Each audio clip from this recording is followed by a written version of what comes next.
Okay, we will call to order the regular meeting of the Folsom City Council for Tuesday, January 11th, 2022. The clerk would call the roll, please.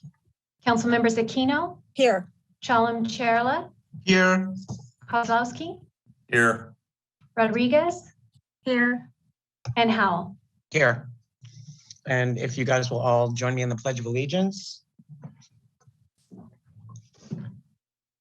I pledge allegiance to the flag of the United States of America and to the republic for which it stands, one nation under God, indivisible, with liberty and justice for all.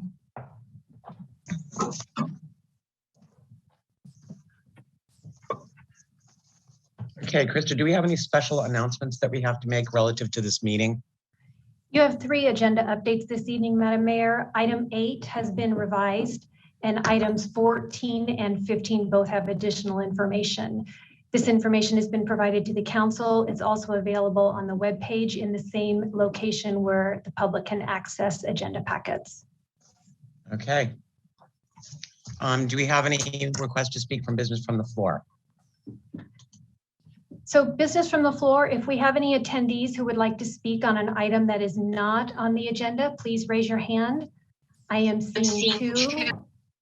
So we will start with Adina Blair. Adina, you will have 3 minutes, and there's a timer on the top bar that you can watch to keep your time. So you can speak now. You may need to unmute your computer. Thank you. I see that now. Great. The reason that I am speaking today is because I understand that there's an appeal on the approval of the Barley Barn brew pub, and I'm really against the project. I don't think that we need more alcohol and liquor licenses on Sutter Street right now. Dina, I'm sorry to interrupt, but that isn't actually an agenda item. So if you have comments on that project, we'd like for you to save them from when we get to that item. And that is item number 15 on the agenda, Madam Mayor. Yes. Okay, I'll wait for the actual item then. I'm sorry I missed it. Okay, thank you. Do we have anybody else that would like to speak on matters not on the agenda? Yeah, our next person with a raised hand to speak on this business from the floor is Jim Harville. Jim, you may talk. You may need to unmute yourself. The button, it didn't pop up until you said that.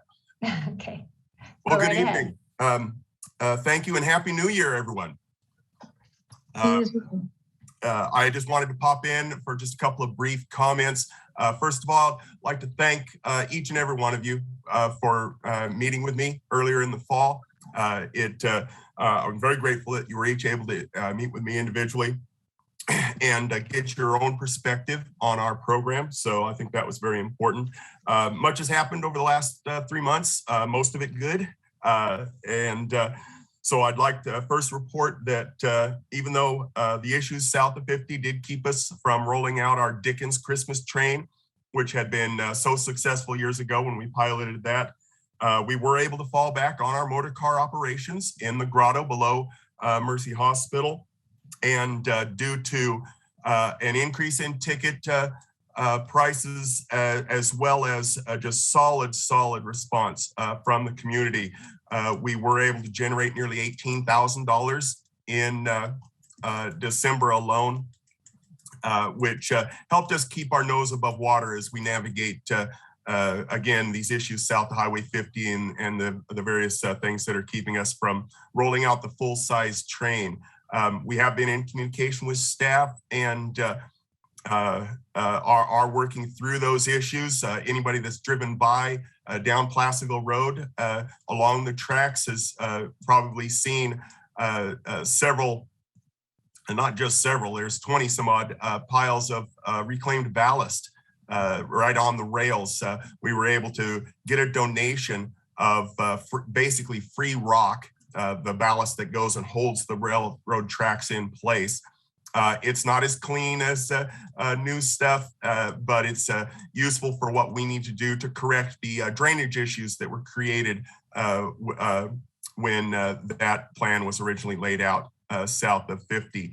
So we're looking forward to being able to get the track back connected here within the next month or so, and be able to go, get our maintenance of way equipment out there to distribute that ballast.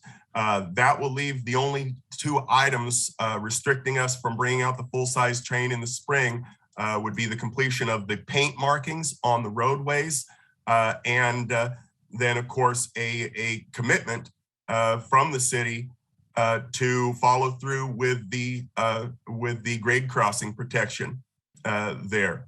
So of course that's something that we'll be able to report on at a later time, but we're hopeful that things will be going the proper direction on that. So again, Happy New Year, Merry Christmas, all of that, and thank you very much for your time.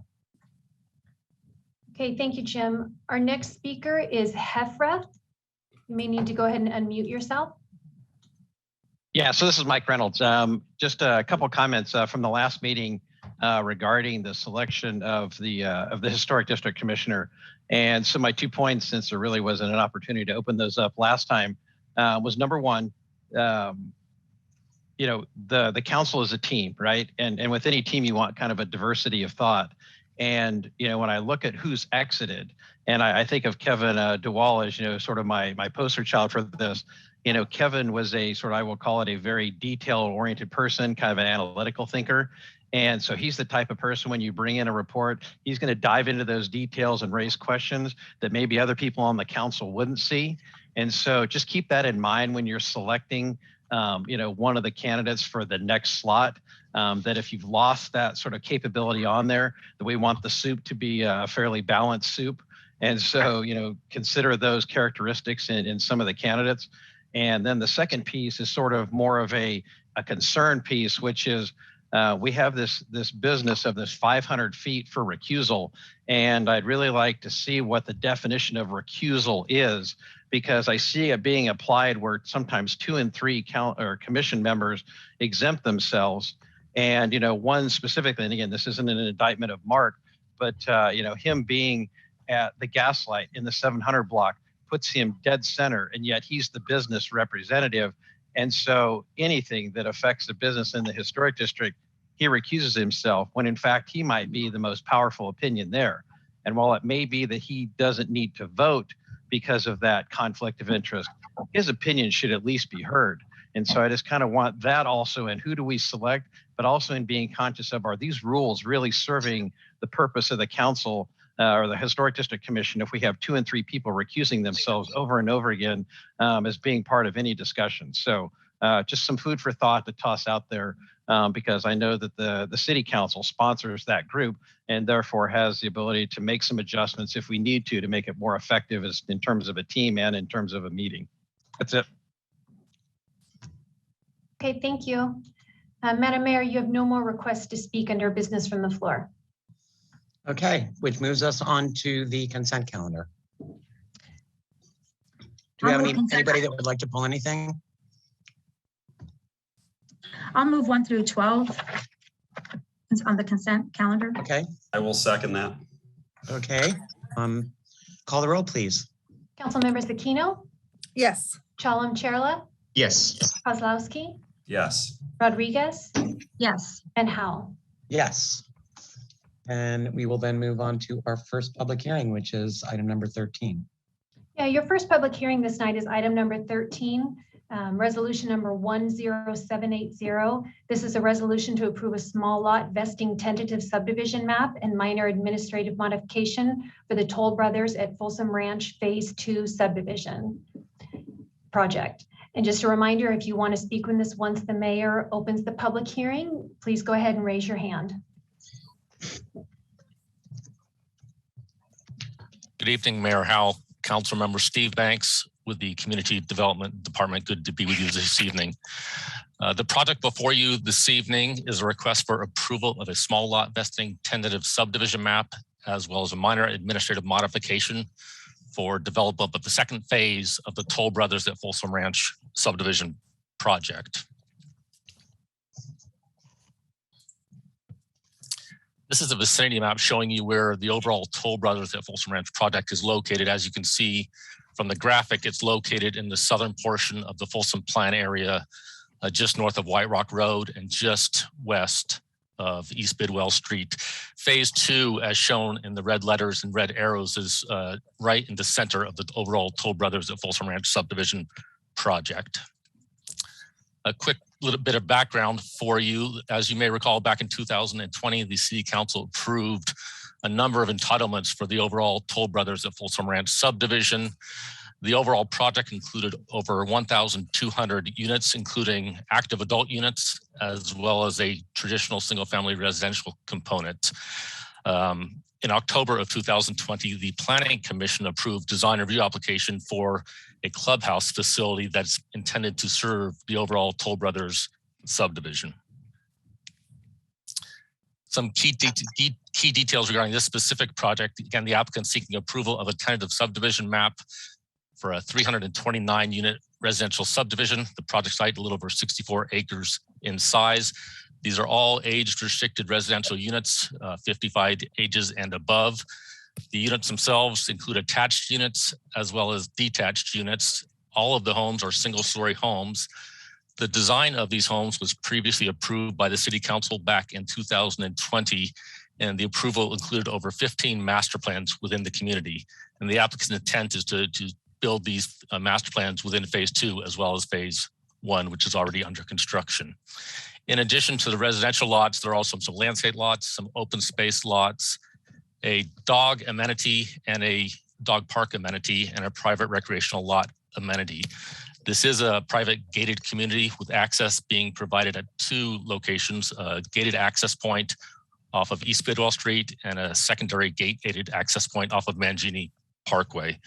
In addition to the subdivision map, the applicant is also looking to transfer 92 unallocated dwelling units from the project site to other residential parcels within the Folsom Plan area. And the reason for this transfer of dwelling units is the applicant was unable to create as many lots as they anticipated within the project area based on some topography challenges, as well as an effort to preserve oak trees within the phase 2 area. In terms of product analysis, and I'm not going to go through each of these areas of analysis, but I just wanted you to see, and this is all included in your staff report, these are the areas of analysis that staff looked at in evaluating the subdivision map and minor administrative modification. And I will touch on a few of these areas in a moment. This is a master plan exhibit, and you can see the lots actually mapped here in this color exhibit. The attached single family lots are located on the southern portion of the project adjacent to White Rock Road. The detached residential lots would be north of that. Regency Parkway is a major road that traverses through the project site, and it provides access to the project site from Mangini Parkway, where my cursor is showing right now. And then it traverses further to the east through the phase 1 portion of the Toll Brothers project, and you'll have a signalized access point at East Bidwell Street. The 2 private amenities I referenced earlier include, again, mentioned a dog park, which my cursor is hovering over right now in the central portion of phase 2. And then there's a secondary private recreational amenity further to the west. The design details for both of these amenity areas has not been provided yet. It is not anticipated that either of these areas would have any physical structures like a clubhouse, like is present in the primary recreational amenity, which is further to the east, as shown where my cursor is at this location. This is the actual tentative subdivision map that was submitted by the applicant. As I mentioned, 329 residential lots are proposed. The lots range from a little over 3,000 square feet all the way up to 12,000 square feet. However, most of the lots range from 4,000 to 6,000 square feet. Staff determined all of the lots meet the minimum requirements established by the State Subdivision Map Act. I referenced earlier, these are private streets, gated community, and as such, the amenities within the subdivision are all private amenities for use by residents only. In terms of traffic access and circulation, an analysis was done previously with the original approval. Staff evaluated the proposed map and determined there are no new impacts that weren't previously evaluated with the original traffic study. And in fact, with 92 less lots with this with phase 2 than originally anticipated. Actually, the impacts are actually expected to be less than originally anticipated with the traffic study. This is a wall and fencing exhibit. A noise study was previously prepared for this project that required noise barriers located along White Rock Road, as shown by the red dashed line on the north side of White Rock Road. There's also view fencing proposed, as shown in blue, along the open space area. Masonry barriers are also proposed along Regency Parkway to minimize noise impacts to the backyards of those homes that do back up to Regency Parkway. In terms of Measure W open space, the applicant is not proposing any modifications to Measure W open space. As you may recall, with the original approval, the applicant actually provided an additional 2.2 acres of Measure W open space. And the applicant is honoring that commitment and not proposing any changes in terms of Measure W open space. I mentioned the private park amenities. There's a private dog park as well as a recreational amenity. This is a preliminary schematic design for the dog park. Again, the applicant has not finalized the design of these amenities, but this is gives you a sense of what that amenity might look like in the future. As you may recall, there was significant discussion regarding the preservation of oak trees in the original approval of the Toll Brothers project back in 2020. And as a result, staff worked very closely with the applicant with the phase 2 map and asked them to evaluate every single one of the 27 oak trees on the project site to see if they could preserve those trees. And the applicant was able to save 5 oak trees on the project site. And those oak trees are shown in green circles on the exhibit. There are other oak trees shown in the purple and the pink colors were unable to be saved due to structural issues with the trees and also extreme cut and fill conditions within the project area. But nonetheless, staff is very pleased with the applicant's effort to preserve these 5 oak trees. And the next slide actually shows the oak trees that are being preserved. I would point out the tree in the upper left corner of this exhibit is the very prominent 35-inch diameter oak tree that we located at the project entrance off of Mangini Parkway. So a really significant oak tree being preserved and will really be highlighted at the project entrance off Mangini Parkway. As I mentioned in the project introduction, the applicant is also seeking to get approval of a minor administrative modification to relocate 92 dwelling units that they were unable to place within the phase 2 project area. And they are relocating these units to 4 different parcels north of the project site. These are all residentially zoned parcels. And staff has reviewed this request and it conforms with all requirements for moving units within the Folsom Plan area. An addendum was previously approved for the overall Toll Brothers project. A memorandum was prepared for this project. The memorandum determined there are no new impacts with the phase 2 map that weren't previously evaluated with the addendum back in 2020. The project went to the Planning Commission in early December. There were no members of the public present at that particular meeting. The Planning Commission focused on 4 specific issues. The first issue they talked about at length was the use of drought-tolerant landscaping. And more specifically, the commission or a specific commissioner expressed concern regarding the use of grass in the front yards of the homes. And the commissioner was hoping that there would be no grass or turf in the front yards of these homes. The applicant responded that with the phase 1 approval by the City Council in 2020, grass was one of the permitted ground cover materials, and they prefer to retain the ability to use grass and ground cover in the front yards. That being said, city staff has reviewed the 15 master plans so far, and grass is not used in all of the master plans. It's only used in a handful of the master plans. That being said, this applicant still does want to retain the ability to use turf in the front yards of the residences. Again, the commission discussed this at length. They wanted to discuss this and mention this to the council going forward. The commission's hoping to open up a broader discussion about the use of turf in the front yards, not only of homes in the Folsom Plan area, but north of Highway 50. And in the end, they determined it wasn't fair to restrict this project from using turf in the front yards when they'd already previously approved turf in the front yards with phase 1. The commission also talked about the private park amenities and who might be able to use those amenities, and staff and the applicant explained that these amenities are intended for use by residents of the community only.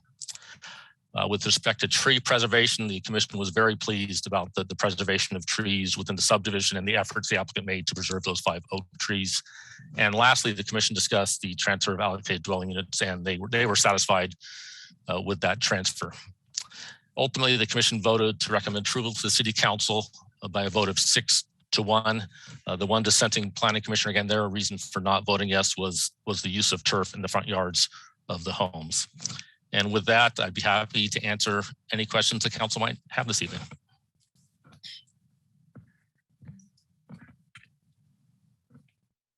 Madam Mayor, I have a question if I can pose it.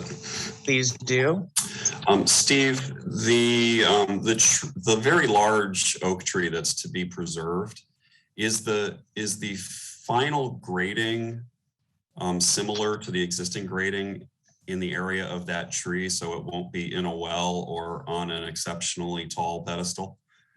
There's a pretty substantial landscape area around that tree. Okay. But in terms of the actual grading activity around that tree, I'd defer that to the applicant's engineer, who I believe is on the phone call this evening. Okay, it's not the most important question, but I'm curious just because we've had trees that were preserved in unusual ways like that.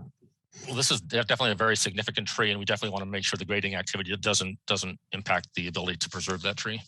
Why I'm asking, yeah. So is the applicant's engineer able to, or you want me to wait? Yes, stand by. I can. Madam Mayor, if you're agreeable, I can allow the Greg Van Dam to speak. I believe. Yes, please. Okay. One moment.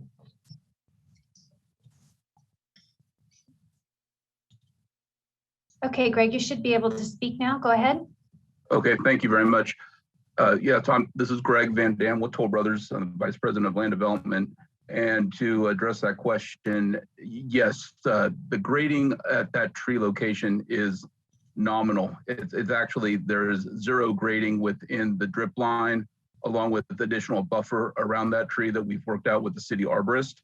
And then once you get outside of that zone, excuse me, there's about an 18-inch to 2-foot retaining wall that would be adjacent to the roadway that we bifurcated and created a median there for that tree. So the arborist feels very strongly that there's been enough distance and buffer placed around this tree that it has a very high probability of survival. Okay, excellent. I was just hoping for a light touch right there. It sounds like you guys have achieved that. Yes. Thank you, Madam Mayor. That was all I had. Okay, thank you. Mayor Hall, this is Mike. I have a follow-on question to Mike's. Steve, if you don't mind, can you, is that okay, Mayor? Yes. Thank you. Steve, if you don't mind, can you go back to that slide of those 27 trees? Yep. This one? Yeah, that's the one. Thank you. 14 trees removal, that's quite a bit. Yes, 8 of them doesn't have a good health, is okay. What is that mitigation for that 14 trees removing? Is the project, owner is providing something? I know you mentioned it, but I didn't get it. Yeah, the applicant's required to mitigate for the removal of healthy trees. And the applicant can talk further to this, but there are various options for mitigation, including a payment of fees into the tree preservation fund or planting of trees in the project area. And as you may have noticed from some of the exhibits I shared, there are open space areas on both sides of the phase 2 portion of the project. And the applicant has indicated they are looking into planting of oak trees to serve as mitigation for the removal of these 14 oak trees. And perhaps the applicant can talk further about their efforts in this area. And are there already oak trees in the open space areas? Typically, that's why they're preserved as open space. Yeah, there are oak trees in the preserve area, yes. Okay. So they are planting more oak trees in around that area and try to recoup the lost ones. Let's have the applicant answer the question. Oh, good. Thanks. Sure. Thank you. Our intent is to do a combination of mitigation fee and planting. We are evaluating the open space areas, really call it the buffer around the existing oak tree preserve there in the central north area, and then creating area within the open space corridor just to the east that can accommodate trees. What we need to do from this point is work with the city arborist on the quantity for the mitigation, and then figure out how big of an area that would accommodate the trees. We want it to be basically a enlargement of the tree preservation area, that oak woodland area, but we also cannot have interference with wetlands, vernal pools. There is also some tricolored blackbird preserves. So there's just kind of a back and forth, if you will, of how much we can actually mitigate in quantity, and then the balance will be paid in mitigation fees. Does that answer everybody's questions? Yeah, I'm good, Mayor. Okay, thank you. Any other questions? If not, I will open the public hearing. Thank you, Do you have Madam Mayor. anybody from the public that is requested to speak on this item? Yeah, this time you have one member of the public who's requesting to speak. Cheryl Davis will be first. If anybody else would like to speak on this item, be sure to raise your hand. And if you're calling in by phone, you want to hit *9 to raise your hand. So Cheryl, go ahead and unmute yourself, and I'll set the timer for 3 minutes for you. Thank you very much. This is Cheryl Davis. I'm a 12-year resident of Empire Ranch. And I just wanted to express my concern around the dialogue the council members just had with the developer. To have 27 trees there on that property and only to save 5. I was very disheartened by the staff presentation saying staff was proud. That's less than 20% of the trees being saved. And I understand that some are unhealthy, but that's still quite a reduction. You know, part of my move to Folsom was the beautiful oaks and the hills and the grasses. And our city motto is distinct by nature. It's not distinct by less than 20% of nature. And that kind of leads me into my second point about grass being permitted. As far as I know, we're still in a drought. And this summer we had to have city restrictions on our water use throughout the city. I just think it's unacceptable that a developer, knowing those conditions and knowing the lack of water south of 50, would still want to have grass permitted for the front lawns of their development. I just find that unacceptable, and I would ask the staff to actually exert some effort in getting that changed. Thank you. Okay. Has anybody else requested to speak? Thank you, Cheryl. At this point, Madam Mayor, you do not have any other requests to speak. I'll give everybody just a minute if you need to raise your hand or hit *9.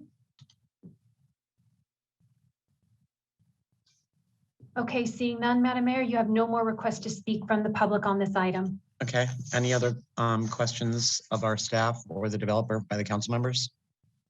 Just a quick comment, Madam Mayor.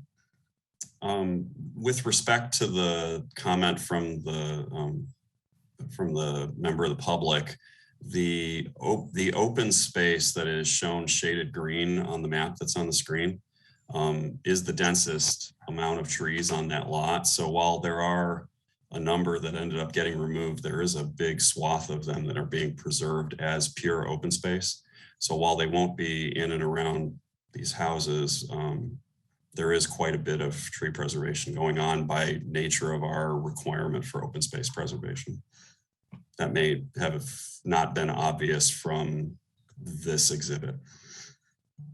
And basically what it goes back to is the requirement that the overall requirement for open space in the 3,600 acres was to the preservation of 30% as open space. And the vast majority of those areas that were being preserved were the areas where there are high concentrations of oak trees. That was the point I was making. Thank you. Yes. Okay. All right. So if we have no one else from the public, I will close the public hearing. And do we have, would anybody like to entertain a motion?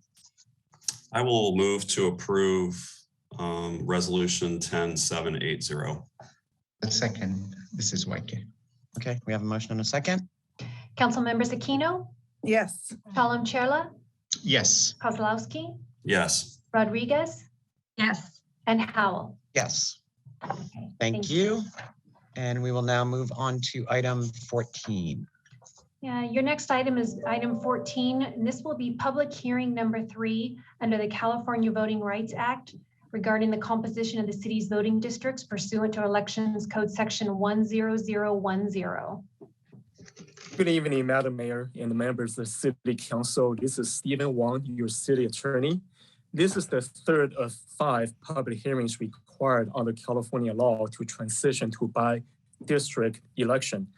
At this particular public hearing, the City Council will be asked to review and discuss draft district maps submitted by the public and also prepared by the city's demographic consultant.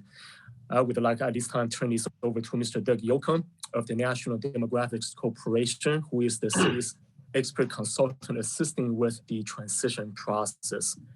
Doug, this is all yours. Okay, thank you. Stephen, if you wouldn't mind telling me if I can be heard? Yes, you can. Yes, you can. Thank you very much. My mayor and council, good to be here. Thank you for accommodating me in your offices here today. I will proceed now to a presentation that I have prepared, and I'm going to apologize ahead of time for 2 things. Number one, we have a lot to go through, mostly because the residents of Folsom have taken the opportunity to participate in a very large way, and my lack of adeptness at technology. So we'll see how this goes.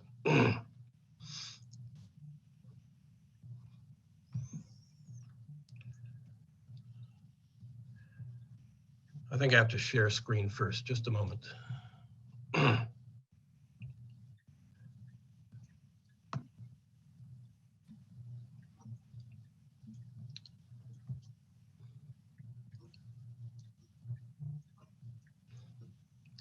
Mr. Yocum, you need some support down there to make sure you can share your screen. Yeah, I'm trying to do that, and I don't think I'm succeeding at the moment. Hold on.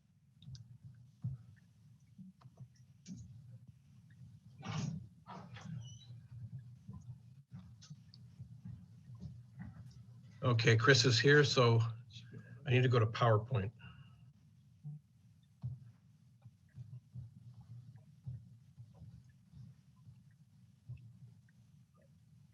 We've got more enforcements headed your way, Mr. Yocum. All hands are on deck.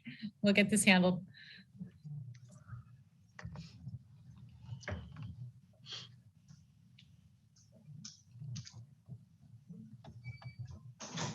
So this be up first.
Madam Clerk and Madam Mayor and members of the City Council, we have to relog Mr. Yocum back into the system. So appreciate your patience. He will reappear momentarily.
Mayor, City Council Member Public, please continue to stand by. We're trying to reload our consultant's PowerPoint. Stand by. Our apologies for this glitch to everybody who's waiting.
Okay, Mr. Yocum is sharing his screen now. All right, we'll turn it back over to you, Mr. Yocum, whenever you're ready.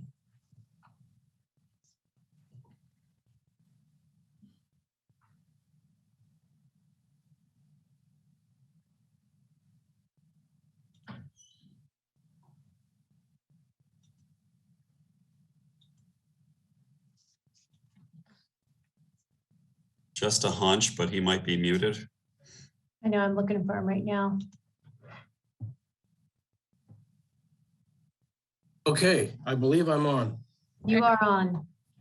Okay, my apologies for my lack of adeptness. Let me go through this very quickly because this is just the beginning part of the process and we've already been through this at your two previous hearings.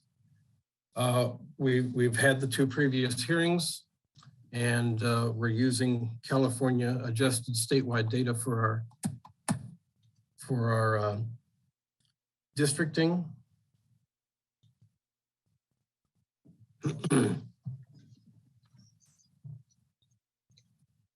We are now at hearing number 3, where we're going to consider the, this is not working well. The up arrows are not working on my, there you go. There you go. Can we get somebody to stay with Dwight so that we can make sure we get through this? Yeah. So we're at hearing number 3. Yes, Mayor. Thank you. And we will have hearing number 4. Well, hopefully we will decide on a map that you can then enact at your 5th hearing on February 22nd. The purpose of today's hearing is to look at all of the various maps that have come in from the public and a few that have been drawn by myself at NDC. And I want to make the statement at the outset that my maps are no better than anybody else's maps. They should be considered all on an equal basis. And it's my hope that the council will look at these maps and decide on 1 or 2 that they can use as focus maps and direct me to draft a final map based on what we've seen today. These are the laws that we're following when we go through this process. You've seen this, and I've discussed this with you before. Districts must be substantially equal in population, and we will follow the Federal Voting Rights Act. And we do not enter this process with any intent to discriminate against any protected class identified under the Voting Rights Act. The California criteria from the Fair Maps Act, these districts must be contiguous. We should not, to the extent possible, divide neighborhoods or communities of interest that we have identified. We shall use, to the extent possible, easily identifiable boundaries, and the districts have to be compact. And the only prohibition in the Fair Maps Act is that the district shall not favor or discriminate against any political party. As I discussed with you before, there are traditional redistricting principles because they are not prohibited by the act or specified by the act, you have the discretion to use them or not. One of them is to respect the voters' choices. In other words, not go out of your way to put one city council member in a district with another council member. That may cause one of them to not be able to run for re-election or to the council. And you can also consider future population growth in that you can underpopulate a district that you know is going to be growing over the next 10 years, but that would require the overpopulation of another district somewhere in the city. If you look on your Folsom City website, you'll be able to see that there were 8 public maps submitted, actually 17, because when we look at the Dooley map, we'll keep in mind that there were 9 maps identical to that map also submitted to the city. These are the names of the other folks who submitted maps. 5 paper maps were submitted, and these are the names of the folks who submitted those maps. 2 submissions were not compliant, so we're not going to look at them in any detail here, but I do want to mention, the Harrison submission. I believe his name is Alan Harrison. Here's what he did, and hopefully, if the staff can come back in, I need to get back to the Folsom website.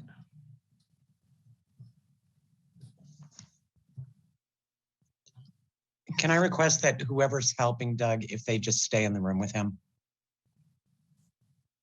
I'm gonna go check on that right now, Mayor. Okay, I'm going to bring up Mr. Harrison's map.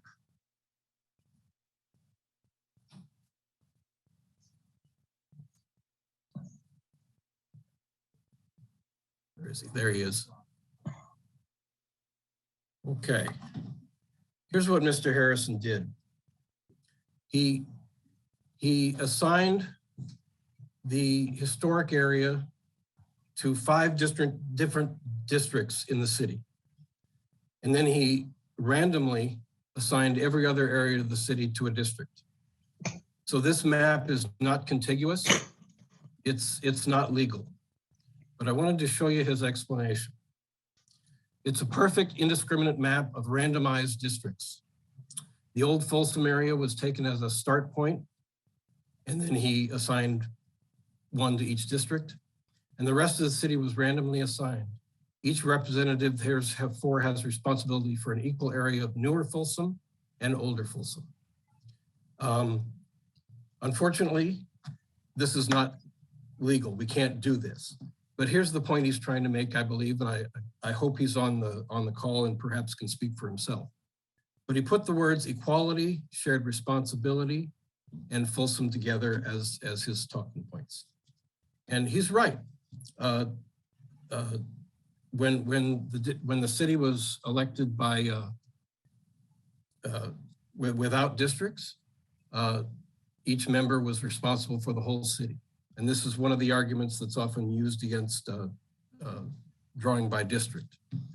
But when we do, unfortunately, we are subject to state law, and we are going to have to comply with the Fair Maps Act, which requires districts to be compact and contiguous.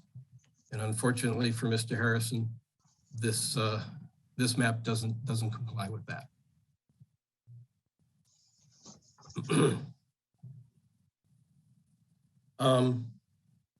So I wanted to talk about that, and then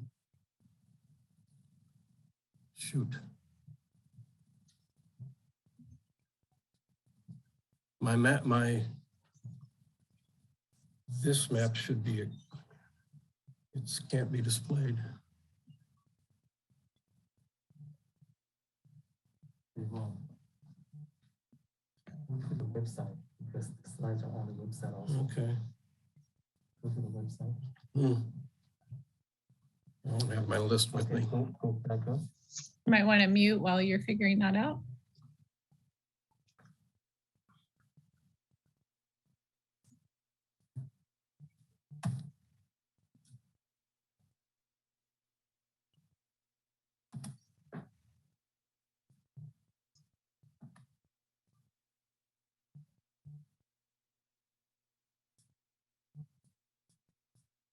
Here we go.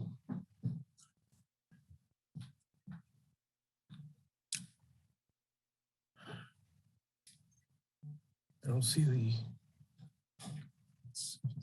What are you looking for? Get rid of this over here.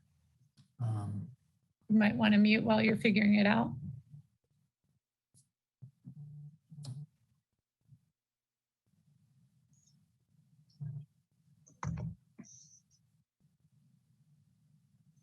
So, do you have to get rid of this? Can you?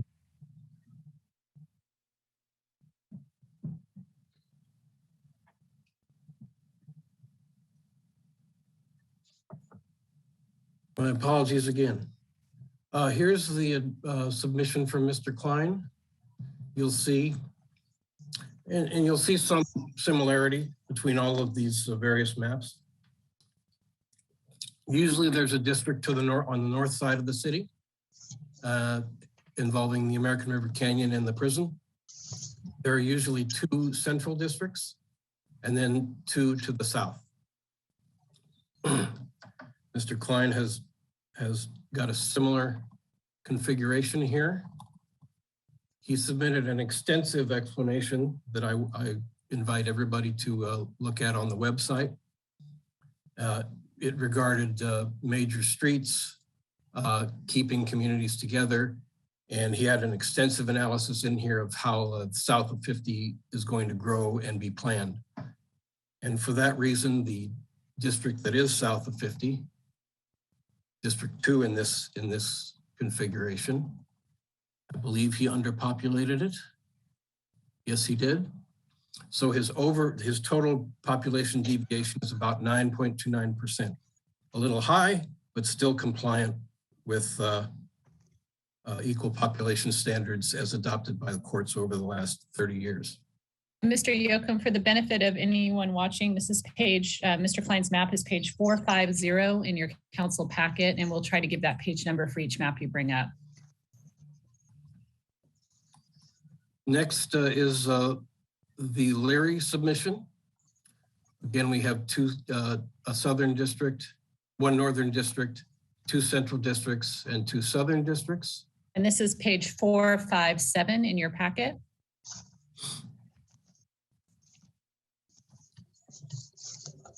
Her submission was focused on the age of the homes in these various districts. I think you'll see that she tried to put together communities that were built around the same time.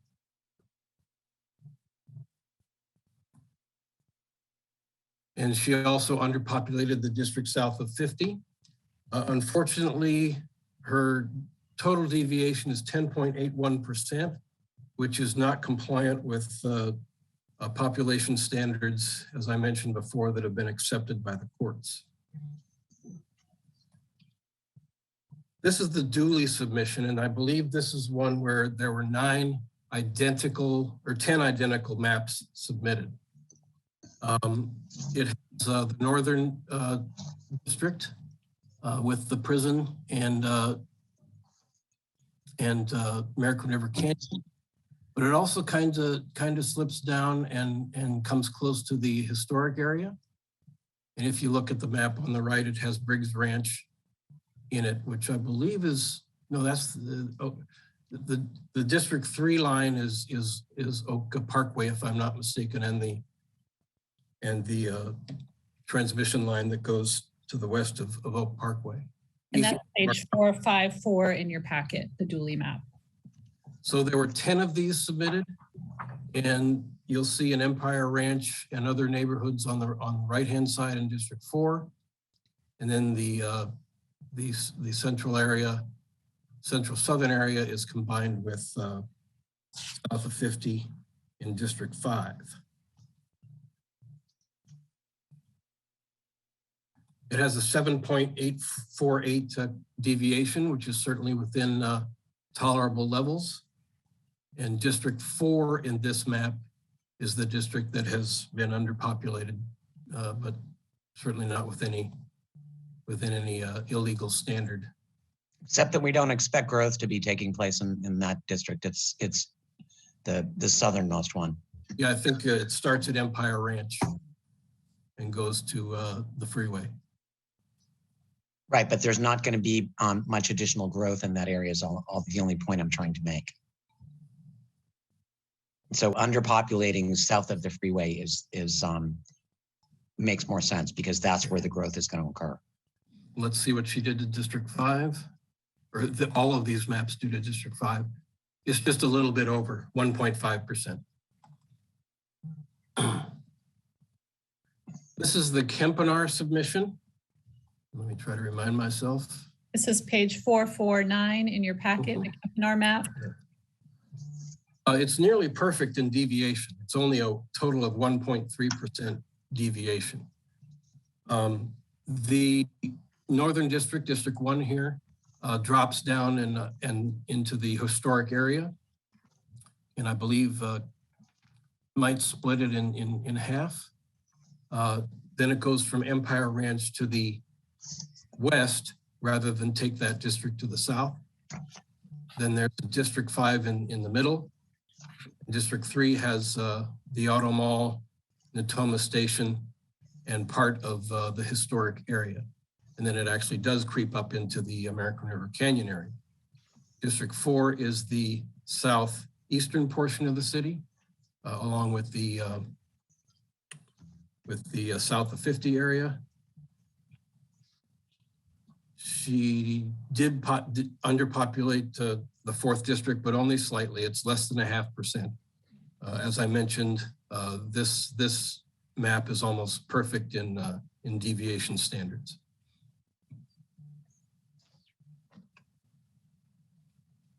The next map is the Goss submission. It has two districts in the north rather than just one. This is page 452 in your packet. The Empire Ranch district goes all the way up to the dam and the prison. There's 2 central districts, and instead of 2 southern districts, this one has 2 northern districts and 1 southern district. That's District 4. And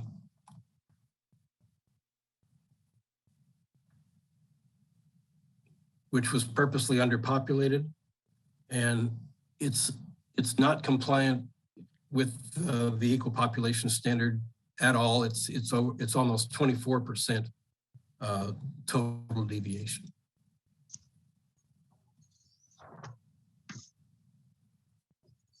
Here's a submission by Johnson. Again, we have the this is page 448 in your packet. It's we have the northern district, which leaks a little bit below the Oak Parkway. There's a central district, 2 central districts, 2 and 4, one with Empire Ranch and one with the historic area. Doug, can I ask a quick question? Sure. See where the number 4 is? Mm-hmm. And there's a line there that goes from the prison property just below where it's labeled Briggs Ranch. Is that the power line easement? Yes. Thank you. You're welcome. And there are 2 southern districts here. Number 3, which starts at the Auto Mall and the Toma Station area, and then the 5th district has South Empire Ranch, but I believe it's south of the course there, and also has south of Highway 50 in it. According to the submission from the Johnsons, they focused on major streets, creeks, and other geographic boundaries when they drew these lines. And it's an 8.84 deviation, which is within the tolerated deviation. This is the Gorton submission, which, if I'm not mistaken, is a little bit overpopulated. It's over the total deviation a little bit at 10.41%. District 5 is the underpopulated district. It's about 7% in her plan, in this plan. And that is the area that has the south of 50 area that's going to be growing over the next 10 years. Again, it has one northern district, 1 southern district, and then the 3 districts in between are centrally located, unlike some of the other maps that I've described before.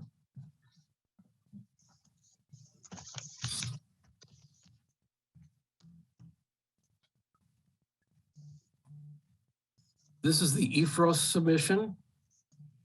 I liked this one a lot because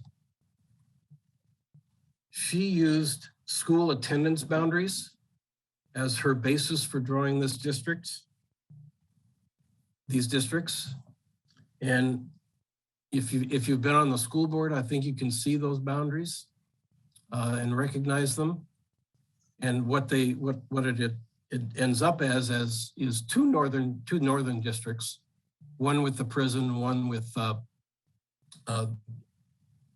well, actually the historic area I believe is in District 4 in this map. And then page 443 in your packets.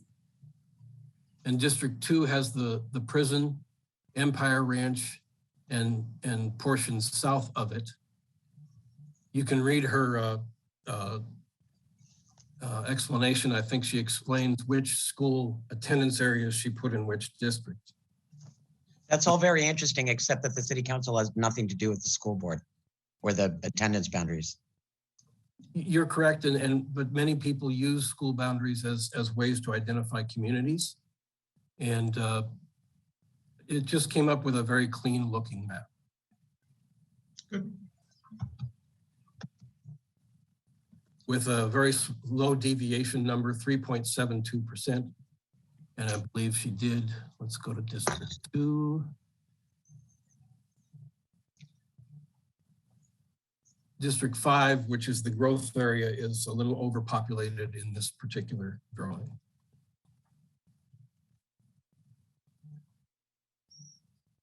Now, I'd like to show you some of the maps that I put together for you. Oh, and there's another thing I wanted to do. If I could go back to. Well, our consultant does that. The consultant's maps begin on page 465 for your awareness. Right, and I'm going to show you just a couple of the hand-drawn maps because there's an important point to be made, especially by Mr. Reed's submission.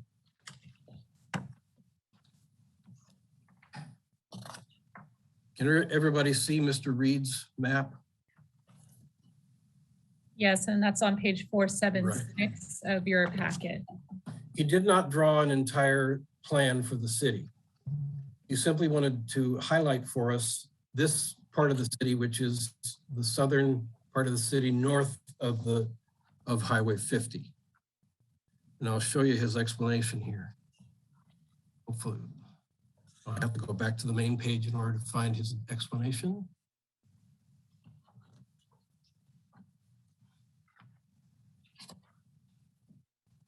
Where's Mr. Reed?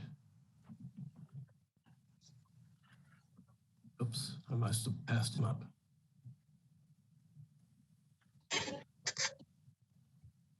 There he is.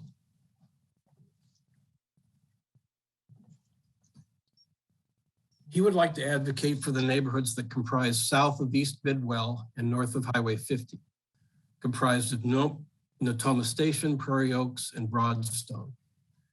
This area was developed in the 1990s. Neighborhoods have, for the better part of 3 decades, acted as a single community of interest. They're a working middle-class community, many of whom rely on dual incomes. Children often define these combined neighborhoods since they share the same schools, scouting organizations, and sport teams. These neighborhoods also share the same traffic concerns, which impact their neighborhoods, and he mentions the various roadways. A historic lack of representation on the Folsom City Council. To the best of my knowledge, no member of the council has ever resided in these neighborhoods. The elected officials from north of East Bidwell have driven the agenda for the neighborhood. To be clear, I am not criticizing their leadership, as I believe they have helped create a very special city. All I would like to respectfully ask for the city council to attempt to keep these neighborhoods rather than divide them up. I just wanted to show you all that because it influenced the way I drew some of the draft maps that I have put together for you.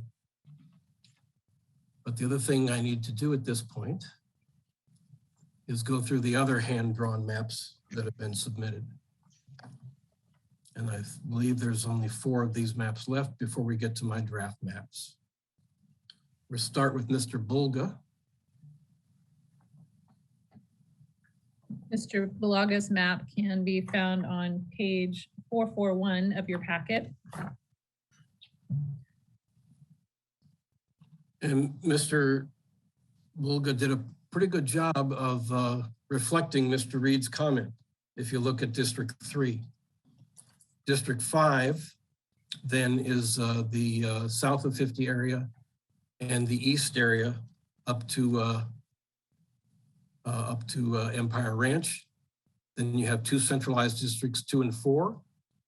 And there's that district in the north that in this configuration comes almost down to the Auto Mall. almost, but not quite. Actually, this map does not assign the auto mall to any district. So I apologize for mischaracterizing that particular. And it also doesn't include a bunch of Natoma Station. Yeah, there's a area there as well. Natoma Station is located where the number 1686 appears. Mm-hmm.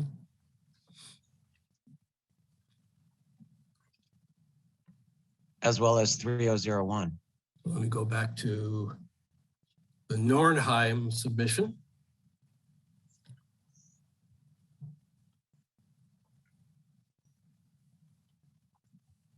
Here it is.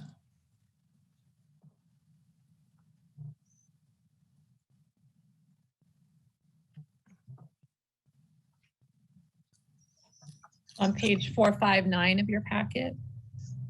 I'll see if I can find the map. It should be on here, but anyway, just under 10% from ideal. And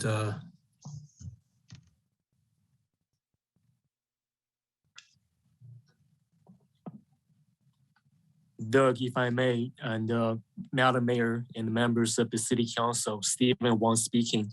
We reached out to this individual who did not include a map, and we were thinking maybe that was by mistake. Maybe a map was inadvertently left out in the submittal, but we received no response from this submitter. Steve and everybody, this happens to be an acquaintance of mine, and they were on vacation and just returned this evening. So by the next time we consider these, you'll have it. It resembles the, I think it was Ephros map in terms of its layout in the city. It's similar in kind of how the city is chunked up to that map. mm-hmm. Did he use school boundaries? Generally speaking, yes. Okay. And it's Tracy, Mrs. Nordham. And this is the population units that they assigned. Okay, I'll go to the Ferrari submission, which I believe is at the top, towards the top of this list. There are two of them, and I can't recall if they're both identical. The Ferrari maps can be found on page 480 and 482. This one is from Nick Ferrari. It has that northern district that we've been discussing. It has the historic area in that district, District 1. Then there are two central districts, District 2 and District 4, which actually goes down to the south of 50 area, which is split in half in this particular configuration between District 4 and District 5. District 3 then is the area identified by Mr. Reed, although it's a little west of that particular map, and it goes all the way to the auto mall. So you see he's got his population numbers here, and the number 1 district is going to be a little bit underpopulated, but I believe that this district, this plan would be compliant, probably closer to the 10% standard rather than the 1% standard. Let's look at the other Ferrari map. I can't recall if it's identical. It's on page 480 of your packet. This is from Lisa, and I believe it is identical. Oh, excuse me, this is 482. Well, actually, it is different. In her configuration, she put south of 50 with the areas in the south part of the city, north of 50. District 4 looks like the Reed map, but it cuts out this particular area here. Then you have the two central districts, 2 and 3. We'll look at her population numbers here. She did a better job than the other Ferrari. You're married. They don't necessarily have to agree on everything. This is true. That's true in my household as well. And District 1 is almost right on population and has the historic area along with American River Canyon, the prison and the dam area. Let's see if there's one more, and that's Normington. I can find the Normington map.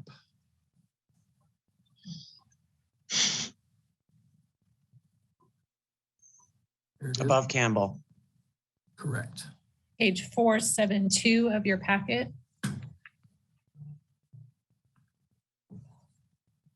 It's a little hard to read, but the 5th district is northwest portion of the city, including the historic area with American River Canyon. The Folsom prison property is kind of split in half. And then there's a District 4 that then proceeds southwestward, just south of the historic area. District 3 is a very thin district in the middle of the city that starts on the south side of Empire Ranch and goes over along Blue Ravine Road. It's pretty narrow there in the middle of the city.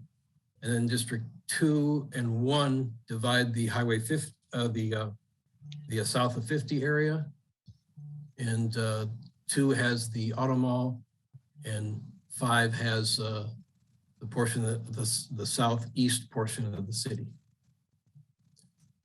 District 2 conforms to Mr. Reed's map pretty well.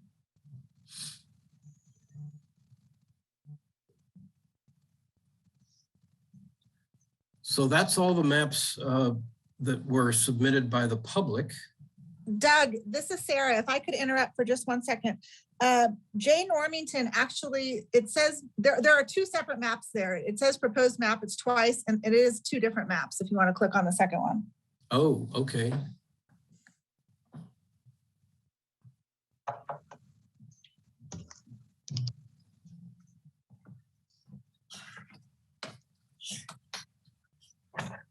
Yeah, this is a little different. American River Canyon combined with the historic area. The Folsom property is split in half between 5 and 3. Then 3 just comes down a little south of the Oak Park and transmission easement there. District 1 is the green district on the right-hand side, goes all the way from south of 50 to the southern portion of Empire Ranch. And then District 2 is centrally located in the south part of the city. And District 4 starts at the Auto Mall and goes into the central portion of the city. So yes, it is a very different iteration. I don't see any population numbers. And this is the second Normington map is page 472 of your packet.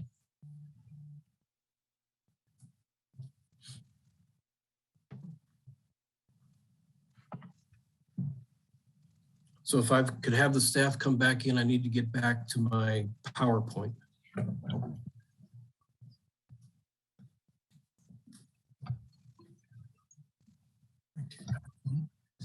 Yeah, but that's not the right one. It's the,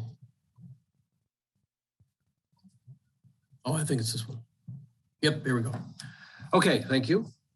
Now I'll talk a little bit about the maps that I drew. And Mr. Yoakum, your maps start on page 465 of the packet. And I want to emphasize that my maps are no better than anybody else's maps. And I'll just describe them as best I can. Again, we have a northern district here, which is numbered 2 on this particular map, with American River Canyon and the prison property. And this goes all the way down to Oak Parkway right here. And the pink district, which is numbered 1 on this map, has Empire Ranch, proceeds all the way south. I tried to keep the neighborhoods on the east side of the city together, and then including the south of 50 area. Now you'll see District 4 reach in here.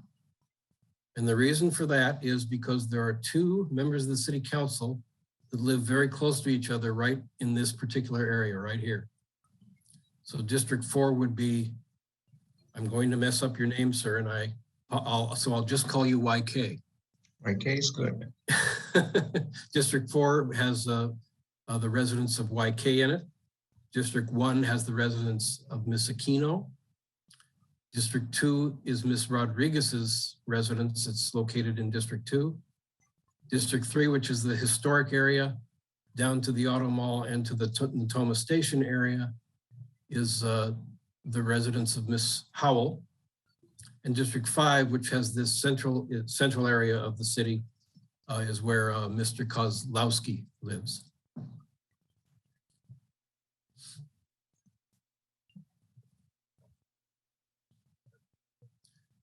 And District 4, I tried to respect the Mr. Reed's map to keep those neighborhoods down there together. Here are the statistics on that. The total deviation is around 4.5, little under 4.5%.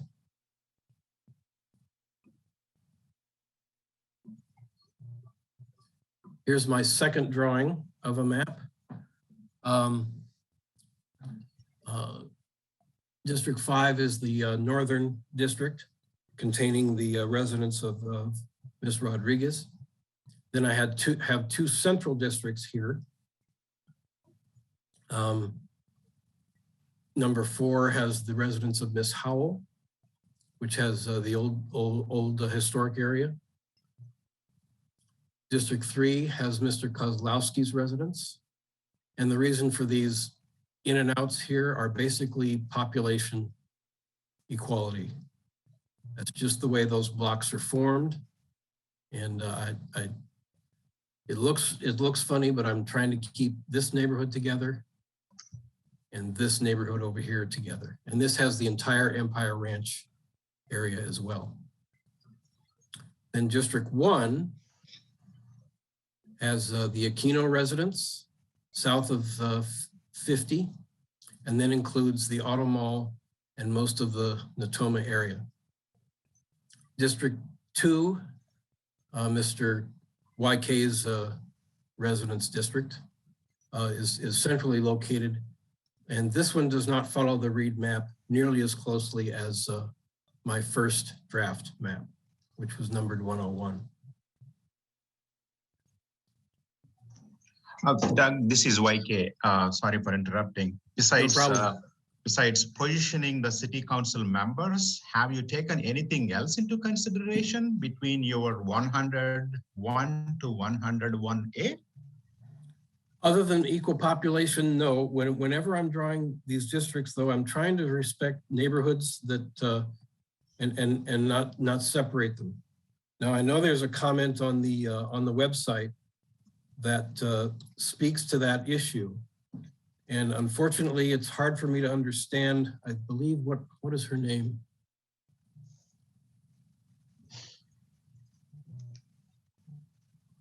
Let's see if I can find it. It's right down here. Oh, I think it's up towards top.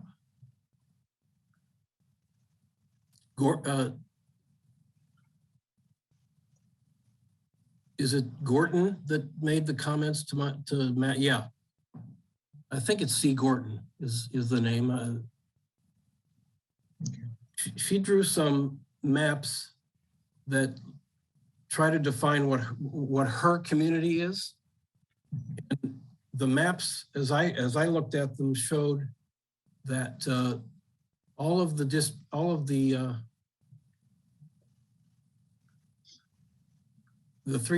areas that she outlined were all contained in the districts.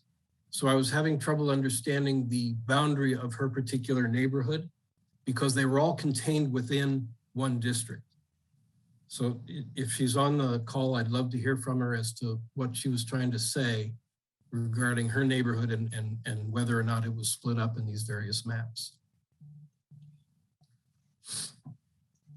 Mr. Yoakum, I think the gist of it, having read it myself, it was the segmentation of the neighborhood that we would commonly refer to as Lexington Hills. It wraps around the college, the community college, and bleeds into Empire Ranch, but it was built much earlier than Empire Ranch, so it has some distinctive boundaries that people recognize. So each of the maps that you prepared segment that Lexington Hills development a little differently, but it cuts through in every instance. Very good. I understand much better now. Yeah. We can, in our discussion phase, we could work on that based on your input and the input from other members of the community. This one I just described, the map I just described, has a little higher deviation of 5.5%, but still well within allowable. 101B is the map we call the creek map, because we decided that we were going to follow the creek lines to the extent that we could on this particular map. But again, the southern border on District 2, which is would have Ms. Rodriguez's residence, is the Oak Parkway right there. And Empire Ranch is in District 1, which starts here in south of 50 and goes all the way up to the Empire Ranch area. The reason for following this creek inward like this is there's a little higher concentration of Asian Americans in this particular area. And so we decided to follow that line. There's a creek line here between the Aquino residence and the YK residence. And District 4, to the extent we followed Mr. Reed's map, uniting this particular area of the city that he highlighted. And District 4 goes all the way to the Auto Mall. District 3 is a centrally located district with the old historic area. And District 5, again, is another centrally located district. So let me get to the statistics on this. It's compliant at 4.27% total deviation. The District 1 is slightly underpopulated. It's the area that we expect a lot of growth in. And if you look at the Asian total, District 4 has the largest percentage of Asian American residents.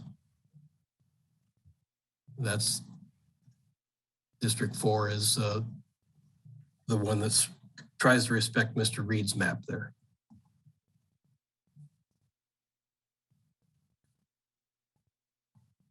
That is the presentation I have for you. I think I've outlined everyone's map.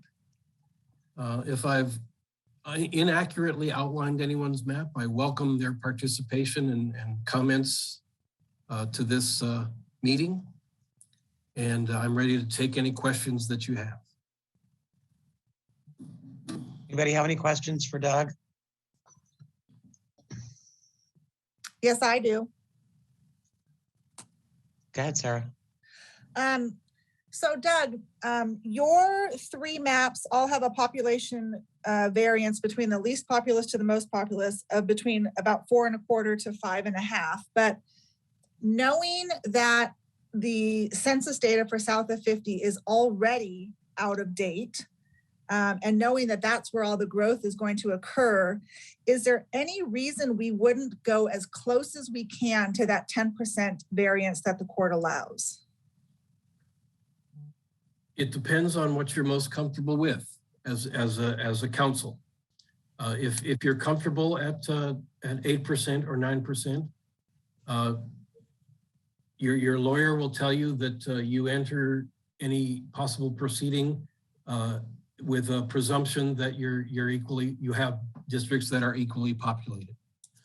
That's the presumption based on case law over the last 30 and 40 years. I advise most jurisdictions to try to stay below 4, 5, or 6%, because then you can say, if someone says, well, I'm not properly represented here because your district, that district is bigger than my district. You have a fallback to say, well, we drew it, and we drew it as closely equally populous as we could. And 4 and 5% is certainly something that can be defended, whereas 9.9% might not be able to be defended. But I defer to your lawyer on the specifics of the deviations when you decide on a final plan. I think I think part of the point that Sarah was trying to make, Doug, is that given that we know that the census data, which was taken for 2020, as Sarah said, is already out of date, we suspect that there could be, as many as 1,000 people more in the area that is shown as District 1 on your map than the census data shows. So with regard to, a court proceeding, I don't know that anybody's going to sue us in the next couple of months, but if they come back in 2 years, they might well have a basis for that information.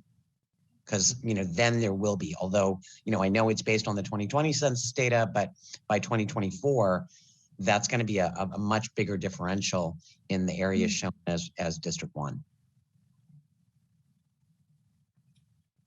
So I think what Sarah's doing is asking the question, but, is there a way for us to anticipate what that growth rate is going to be in that part of the city?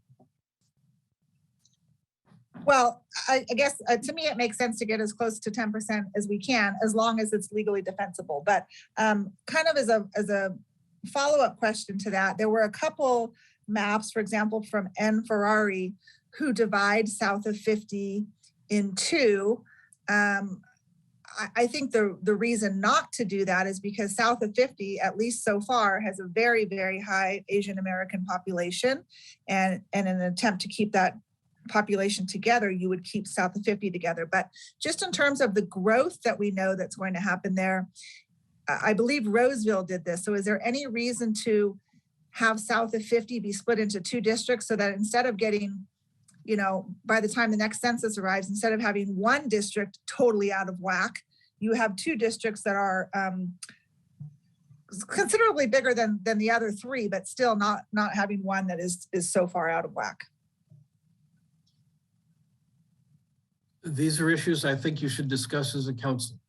And decide whether you're comfortable with not only the specific lines of whether some communities are split, but the total number of deviation that we end up with, whatever our final map looks like. Okay, and then just 2 more questions. Can a census block be divided any smaller? No. The census blocks are what are given to us by the Census Bureau.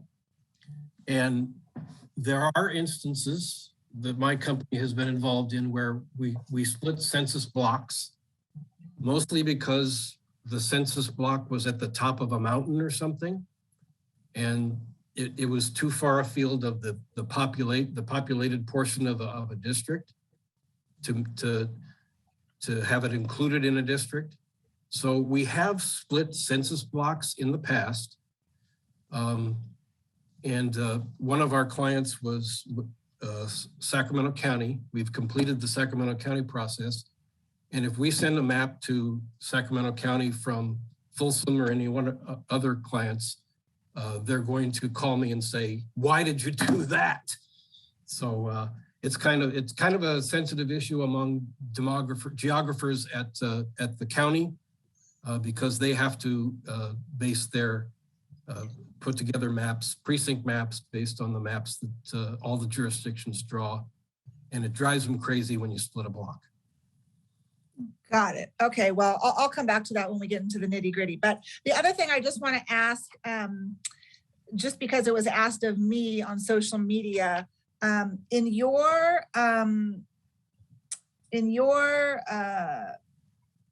analysis that you did for your 3 maps, it talks at the bottom, it says the total population data is based on the 2020 census, which we know, but then it talks about the citizen voting age population, age, immigration, and other demographics were from the 2015 to 2019 American Communities Survey. And if I understood you correctly, the Census Bureau puts out a survey to ask some of those questions that are not asked on the census. It is a very large survey, but it's not as big as the census, obviously. And that data is only current through 2019, which is why you couldn't use more current data. That's correct. The ACS, which is the short version of what we call the American Community Survey, is conducted throughout the decade by the Census Bureau. And the demographic community uses that data to update themselves on racial data. And it also does a survey and takes a survey of a very large survey of Americans over that period of time. And it does ask the citizenship question. So that's why it's called this, we use that data as the citizen voting age population, because it tells us how old the people were in the survey and whether or not some of them were citizens or not citizens. So that's how we come up with CVAP data. That's the short word we use for it, CVAP. But the census data that was gathered in 2020 nationwide attempted to identify every single household in America as to how many people are living there. And as some of us are aware, there was not a citizenship question on that. So you can't use that data for citizen voting age. Got it. Thank you. That's all the questions I have, Madam Mayor. Thank you, Sarah. Any other questions for Doug? Yeah, Mayor Howell? Yes. Thank you. Doug, I know I'm going to repeat my previous, the question I asked before. Besides, tactfully saving the council members, after you saw the residents' proposal, several residents, they don't know. They just draw based on their common sense, based on their kids and schools and the community where they have played, which makes sense to them. And some of those underlying factors. Do you think you can consider any of those residents ones and slightly adjust these ones? Do you think at this point, or? Absolutely. I would say absolutely. If the council decides that one of the citizen drawn maps is much better or conforms to the communities that they want to have together in districts, yeah, I could take that as a basis, and I could adjust it for residency of the various council members. I just want to say that it's not my job when I draw a map to decide who's on the city council. That's not my job. That's the voters' job. Yeah. And so I'm not going to purposely, I'm going to go by the redistricting principle that I stated at the very beginning, which is that we don't purposely put council members together in the same district. Yeah. Okay, I got that. If they want to run in an election, it's up to the voters to decide whether or not they should serve on the council. It's not okay. All of that aside, I think it's important for everybody to understand that we are not in a position to necessarily have to pick any one of Doug's maps or any of the maps that were submitted. That's why we've got a couple more meetings, and we have another opportunity to get public input on the maps that have been presented, and we can make modifications to those so long as they meet the requirements that we have to meet, which is the deviations in the population. Yeah. So it's not I don't want you to think that it's a question of picking one of the ones that have already been submitted. We get to tweak them some more. Thank you. I'm trying to make a comment here. Now Doug got an opportunity to see as of January 3rd, everybody submitted, and Doug also submitted as of January 3rd. Now he has gone through all those, 13 or 15 different ones, and he made a comment like, France, wow, I like that person's proposed map because he took some consideration, even though school districts are not our priority as a council, but still we pay attention to our schools. So likewise, that's what I was trying to hear from Doug, the Ignite thought, the feedback he felt based on the community submitted maps. That's my point here. Okay, any other questions of Doug or Mikey, anything? No, thank you. I think I was gonna, actually, you know what, Doug, maybe could you just, given some communication that we got, could you just expand a little bit on what the term or phrase communities of interest means? Just so that we have a level set on that before we get into nitpicking any of the particular maps. And Mike, how are things at the rodeo arena? There's nobody here with me, surprisingly, and it's daytime where I am, so I don't know what you guys are doing. It's the pandemic. Yeah. Unfortunately, Mr. Kozlowski, I took that slide out of the presentation. Yeah. I will attempt to quote the code section, which was in there. I was hoping for a more interpretation of it so that people have a plain language understanding of what the goal is of that term. Well, having been in this business for 40 years, community of interest is a term that means many things to many people, and can mean anything you really want it to. As we've mentioned before, a school attendance area is perhaps a community of interest because they all go to the same school.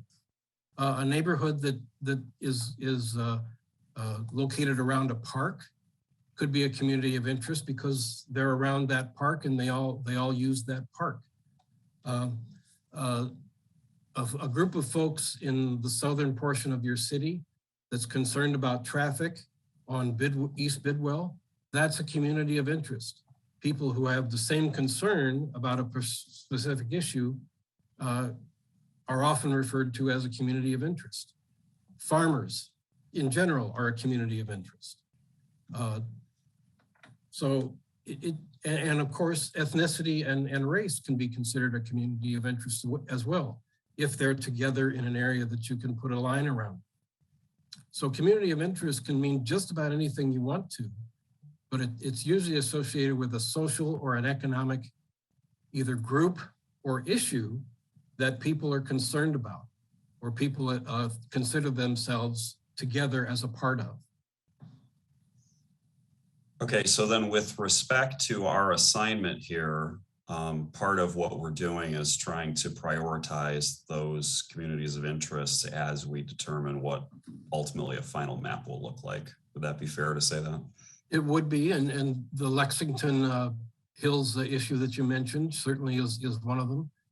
There's probably a community there that considers themselves one whole community, and perhaps would object to being divided. Okay, thank you very much. Madam Mayor, I don't have any other questions. Rosario, any questions? No questions. Comments later, but no questions right now. Okay. Thank you for the presentation. Anybody have a comment that they want to make? Madam Mayor, this is Stephen Wang. This is a public hearing, so may I suggest that we open it up? Okay. Thank you, Mayor. Public hearing is now open. Thank you, Madam Mayor. At this time, you have 4 requests to speak. Your first speaker will be Barbara Leary, and Barbara will be followed by Bruce Klein. So Barbara, go ahead and unmute yourself. You are ready to talk. Thank you. I really appreciate all the work that's gone into this. I did want to add some comments about my map. I was actually having difficulty tweaking it to get the numbers to align, but I noticed that Mr. Klein's map was fairly similar. I submitted additional comments that were not read into the record this evening. In addition to that, I was attempting to put neighborhoods together that have been cohesive neighborhoods and have worked together on various issues over the 30 years that I've been here. I wanted, and part of the reason that they were cohesive is that they were developments that were built around the same time or have the same sort of demographics to them in terms of lot sizes, walkable services, proximity to public transit. And I think it's really important that we focus on keeping neighborhoods together that are more cohesive rather than breaking them up. And the maps that were presented where they were broken up to accommodate where current council members live, that's really an inappropriate way to divide this city up. And I understand that council members would like to keep their seats, but then again, some council members may be moving, some people may not be running again. So we really need to focus on the residents of Folsom when we're putting these maps together. And I think that we should keep cohesive neighborhoods together, which is basically what I was trying to do here. And I think that the numbers could have been tweaked so that district number 5 wouldn't have been off the 10.8 something %. I just was not able to accomplish that using the software. So I appreciate your taking my comments, and I'm hoping that we can come up with a map that serves the residents of Folsom best. Thank you. Thank you, Barbara. Okay, our next speaker will be Bruce Klein. Bruce will be followed by Muriel Brownstein-Dooley. Bruce, go ahead. Good evening, Mayor, members of the council. Thanks for letting me talk tonight. So I submitted the detailed outline, and my big issue, I think, on a lot of the maps that I see is how north of the river is handled. I don't see any connection when you combine Briggs Ranch and parts of Willow Creek with north of the river. When I looked at my maps, and I was aware of where the council members lived, but what I did purposefully is to not pinpoint them while I was making my map, but instead create my communities of interest and then pinpointed it. And lo and behold, some of them ended up in the same district and some ended up in different districts. I do agree with Barbara Leary's point. And one of my objections to the demographers maps is really where it looks like we're doing a lot of gymnastics, splitting up neighborhoods just to try to accommodate current council members. And even the manner in which they're created now, I know that at least one council member is likely to be moving from where that person lives presently. And you'd have 3 people sitting in the same district north of the river in some of those demographers maps. But my big issue on that Willow Creek and Briggs Ranch combining with north of the river, I don't think makes sense. And I'm not going to try to argue my point relative to my map. I do like my map and spent a lot of time with it. And I felt the most logical connection north of the river was to find additional population in the historic district. I have seen other people who have done a nice job of combining the historic district with the central business district. And I heard a term recently called post-war housing. And I'd never heard that term before to describe sort of the Montrose, Wales housing area. And I really like that. And I think that's a very good logical area to have. The Dooley submission, I don't care for. And there's been so much discussion that we keep hearing about, Asian population, et cetera. Interestingly enough, I'm sure Ms. Dooley will speak to this in a minute, the submission by the Democrat group and all of her lobbying to get people to submit a map that she put forth. But interestingly enough, I don't believe YK is even in the district south of 50 that has 24% Asian. And I also think it's really an affront to YK, who walk the field, getting elected entirely across the entire city of Folsom, not just by an Asian population. But here we have it. I know there's been a lot of discussion about that subject. I think there are a number of maps, mine included, which have a balance of Asian population in them. I was surprised to find higher African-American population north of the river than in other parts of the city. If you look at the statistics on the map that I submitted, I thought it was fairly interesting. My last point, and I guess the clarification of what the mayor just said, is that looks like there is an option for the council to ultimately come up with a map. It doesn't have to be one of these maps. You're going to give directions to the demographer to tweak some, and I would suggest that the demographers start tweaking those that aren't his maps, again focusing on areas north of 50. I'm sorry, one last point. You mentioned the census block. The demographer mentioned the census block. If it could be split, in my paper that I submitted, I really wanted Porter Street to be all in one district. And there just was no way when I clicked on the blocks to be able to have Porter Street all in the district that encompasses south of 50. Thank you very much. Okay, thank you, Bruce. Our next speaker will be Muriel Brownstein Dooley, and Muriel will be followed by Scott Rafferty. So Muriel, go ahead. You may need to unmute yourself, and I'll reset the timer for 3 minutes for you. Madam Mayor and council members, I'm in support of the Dueling Act because it's fair and consistent with the law. We did not even consider where council members currently live and do not think that that is appropriate to do so. I would just like to add that I thought future growth could not be a consideration in drawing boundaries. That's all I have to say today. Okay, thank you. Our next speaker is Scott Rafferty. Scott, go ahead, and I will reset the timer for you as well. And Scott will be followed by Dolly Sood. Well, thank you. I want to start just by picking up on some comment that member Aquino said regarding the possibility of splitting south of 50. You know, that is kind of unusual because it is a community of interest and it should be kept together. Their interests are somewhat different than the rest of the city, or will be when they get there. But putting it all in one area, especially the high Asian area, is going to create a new form of dilution. And that potentially high Asian representative is going to be representing maybe twice as many people as other council members, which is not ideal.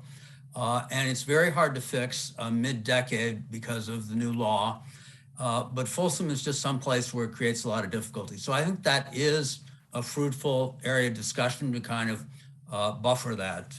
And we should have some discussion around that. But you know, I am concerned. I've worked in a number of cities that have gone through this since the Fair Maps Act. Frankly, I've never heard this district looks weird, but I had to do it to separate two incumbents. That's not a good reason. You know, I'm very proud of the map that Victorville adopted unanimously. We got a great Latino district, and all the incumbents were happy because they all got their own districts. But they coincided with neighborhoods. Usually that's possible. You have to find a way to do it that isn't based explicitly on the incumbents. And it does trouble me that in all of the iterations of the consultant maps, YK gets put in a low Asian district with as few as 10% Asian voters. That's separating him from his own community. And he was the candidate of choice. And that district is, that community is going to want to have an opportunity to vote for their candidate of choice in 2024. So if the two adjoining members are in the same district, I think YK wins the sequencing. So I'm not opposed to having you in different districts. I think that would be a very good thing. It's not impossible, but I haven't tried to draw a map, but it's troubling to have the first Asian candidate consistently be in all three maps in a low Asian district. It shouldn't be happening that way. So I do think that, and I've written this in detail, I think the narrative around the September meeting, and I tried to discuss this at the time with your attorney, does not reflect the Fair Maps Act, does not reflect the sequencing requirements. So, I hope we get through this, and it's not about you. It's about the voters. We need to focus on the voters, and you need to find ways to define communities of interest. Maybe they help you, maybe they help whatever entity, but they have to have some rational connection to demographics or neighborhoods or gathering places, and not just that they're connected to an incumbent. And I know my criticisms seem harsh. I think there is potential here, and I hope we can find ways to work together. But we also have to deal with the fact that you're out of time, and we didn't go guns blazing in court because we trusted you to do this within 3 months of. Can we call time, Madam Mayor? Yes. Speaking of, we're out of time here. Okay, thank you. Our next speaker will be Dolly Sood. Dolly, go ahead. Hi,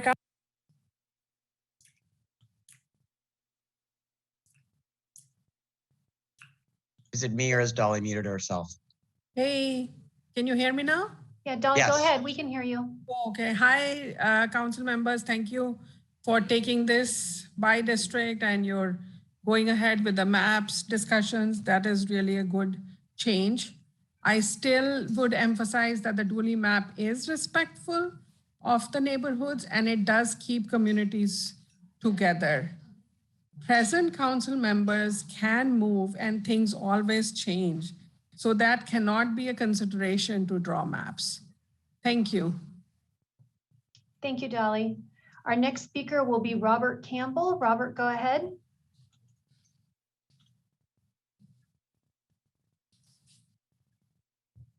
Robert, you may need to unmute yourself.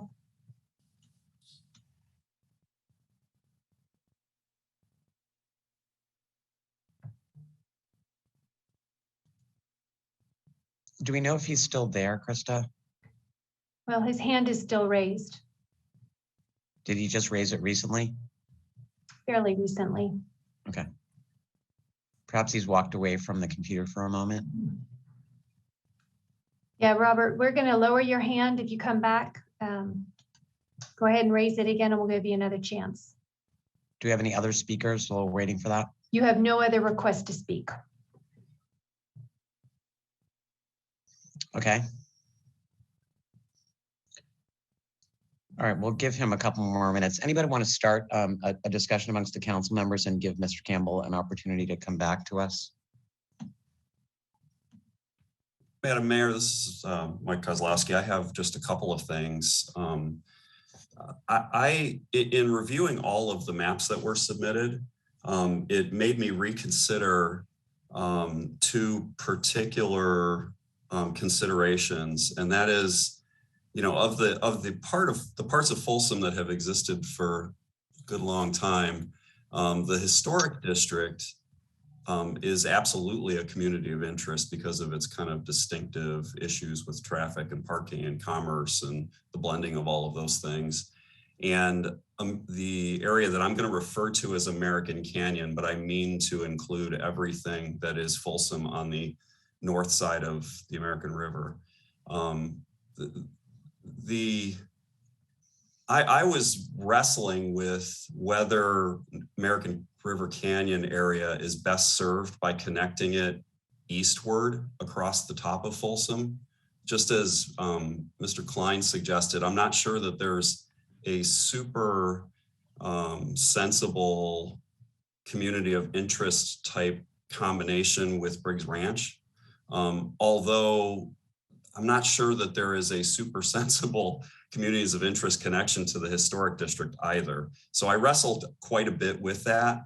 But one thing that did occur to me, which I was happy to see the EFROS map and the comments that we had about that earlier, which is that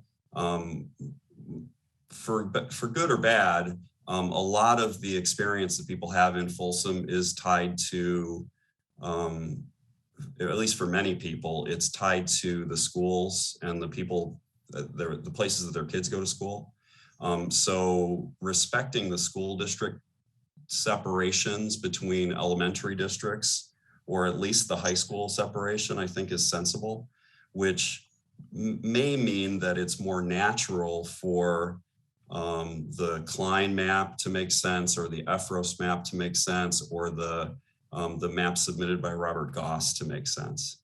And then the only other thing that I'll say as a consideration is that the comment that was made about south of 50 being split between two districts or not being split between two districts, I think was confusing, because if we were to split it and try and allow that growth to fill in more evenly between two districts, we can't also assume that the demographics going forward are going to be exactly the same as the demographics that we see currently. So we can't guess at what those demographics would be. And so I don't think that there's necessarily any harm in choosing to say, take the west half of south of 50, which has virtually no residents, and make some of it part of a district that maybe attaches to the other side of the freeway to the west. So anyway, so that's all that I have. I think there's merit to many of these. I think the consideration of where the edge of the commonly drawn northern district should be reconsidered, because I think the school district's a consideration, and I'm not sure that the power line easement is really a neighborhood separation as much as it may be considered in these maps. That's all. With regard to the school stuff, I think that one other important factor is that we need to recognize that there's actually a significant number of retired folks in Folsom that don't have kids in school. Sure. In fact, I would venture to say that that may well be a significant issue in my neighborhood. There's I think there may be 2 school-age children on my cul-de-sac in my whole, any house I can point to. Sure. So I think we need to keep that in mind. With regard to north of the river, keep in mind that a good part of the north of the river is technically in San Juan School District. However, and Sarah can confirm this, I think I'm right, but people whose children are supposed to go to San Juan, I believe if the parents work in Folsom, then they can apply to have their kids go to Folsom schools. And that may well be the case for whatever kids are left in American River Canyon. And I have a feeling that if we looked at American River Canyon South, we would find a lot of retired folks as well. And with regard to your commentary about the historic district and what commonality they might have with American River Canyon and all of the folks that are located north of the river, I would argue Mr. Klein's point that I think that part of Folsom probably has far more in common with Briggs Ranch than it does with the historic district, or the area, Montrose, basically across the street from the city that Bruce referred to as post-war housing, because that is when it was built. And so there's a lot more commonality, in my opinion, to that neighborhood, to Montrose, the historic district, because of the proximity to not only single family houses, there's a number of apartments there, closer to retail and shopping, closer to the central business district. So I don't know. I think there's, to my mind at this point, there's a lot more things that need to be considered before we get to the next iteration on this. And I think that now that some of the maps have been published and we've had this meeting, I'd like to think that we're going to get some more input from John Q. Public. Yeah. And I'm hoping that we'll have more people participating at the next meeting, and certainly that we have more participation in the hopes that we are actually meeting in person in the same room in February. Very good. Thank I you. have some comments, Madam Mayor.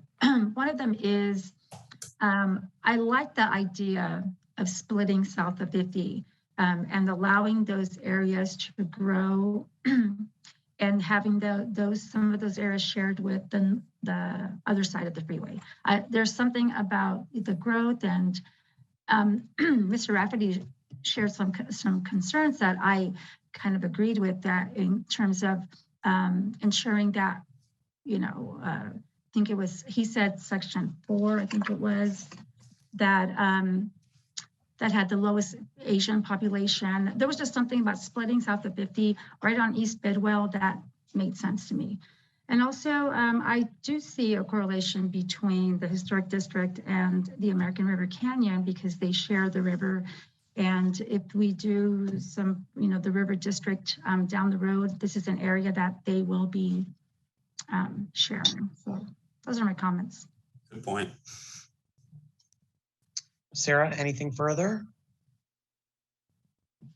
Yes, I have quite a few comments. First of all, Carrie, for those folks who are living in American River Canyon, they don't have to work in Folsom to send their kids to Folsom schools. San Juan Unified and Folsom Cordova have a standing agreement that if those Folsom residents want to go to a Folsom school, San Juan will release them. So thank you for clarifying that, Sarah. Yeah. I'll agree with some of the comments that have already been said. I do think everything north of the river should stay in one district. Everything in the historic district should stay together. I do think it makes sense to keep those areas together. The Kempenaar, Romanelli, and Gorton maps split the historic district, so I think those are out for me. I do agree with David Reed's comments about, he said keeping Natoma Station, Prairie Oaks, and Broadstone together. I would say for sure Natoma Station and Prairie Oaks, which, although I like parts of the EFROS, however you say that, map, that would eliminate that map because those don't keep Natoma Station and Prairie Oaks together. I would say that Broadstone, the Broadstone neighborhood actually straddles East Bidwell. There is Broadstone on both sides of it. If I'm not mistaken, Mr. Chalanchurla actually lives in Broadstone. So, and just for the record, Mr. Former Councilmember Starsky lived in Broadstone as well. Okay. I do think, kind of as one of our guiding principles, we ought to keep that population variance as close to 10% as possible, and that the district with south of 50 should have the least populous district. So kind of based on those principles, I would say at this point, the Klein map is my preference, but I would make 2 minor tweaks.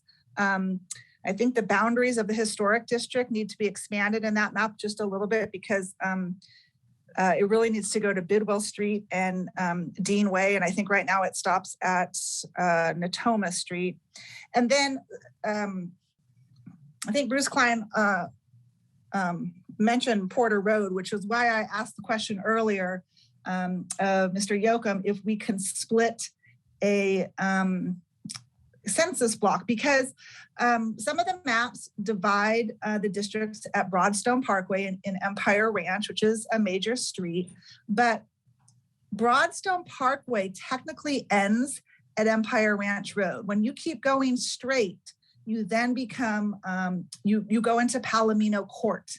And according to the census blocks, if we divide that, one side of Palomino Court would be in one district and the other side of Palomino Court would be in the other district. And really, Palomino Court should be with Porter Road and Appaloosa and all that kind of stuff. As far as the 3 NDC maps, I'm not a huge fan of any of them, mostly because I do think that they divide neighborhoods. And I'll give you an example. In map 101A, that divides Hildebrand Circle into 2 districts. And we know that Hildebrand Circle is the one right there on the El Dorado County line. And they're dealing with all that cut through traffic from El Dorado Hills. And so that is definitely a community of interest. And that is an example of a neighborhood that needs to stay together. So those are my comments. Madam Mayor, it looks like Robert Campbell has returned and raised his hand. Would you like to take those comments at this time? Yes, please. Okay. Robert, go ahead. If you're there, you're welcome to speak. Yes, can you hear me now? We can hear you, and I'll go ahead and start the 3 minutes for you. Okay. Go ahead. My main question is the area south of 50. Is that based on the current population or the anticipated built-out population? It's important to understand that the maps must be drawn based on the data that came out of the 2020 census. So that's what we've been talking about. I don't know how much of this you missed, but that's why there's a requirement for maximum deviation. We know that between now and the 2030 census, we expect that there will be a large increase in population there, but we cannot account for that in advance. It must be done in accordance with the numbers that came out at the end of in the late summer and early fall of 2020. Okay, thanks for clarifying that. So to me, that adds some credence to dividing south of 50 into 2 zones to accommodate for the very quick population increase, which will take place in the next few years.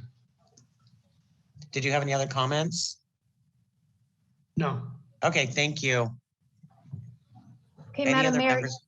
you have no further requests to speak from members of the attendees. So if you wanted to close the public hearing, you could do so. Okay, we will close the public hearing. And our next public hearing on this subject is going to be on February 8th. And we're hoping that that will be in person, fingers crossed. I just think that the discussion's a little bit easier and then we're all looking at the same maps. And I would simply request that the maps that council members have made specific reference to, if we could get a little bit more detail on those maps so that we've got a couple more streets shown, I think that would be helpful for our discussion to make it a little bit more clear to anybody who happens to be watching this at home. We can do that. Mayor Hall, this is YK. I put the demographers maps. I did them in Dave's redistricting, so I can email those to the city attorney and he could post those if that's helpful, because then you can blow it up and see the street names and all that stuff. Oh, excellent. Thank you, Sarah. Yeah. YK, did you have a question? Yes. I just want a quick comment. Since you mentioned that, referencing the public's submittal, if Robert Goss's map is not there in the reference, I would love to add his, and I see that you put a lot of thoughts into it, keeping the communities together and also the, the neighborhoods and streets and all those. I want to make the Robert Goss's also as one of the reference maps for our next discussions. Go ahead. Just to add, the maps that I did like were the Balaga and the Ferrari maps. Just a comment. Okay, I'd like not to exclude any of them. If we've got 9 copies of the Dooley map, we only need one of those, as opposed to 9 of them.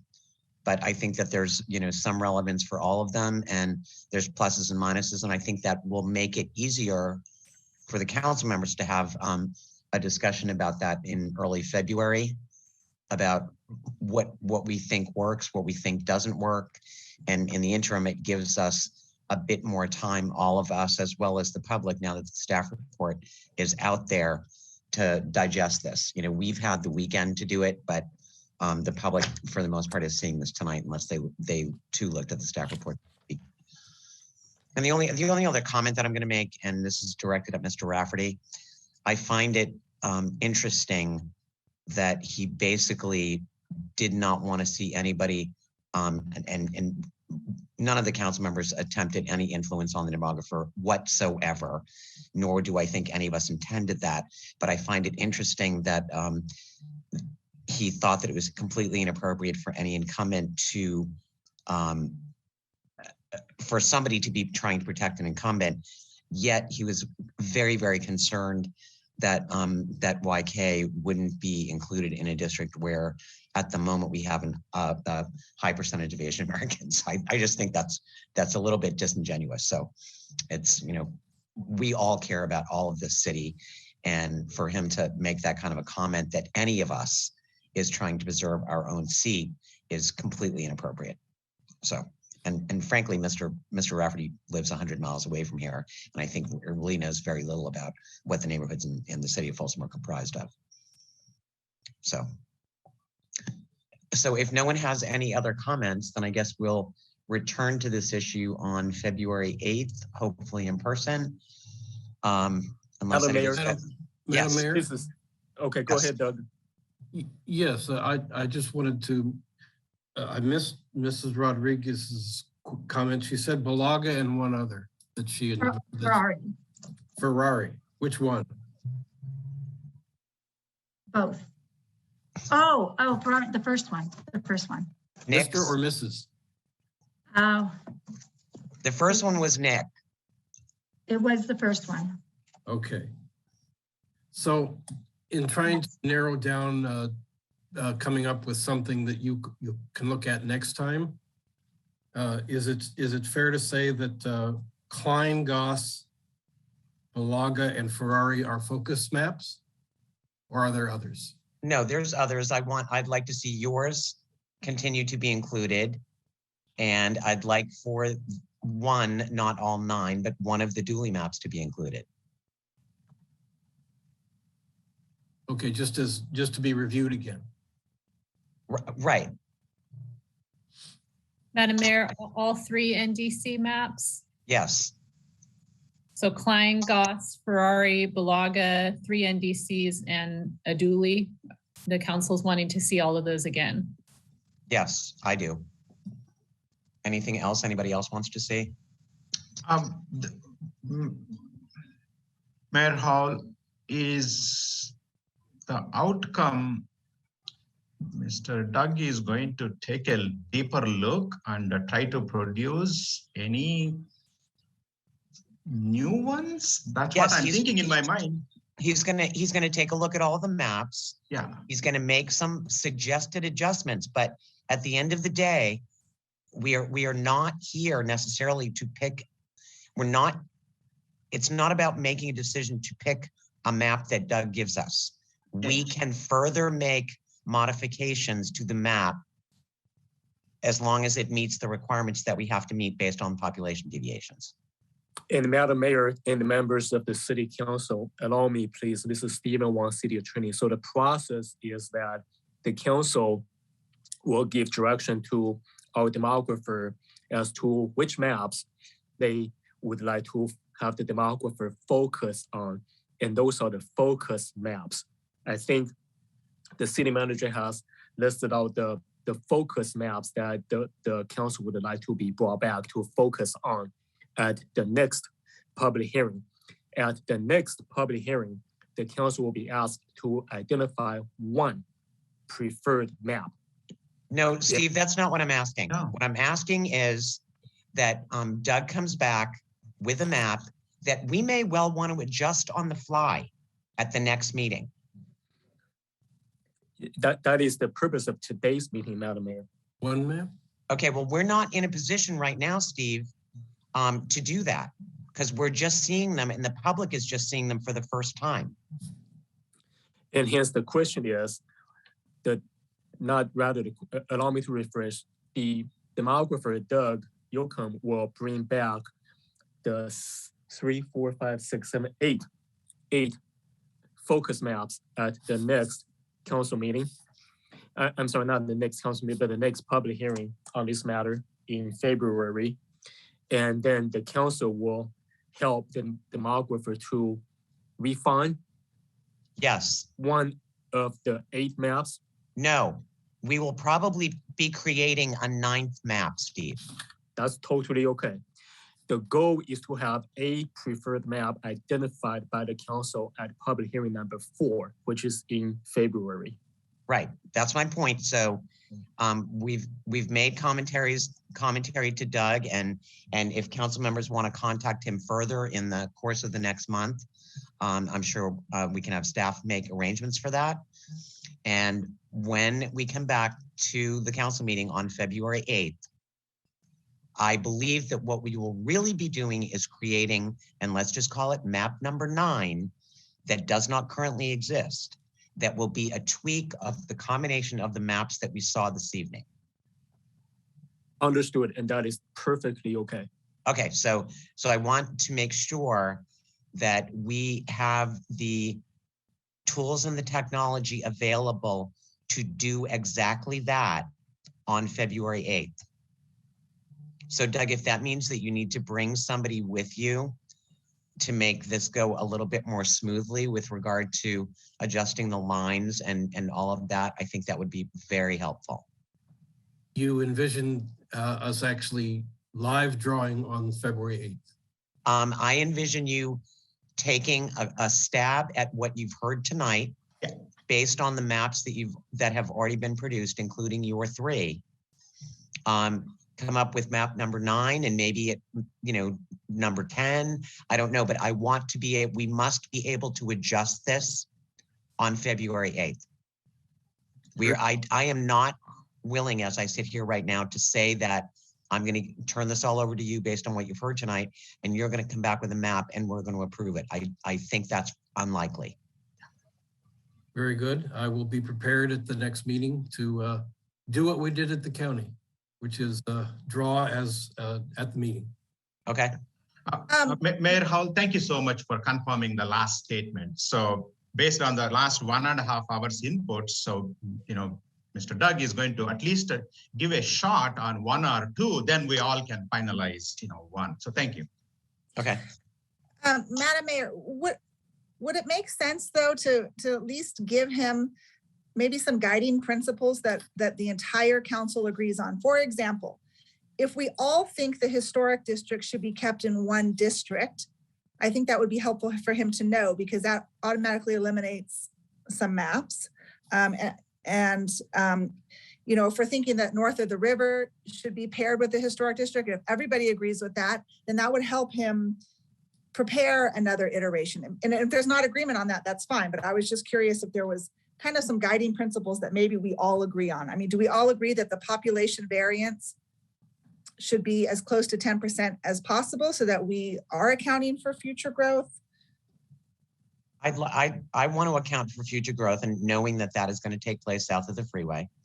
So that particular district, in my opinion, needs to be the most underpopulated one. I agree, but I'd prefer to see it as close to 10% as possible and not 4 to 5%. But again, I don't know if I would agree with you. But I just think it'd be helpful if we gave him some guiding principles to work with. I'm fine with that, because that gives us the biggest margin of error, as it were. So I'd like to see everything north of the river stay together.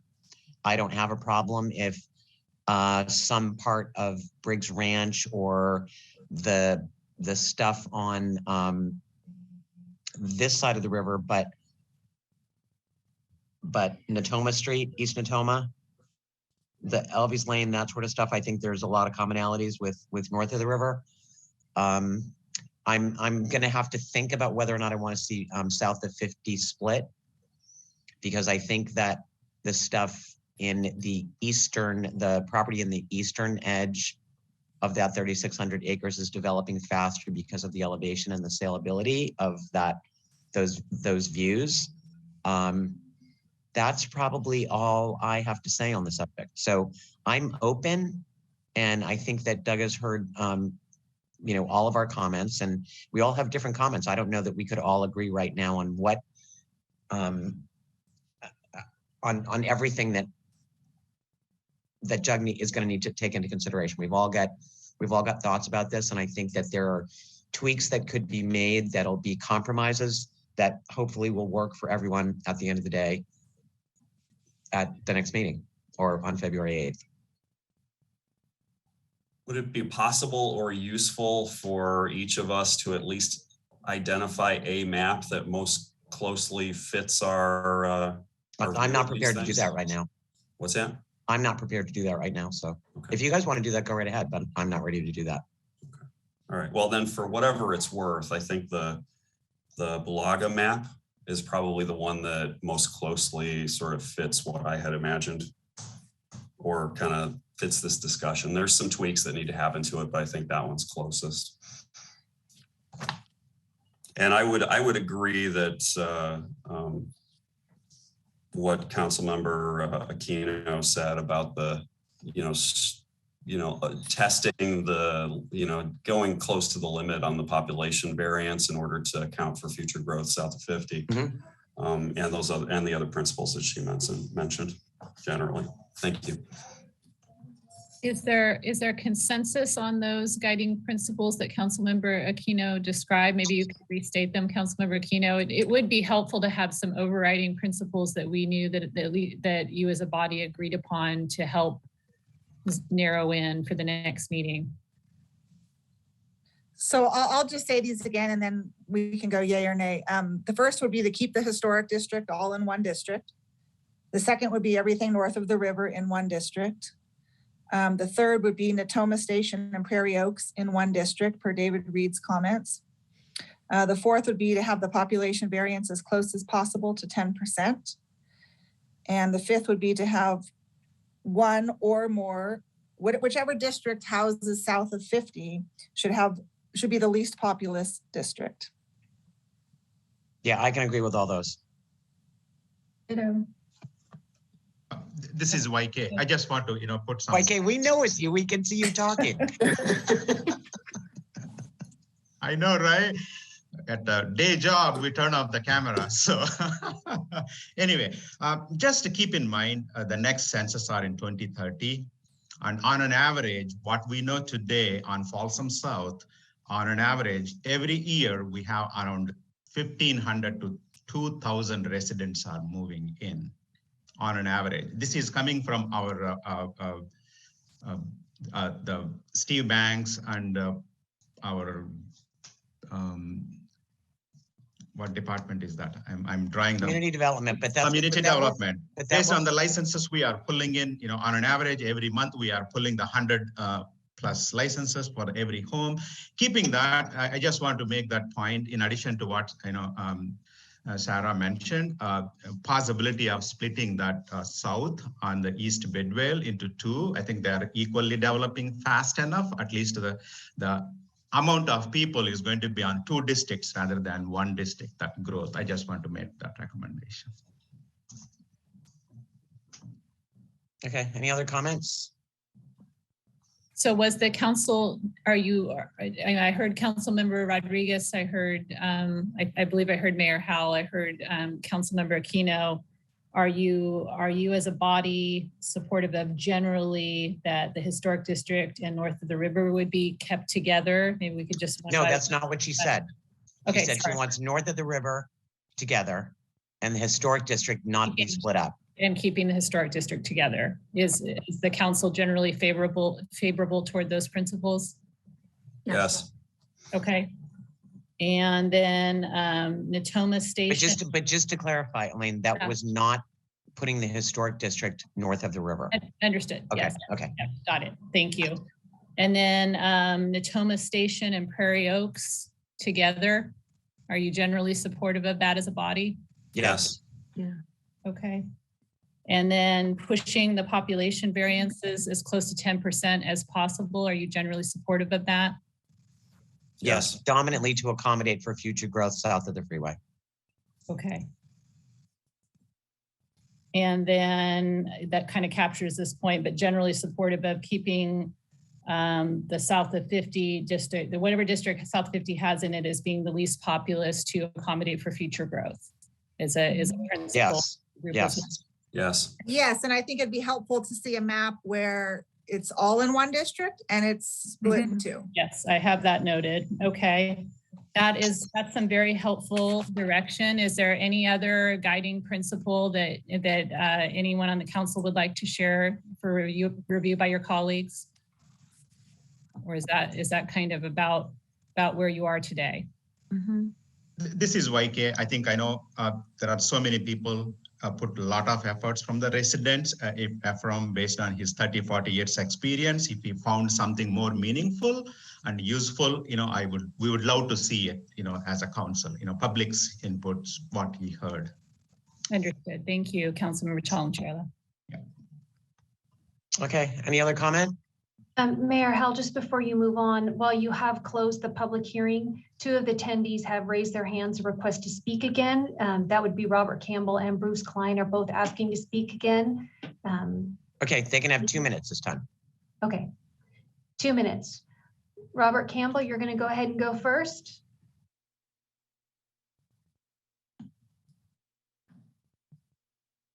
Robert, you may need to unmute yourself, but you are clear to talk. My hand, I'm fine. I made my comments. Thank you. Oh, okay, thank you. Bruce Klein, go ahead.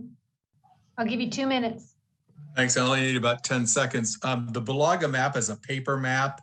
And so if we want to be able to work that map and look at it and be able to analyze it by streets, can someone from the city or the demographer get it uploaded into Dave's redistricting and put it on the website ASAP so that we can look at it and see how it works? Thank you, Bruce. That's all. Okay, thanks, Bruce. Okay, with that, I'm going to request that we take about 10 minutes before we start the next item.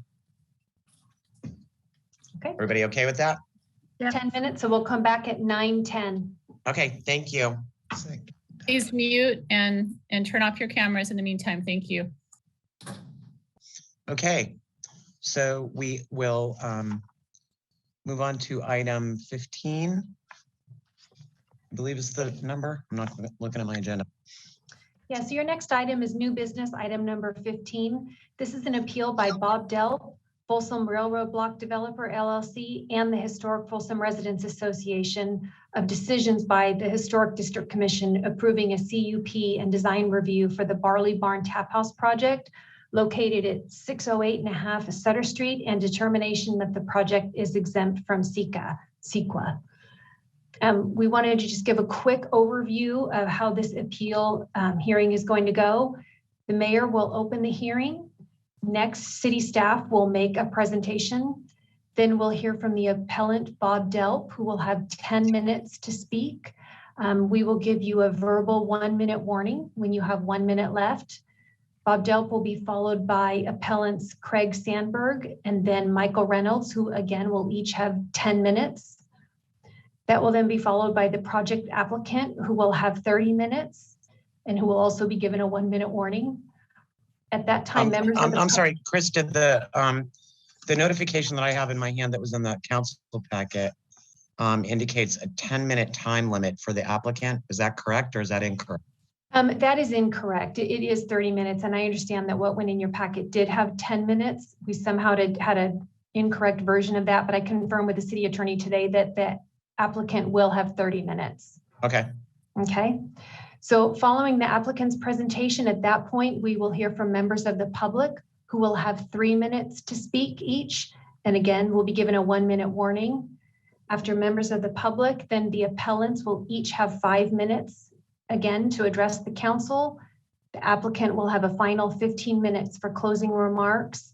At that point, city staff will respond to any questions from the council. The mayor will close the appeal hearing and the council will then deliberate on the matter. Okay, so before I open the public hearing, I'm just going to make a request of all of the parties, the 3 appellants and the project applicant, that if there's information, this is probably more applicable on the appellants.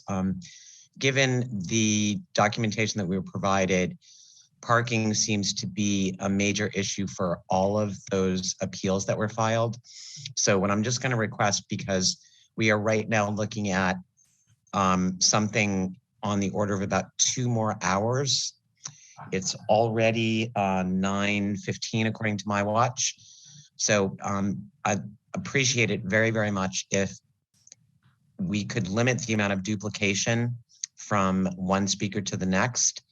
And if you want to refer to comments that the previous speaker made or ditto, that would be greatly appreciated in the interest of saving all of us a little bit of time in getting through this process. So with that, I will open the public hearing, and city staff, you are up first. Thank you, Mayor Howell. Councilmember Steve Banks again with the Community Development Department. I'll try and get through this presentation as quickly as possible. As you're aware, we have 3 appeals regarding the Historic District Commission decision to approve the Barley Barn Tap House project and its associated entitlements. Just a quick background, this is the existing building in which Barley Barn is proposing to be located. The building was constructed in the late 1950s. Wood siding, corrugated metal roof. The building itself is not considered historically significant, nor is it listed on the city's cultural resource inventory list. Key details, there are 2 entitlements associated with this project: a conditional use permit for operation of a craft beer establishment within the existing building, of which I just showed you the photograph. They're proposing to serve craft beers and food, all of which will be provided by off-site vendors. And many of those vendors are anticipated to be local vendors. There will be live entertainment on a limited basis, and I've shown you the hours of operations are proposed by the applicant. Design review is the second entitlement. The applicant's proposing to redesign the entire exterior of the building, as well as make interior improvements, and they're focusing on a rural barn design theme for the remodel of the existing building. In terms of site improvements, they're proposing a small patio area outside the entrance to the building. They are proposing to maintain an existing private walkway that connects between Sutter Street and the parking lot to the north. And lastly, and fairly importantly, the applicant has entered into a parking agreement to utilize 15 off-site parking spaces in Eagles Lodge parking lot jointly with the Eagles Lodge. This is a view shown in the yellow highlight is the project site, including the building and that private walkway I mentioned. And then you look to the east, about 200 feet away, that's the Eagles Lodge building and parking lot. This is a site plan that was approved by the Historic District Commission. As you can see, the small patio area has 3 seats shown in yellow here. I'm sorry, 3 tables with chairs shown in yellow.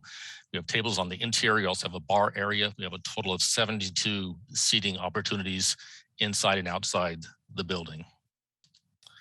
These are renderings provided by the project applicant. Here's another view. Again, you can see the patio area and the proposed remodeled building. The Historic District Commission reviewed this project at its November meeting, a fairly lengthy meeting. There was a significant amount of public testimony. 12 individuals spoke in opposition to the proposed project, had concerns primarily about parking. There's also concerns about the proliferation of bars in this area. There was concern about noise impacts. There was concern about the use of a CEQA exemption for this project. In addition to the people who spoke at the meeting, there were a substantial number of letters and emails provided to city staff, which we forwarded to the city council in your packet this evening. There were 3 individuals who spoke at the meeting in support of the project. They spoke in support of the applicant and his history in the historic district. They supported the design of the building, and they also supported the unique business model of the craft beer experience. As I mentioned, the commission engaged in a lengthy discussion and debate regarding this project, primarily focused on potential parking impacts to nearby businesses and also to nearby residential areas. There was also some discussion of noise impacts and again, questioning the use of the CEQA exemption. Ultimately, the commission voted separately on the conditional use permit and the design review entitlements. Without the conditional use permit, there would be no design review approval. The commission voted 4-1 to recommend approval of the use permit, and then they followed that up with a 5-0 vote to recommend approval of design review. 2 commissioners abstained from the project, and they were located within, well, one of the commissioners lives within 500 feet of the project site. The other commissioner has a business within 500 feet of the project site.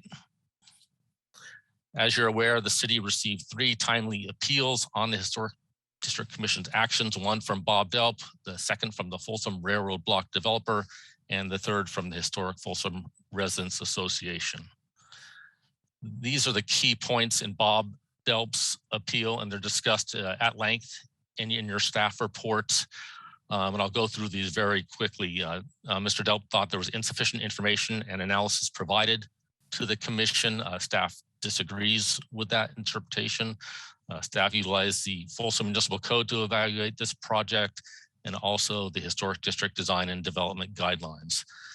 Second bullet point is their concern with the interpretations of the Folsom Municipal Code. There was no other information regarding this comment by Mr. Delp, and staff wasn't clear what he meant by the interpretations. We assume he meant parking interpretations, but we weren't certain. The third bullet, he claims there's on-site parking should be required. Staff disagrees with that assertion. The Folsom Municipal Code does not require parking in the historic district to be located on site. And also the design and development guidelines state that the parking is not required to be provided on site. He mentions our actual parking demand was not assessed. Again, staff used the Folsom Municipal Code to determine parking requirements for this project. He talks about identification of ADA parking spaces. The applicant is proposing ADA parking spaces in the powerhouse parking lot adjacent to the project site, so that is being provided. Mr. Delp mentions traffic volumes and impacts not being assessed. For a project of this limited scope and scale, a traffic study is not typically required. That being said, this project is anticipated to generate approximately 28 p.m. peak hour trips during the weekday. The city's threshold for conducting a traffic study is 50 p.m. peak hour trips during the weekday. And we did not feel the project met that threshold. Nonetheless, we did evaluate the project. The project does not cause any changes to roads within the project area. There are no changes to project driveways. There are no changes with respect to pedestrian circulation.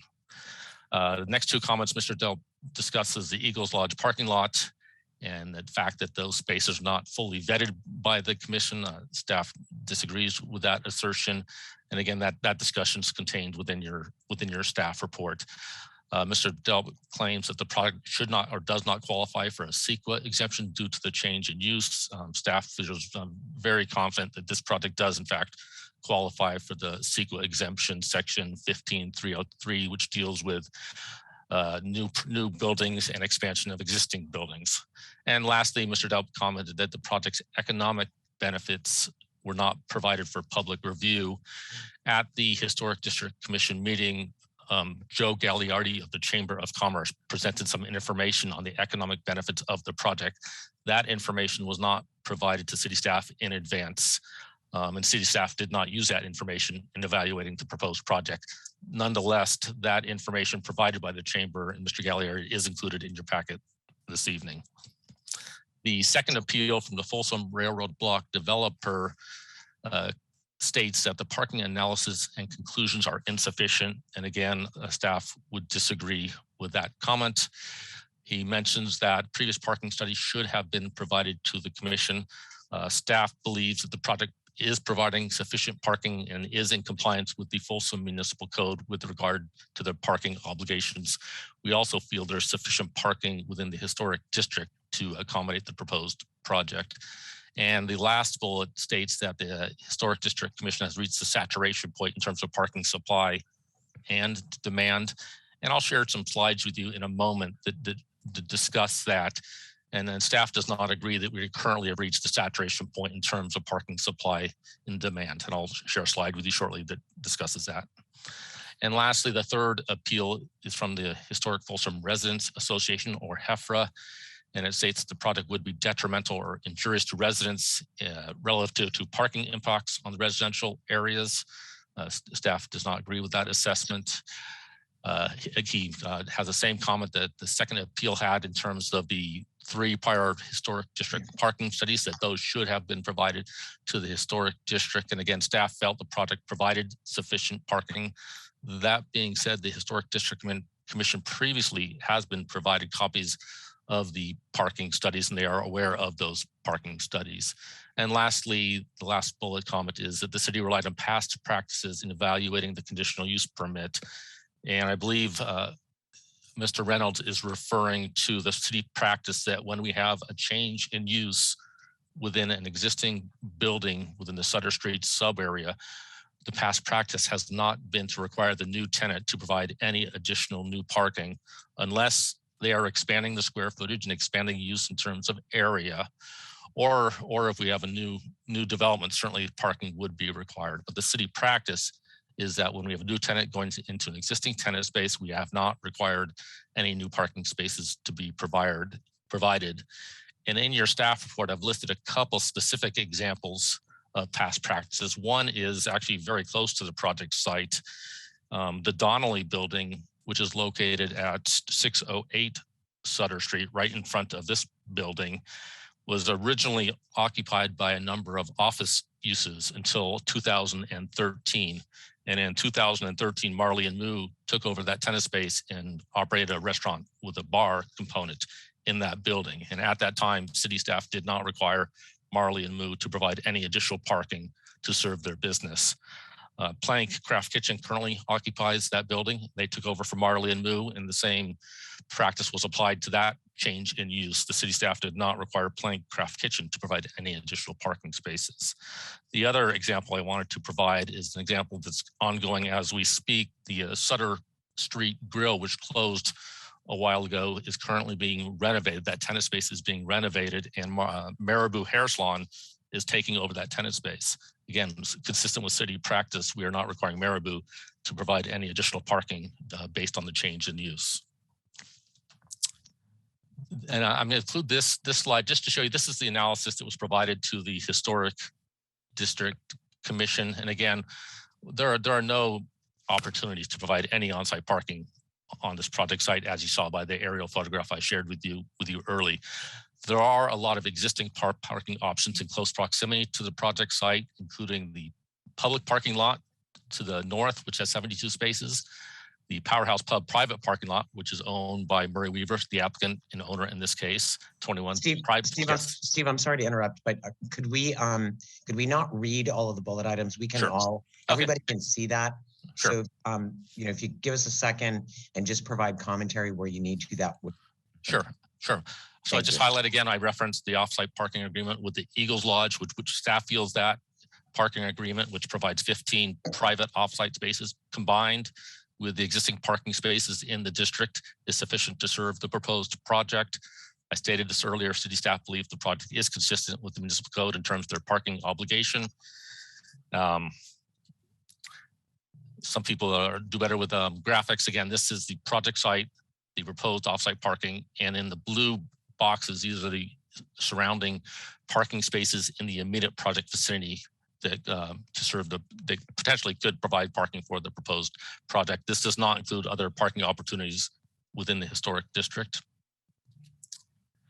The parking studies, which have been referenced previously, I just wanted to comment on this because I have a couple of graphics to share with you real quickly. The general conclusions of the most recent 2018 parking study provided by Kimley Horn and Matt Weir were that there's currently, as of 2018, there is sufficient parking in the district. On the weekday, the combined occupancy is 60%. On the weekend, it's 59%. That being said, the study does say the parking availability specifically in the 600 block of Sutter Street, Zone 1, is definitely more limited. But as a whole, there's sufficient parking currently in the district. In terms of the potential for saturation in the historic district, there were a number of assumptions made by the 2018 Kimley Horn study that aren't necessarily true anymore. Specifically, the parking study in 2018 assumed full development of historic Folsom Station, and historic Folsom Station would have a significant impact on parking demand and parking supply. And that has not occurred. That was anticipated to occur with the 2018 study. And I think we're probably many years out from that being fully built out. Secondly, the rate of development activity has changed, obviously, with the COVID situation over the last 2 years, and the parking demand has changed. I referenced Historic District Parking Solutions Ad Hoc Committees because since 2018, city staff has been aggressively seeking to implement parking solutions, including the recent implementation of the residential parking permit program and wayfinding program. So there are activities ongoing to address the parking concerns in the district. This is a graph requested by one of the council members earlier today, and this is the utilization of the parking garage from July to December 2021. The green line here represents Saturdays. The light blue line is Fridays. And I moved to the right side of this graphic to show you that after 6 to 8 p.m. in the evening, the usage of the public parking garage drops significantly. So there's substantial opportunities in the public parking garage late in the evening on both Friday and Saturday nights, which are of concern to this project. This is a graphic from the 2018 parking study. The proposed project is in zone 1, showed in red. In yellow, you see the public parking lot opportunities within the Sutter Street sub-area. This does not include private parking lots, and this graphic does not include on-street parking opportunities. This is a chart showing availability, again, from the 2018 study on the weekday. As you can see, it never exceeds 70% district-wide in terms of existing parking opportunities and parking lots. This does not include on-street parking or private parking opportunities either. This is the weekend snapshot, again, for existing parking opportunities and parking lots. As you can see, across the district, it's less than 60% from the hours of 6 p.m. to 9 p.m. on weekends, which is a significant time frame for this particular project. And last graphic, this is a parking supply and demand timeline. And I think this is important because this is from the 2018 study. The red line shows the parking supply in the historic district. And you see the line dips a couple of times. And the dip occurs because we lose parking spaces with development of the historic Folsom Station project. The parking demand is the blue line, and you'll see it pops up a number of times on the left side of the screen. Well, that pop-up was partially in response to development of historic Folsom Station, which, like I stated earlier, the Scott Seafood project or the Roundhouse restaurant is the only thing that's been built so far in historic Folsom Station. The other parts of that project have not been built. So the supply or the demand for parking would not necessarily follow this increase on this chart because of those changes.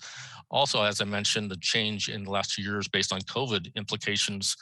And in talking to Matt Weir, the consultant with Kimley Horn, who actually wrote this study, he questions that this line would not look anywhere close to the shape of this line today based on the COVID situation over the last years. In fact, this line might be the blue line might be a straight line or even go down somewhat over the last 2 years.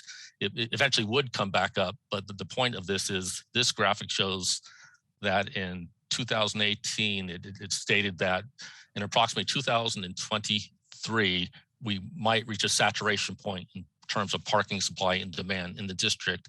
And in talking to Matt Weir with Kimley Horn, he says that this chart is probably needs to be updated, that circumstances have changed, and we're probably many, many more years out before we're gonna hit a saturation point in parking supply and demand. I'm gonna skip through these signs. Obviously, we evaluated noise, we evaluated uses. There are a number of conditions placed on this project relative to noise and use to ensure that there aren't impacts to residents and the nearby businesses. There are limitations on hours of operation. There's a requirement that there can be no outdoor speakers. There's no dancing permitted. And again, I just wanted to highlight some of the limitations placed on the use. And again, these are just conclusions based on what I've talked about already. And I'll finish off that staff respectfully requests that the council deny these 3 appeals. And with that, I conclude the presentation.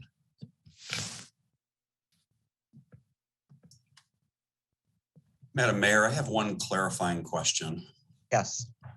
So Steve, could you go back to the chart where you indicated it's reaching a saturation point, that one? What is the definition of saturation? A peak hour need for more parking than is available, or some average need for parking than what is available? You know, it's obviously it's 100% of spaces being occupied, and I know Mark Rakavan, Public Works Director, is online, and he might be able to further elaborate on what the term saturation refers to. Yeah, so the reason I ask is because there are some metrics around parking that have to do with circulation time that it takes to find a parking space, which sometimes masks the availability of parking. If the wayfinding is not adequate, perhaps somebody, hunts for a parking space longer than they should if they knew where all the available parking was. And I think we're trying to address that. So I'm just trying to figure out what's the measurement that we're saying is quote unquote saturation, if either of you can clarify. Mark, are you able to tackle that question? Yeah, good evening, Mark Rakovan, Public Works Director. Councilmember Kozlowski, you're correct that, you know, the classic definition of parking saturation is not 100%. It is closer off the cuff. I want to say it's closer to 80, 85% to account for, you know, that circulating through the area, trying to find parking, you know, and that the time that you have to account for in that. So, you know, again, you know, I don't have the number right in front of me, but I do believe it is in that 80 to 85% range is considered parking saturation. Okay, thank you very much. I was just curious about that.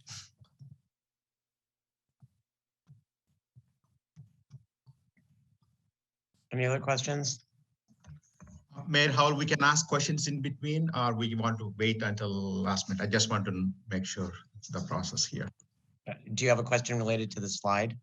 Not this slide, the previous slides, which we were talking about, the station around the build out is not complete. So that's why the Kimberly Horn's proposal or recommendation is no longer valid. So I just want to get some more details around it. If I understand your question, let me go back to the previous slide. Is this the slide you were referring to? Exactly. The bottom assumptions made for parking studies may no longer be accurate. If you can explain a little bit more on that. Sure. And again, the city staff has spoken with Matt Weir, and again, he's the consultant who prepared the 3 traffic or parking studies for the district. And he noted that at least with the 2018 study, for a saturation point to occur, it assumed full development of historic Folsom Station. And currently, the only building constructed within Folsom Historic Station is the Scott's Seafood Restaurant. There are retail and residential units proposed, and there's a lot of other development included in development of the historic Folsom Station, all of which would impact, it would result in a removal of parking spaces and then an increased demand for parking spaces when that project is entirely built out. And that would significantly impact the results of the parking analysis. And also the rate of development activity has been altered significantly in the last 2 years as well. And that rate of change would also have an impact on the saturation point and when that would occur. So is that including the vacant lot out there next to the parking spot? Is that including that development as well? That's exactly what he's talking about. Okay. Right. Thank you. I would also add to that this the graph I showed you, and I'll hop to it in a second. This graph or chart does not include private parking options within the historic district. So the hotel and private parking lots like the Powerhouse and other locations, there's probably between 200 and 300 private parking opportunities in the district. That is not included in this chart. So your red line probably would actually be higher if you're looking at both public and private. Except that options. the hotel, Lake Natoma Inn does not allow people that are not at the hotel to park there. That's true. That's a good point. So that's kind of a non-issue. Thank you. Thank you. All right. Did you have some more, Steve? No, that's the end of the presentation. Okay. So I guess that moves us to. Yeah, that would take you next to the presentation by appellant Bob Delp. Okay. If you're ready for that. Yep, Bob, oops, I lost my screen there.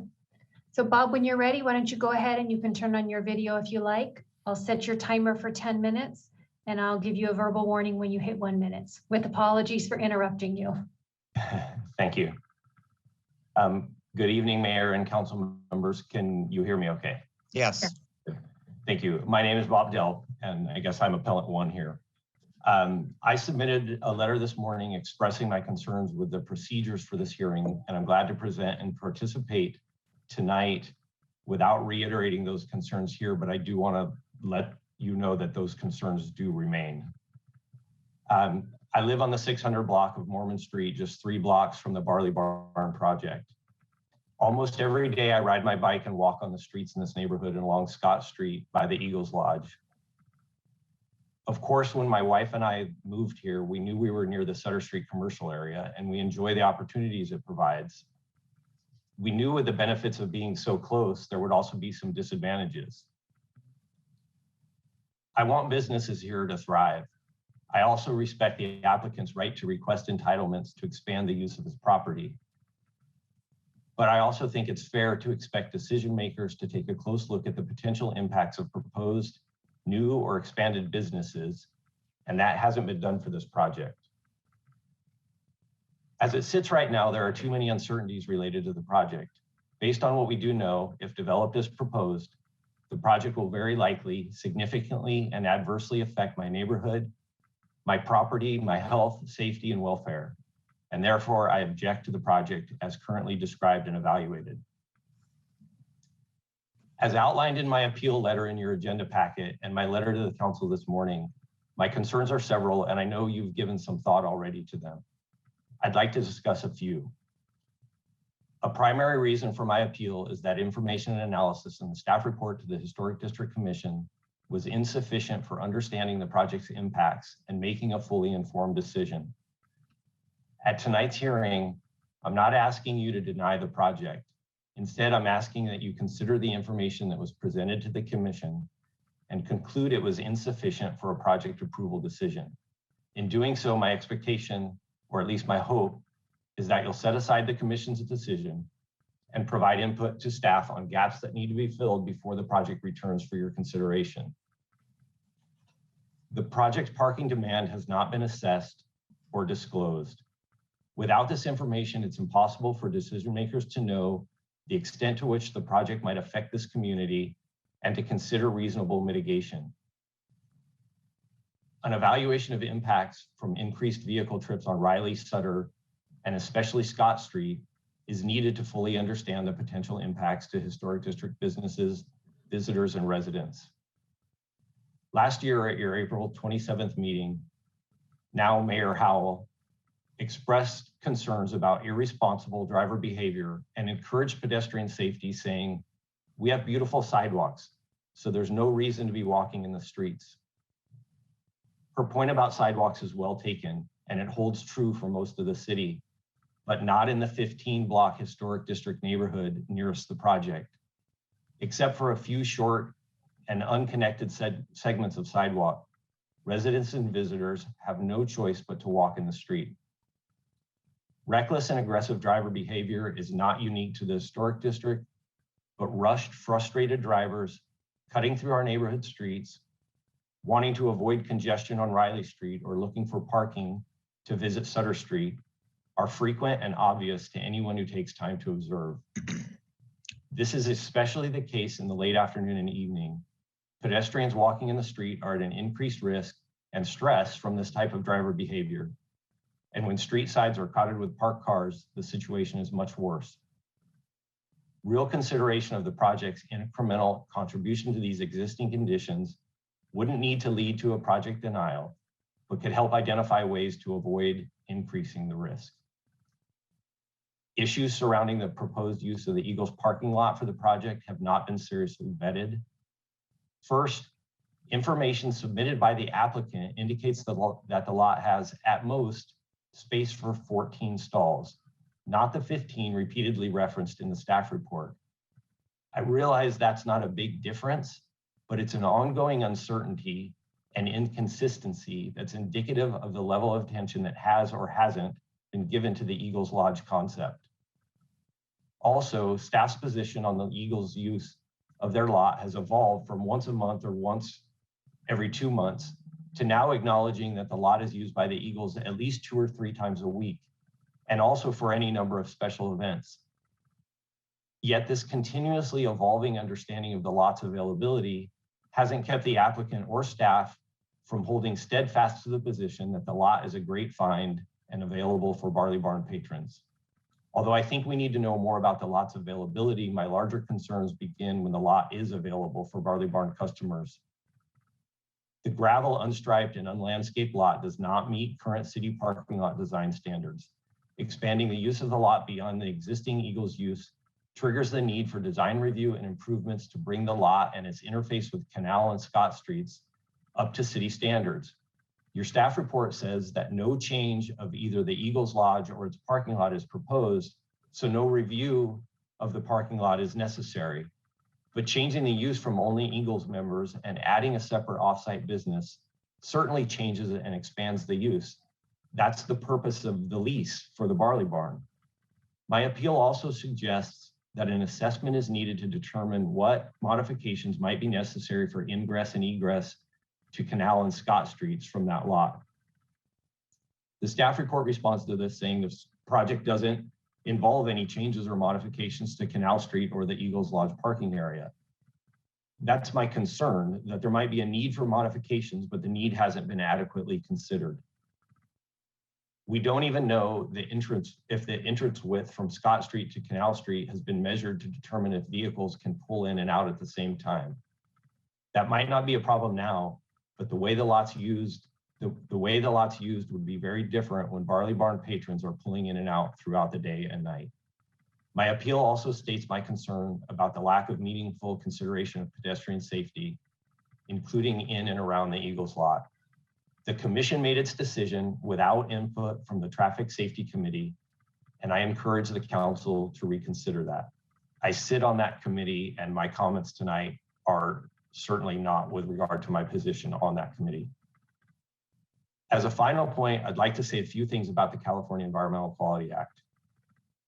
A use permit that allows a substantial change in the use of a property as proposed for the Barley Barn cannot be excused from CEQA review using a categorical exemption for the conversion of a small structure, construction of a structure, development of a structure as an infill project, or any other categorical exemption that's been mentioned in documents attached to the staff report.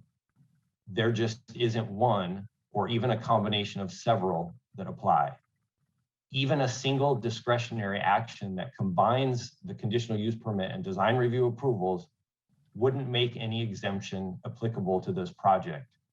And the bifurcated approach used by the commission in approving the use permit separately from the design review undoubtedly severed any potential applicability of the CEQA exemption the commission attempted to apply to the use permit decision. At its heart, CEQA seeks disclosure, and it's disappointing to see so much effort put into avoiding disclosure. A CEQA document and its environmental analysis would inform the community and decision makers about the impacts of the project and would offer an opportunity for meaningful consideration of potential mitigation that might help alleviate those impacts. And it's sorely needed here. For these reasons, and as documented in more detail in my submittals to the commission and to your council, I'm requesting that you set aside the commission's decision and provide direction to staff with regard to filling in the gaps in the analysis before returning for future consideration of this project. Thank you for hearing my appeal tonight. Thank you, Bob. You escaped my 1-minute warning. Okay, our next appellant who will address the council is Michael Reynolds on behalf of HEFRA. That's listed on my document. I'm sorry, Craig as Sandberg. Craig. Okay. Sorry, Craig Sandberg. I jumped ahead. Krista, can you reset the clock too, please? Yep, I'm on it. So Craig, when you're ready, go right ahead. Okay, thank you very much. If we could ask Madam Mayor. everybody else to mute, please. There's a lot of feedback. What am I doing? Uh-oh. Craig, do you perhaps have 2 windows open? I don't think so. Of course, I'm a little low tech. Oh, I do. Is that bouncing off your phone? It will bounce off a phone, yes. If you have the meeting going on 2 different devices, I would eliminate one of the devices. I'm sitting here with Jerry and he had his phone on. Okay, am I okay now? Yes, your echo was eliminated. So when you're ready, go ahead and start. Madam Mayor, members of the council, thank you for the opportunity. I will try to be brief and not be repetitive, but there's a few things I feel like I got to say. One thing that was brought out in Mr. Holderness's letter that was sent to the council, that my client does not have the standing to bring this appeal, which is absolutely ludicrous, as my client probably has more to lose and has more interest in what's going on out there than anybody else. He has over $7 million invested in the railroad block already. And it's ready to begin the next phase. The Granite House, which someone was talking about earlier that we don't know when it's going to get built, will be started this year. So there's action going on out there. And when that happens, you're going to lose some parking spaces and you're going to gain the need for more parking spaces, which is part of the problem that we have with the railroad block. And our development is approved. It's subject to a development agreement. It's not a pie in the sky operation. It's going to happen. And it's going to happen sooner than anybody seems to give it credit for. And the parking issues out there have been well known for an awful long time. They've been doing parking studies out there for 20 years, and they all ultimately end up with the same conclusion, that when you take the existing growth and existing businesses and add the planned and approved growth out there, you're going to run out of parking spaces. Now, we can argue about whether that's happened today or whether it's going to happen in 2023, but it's going to happen. And one of the things, the recommendations from each of those parking studies have been the same. You got to enforce your parking regulations, which is something that isn't done. You have to revise your parking generation rates. One space for 350 square feet just does not cut it. Build another parking structure. Every study has said that's something you're gonna need. Develop an in lieu fee program. Once again, none of these programs have been implemented, even though they've all been recommended over the last 20 years. And one of the big factors in that, which kind of takes the blame away from pointing a finger and saying you didn't do your part, is the fact that a lot of reliance was on the redevelopment agency to provide funding, which did provide the funding for the existing structure and did provide the funding for the plaza. But it was anticipated that with the development in the railroad block, we'd have an increment to the redevelopment agency that would probably build the second structure, which would be on Trader Lane, which is obviously not going to happen since they dissolved the redevelopment agency and those funds aren't available. And no other funding source or program has been put in place to try to replace those funds. It's a challenge, but an in lieu fee program would be a useful device. But a really important thing is enforcing the parking regulations, because that makes your more efficient in the use of the existing parking you have. But it's not something that you condition a little project like we're talking about tonight, say, go out and do it. This is something that's going to have to be studied and have to be put together by the city with a lot of thought. I'm going to try to keep things short here, so I'm doing my best to try to keep my high points. The key issue, though, okay, let's get right to the key issue, is this one parking space for 350 square feet. It makes absolutely no sense. Now, this was adopted a long time ago when the historic district was pretty much an antique shopping mall. It was mostly retail.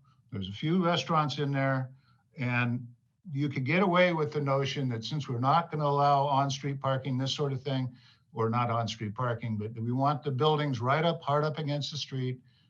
Some of the things that make Old Town special, we can get away with this 1 in 350 square feet. But the reality is that's not the case anymore. There's already 27 alcohol licenses in Old Town.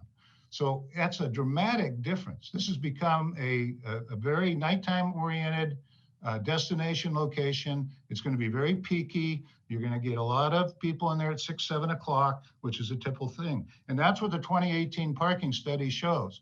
Now, there's a lot of different assumptions and graphs. Some of them assume that we're going to get a parking structure built. Some of them assume that the railroad block was going to be fully constructed. But the key one, the key graph, and I'm sorry I'm not technologically advanced so I could put this on the screen for you, but on page 924 and 922 of your staff report are two graphs that Kimley Horn provided showing the existing conditions in 2018. both of those show that in the key hours, 6 to 8 o'clock, and on the weekends, you're using 99% to 100% of your parking capacity. To say, gee, maybe there's a few parking spaces still out there at 99%. What Mr. Radovan said earlier is absolutely true. The rule of thumb is, and what they call practical parking or practically full, is about 85%. And the studies show that about 85% is when people start getting cranky. They're driving around, they can't find a spot, they're hawking parking places or parking in the aisleways, waiting for someone to get out, which is kind of where your parking system starts to malfunction. And that's when people are leaving the parking lot, going around the block, trying to find another spot, probably going out and trying to find parking spaces out in front of some houses out in the residential area.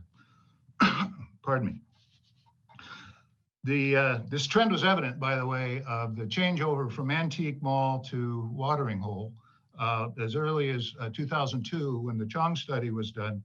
And they said then that the 1 in 350 feet, one space in 350 feet was totally inadequate and should at that time be adjusted to 7 spaces per 350 square feet, a 7-fold increase in the number of spaces, per, pardon me, for 350 square feet. I think common sense would tell us that changing the use from a retail use, a little art shop, to a beer hall, with only limitation on occupancy being the building and fire codes, which by the way is 160 occupancy, is a significant change resulting not only in many daily patrons, a lot more people showing up, but showing up at the same time. That's the beauty of a retail operation. And that's why some of these graphs and stuff look okay during the weekday, midweek, because those are retail users going in and out, and they don't tend to be peaky. They don't all show up at the same time. In this case, we're gonna multiply the number of people that will be showing up to that building by a significant factor and all showing up at the same time. So they're gonna peak out at 6 or 7 o'clock. And we did a little analysis based on the size of this building that they've reduced. We got a set of the plans. We had an architect look at it and say how setting up a normal restaurant table setup, it would show that up to 128 people would be comfortable in there, uncrowded. And that's not including employees. 128 people, if you use a reasonable parking ratio rate, would call for 43 parking spaces. So what we're doing now, we're saying on one hand, no, we don't need to give you any, you don't need to give us any parking, but that's very nice of you to come up with 15 across the street. When the reality is to properly park that building would require at least 43 spaces.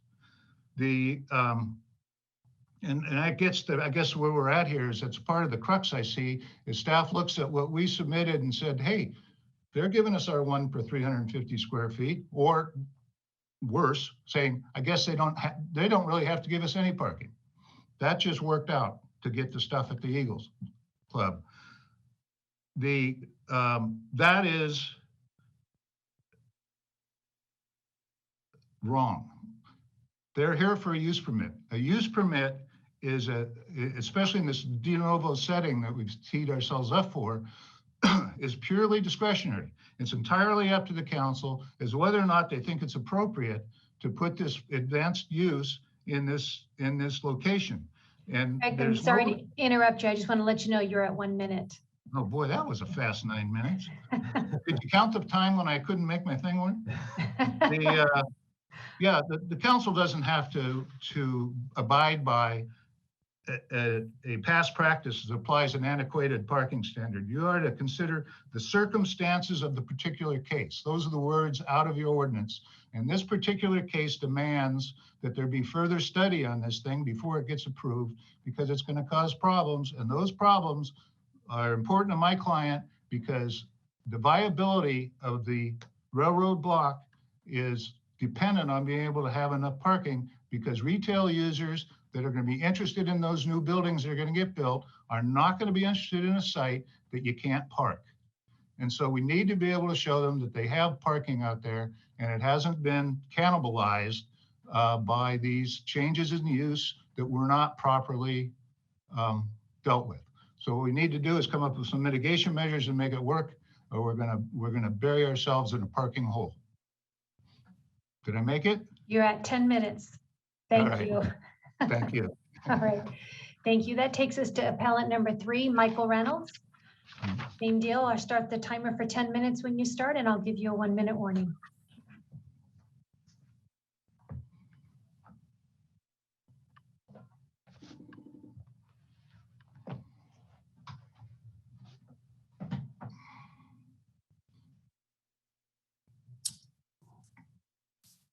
So Does Mike he need- Reynolds, Does he need to unmute?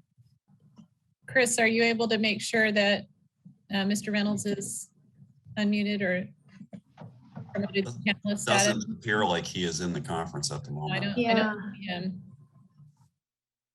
I'm not seeing him on the panelist list, nor is he in the attendees list.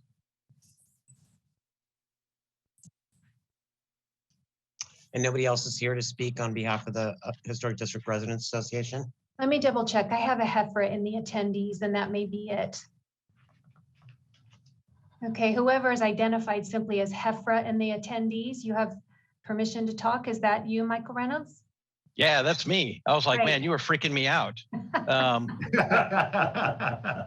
So All right, is my camera visible? And, you know, because I want to share, I have slides that I was hoping to be able to Yeah. share.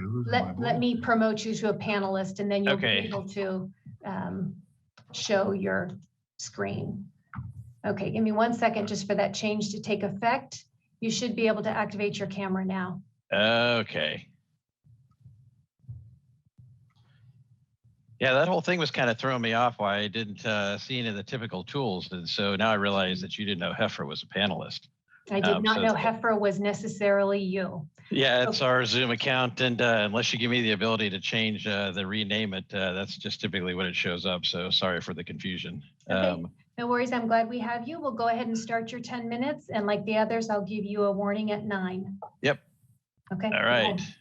So let me share my screen and I will go into presentation mode because I am much more of a, you know, let's talk visually to go off and do this. And so hopefully this will make it a little more entertaining for the council. Thank you for allowing me to present this to the group. So, you know, I'm going to skip this slide for the most part because Steve Banks kind of already covered, I think, the key issues around the Hefra appeal. And so what I'm going to do is take a little bit of a different tact and kind of up-level this to a bigger picture, right? So clearly there's been a universal theme around parking. And, you know, what I'm fearful of is that we've gotten sort of comfortable in this process of where, you know, we gin up the troops and we nitpick all these projects time after time. But I don't think anybody on this panel thinks that that's an efficient manner for us to be conducting business. And I think it was Councilmember Aquino who, when we brought in the parking pilot, had said there's enough smarts in this district to address this. And I think that's the way we need to start thinking about this instead of this constant tactical firefight that we get into around parking. It's time to figure out what is the long-term plan and how do we fund it. And so, you know, here's a success example, right? We brought the stakeholders together and we were able to knock down some of these issues, and we had unanimous support of the council. And, you know, since that time, I've gotten really good feedback from, you know, the members of Hefra on this sort of new era of cooperation and what a refreshing change it's been. And, you know, one of our supporters when we brought this forward, you know, was Murray. And so he needs recognition for the fact that as one of the business members of the historic district, he supported us doing this. But then that means he also has the recognition that there is a parking challenge. And when you bring in something, a change like this, with the potential for an outsized impact, because you're changing from a daytime retail to a nighttime entertainment, you are going right into the sweet spot of what I think, you know, previous appellants have shown is the heart of when the parking, especially at the 600 district or 600 block, fills up. And then lastly, right, it's changed from this, I would say, tens-ish type of occupational utilization to, if you've been in one of Murray's clubs, right, he's a highly successful guy, and those clubs are filled to the gills. So that 160 capacity, it's absolutely going to be achieved. And so if we now say, okay, let's do a little scenarioing out of this, right? Because I've heard various takes from city planning on, well, we really don't have this as an issue. And so let's kind of slip into a little bit of a design thinking mode, and we're going to play with our little persona. And so if you see here up in the spot here, I have my 1.7 constituents or visitors that have shown up in one car, and they reach this lot, and anybody standing in that lot on a Friday night or a Saturday night knows the chances of finding a parking space is pretty much near zero. And so they're going to come out of that lot, and if they're smart, they know to turn left, and maybe that gets them over to the garage. But the reality of it is most of them are going to turn right, and they're either going to get into this infinite parking loop, or they're going to come down Sutter, realize they can't go straight, realize they can't turn left on Liedesdorf, and maybe they come back into the queue, or maybe they leave. But the reality of it is most of them are going to go straight up Scott. And here's where we start our pilot today.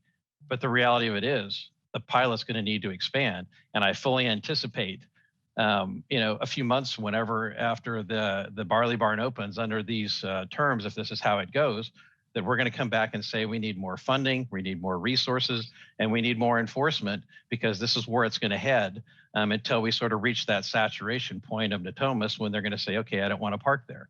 And so, one thing I want to throw out is when we started this pilot, one of the first things that the city did was go fund a Kimley Horn study, December 10th and 11th, to baseline the parking in the district. This seems to be within that same scope of, we've said data doesn't need to be collected, but why at that, if we're willing to pull the trigger on the pilot, that we would not do the exact same thing here, bring them back and have them work a weekend or two, just working the 600 block to sort of build out this data set that we talked about being absent from the staff study, as opposed to sort of relying on some numbers of 28 day trips that it's hard to understand the origin of that data. But if we don't want to do that, then let's talk about the second piece of this use of past practice. And so the term I'm going to throw out here is future jeopardy, because yeah, since 2018, we went back and checked. If you look at all the conditional use permits that have been issued, none of them was on the magnitude of what we're seeing here in this change from retail to entertainment that's present in the Barley Barn. And so this use of past practice really created no jeopardy. But in the future, what if, right? Because given how we're operating sort of with this historical means of assessing projects, what if the Planet Rising decides that tomorrow they want to sell, and whether they own the building or whoever does says, okay, fine. And they find a buyer, and that buyer looks at it and says, yep, we want this to be part of the entertainment district. So now we're going to say, we're going to bring 7,000 square feet online. So approximately 300 persons of occupancy, maybe 175 cars at that 1.7 rate. It's on the 600 block. It has limited on-site parking. So, the question that I'm going to raise here is that if it's not the Barley Barn, what is the tipping point when we finally decide that we need to rethink this and set ourselves up for a future where we can actually be planned for what we're going to do and give businesses a target to hit instead of continuously ginning up these firefights, which creates a lot of uncertainty. And, to be frank, it costs them resources that maybe they can afford, but it costs the amateurs a ton of time that we don't get paid for. And we have to keep doing this. And this seems to me to be ludicrous, using what we got out of the parking permit pilot of sort of working together to actually go and build something that has the potential to create value in the district. So I will close with one final picture, right? I'm going to interject a term here, and the term is curation. And I've been using that when I've gone off and done, some of my trying to get some of these additional elements added on to the parking solutions. And the idea here, right, it's an action or process of selecting, organizing, and looking after items in the collection. The historic district is our collection, right? It's a combination of the city, the businesses and developers, and the residents. And we all sort of work together. But if this balance, it's delicate. And if it keeps getting tipped, and I've given you two examples, how does this set us up for a future that gives us the district that we're looking for? And so what we're asking today is for the city to put a stake in the ground, say we're willing to sit down and truly take the recommendations that have come out of all these studies, bring together the smart people that we know work together, are willing to work together in this district, and put a plan together and fund it. But that means first pausing some of a development like this with this sort of outsized potential to perturb where we are, collect the data, and then let's make the right decision going forward. So that's it. Okay. Thank you, Michael. You're welcome. Okay, the next segment will be moving to the project applicant, who will have 30 minutes to make a presentation. So Regina, I believe you are on deck. Switch my time here and get you to a 30-minute.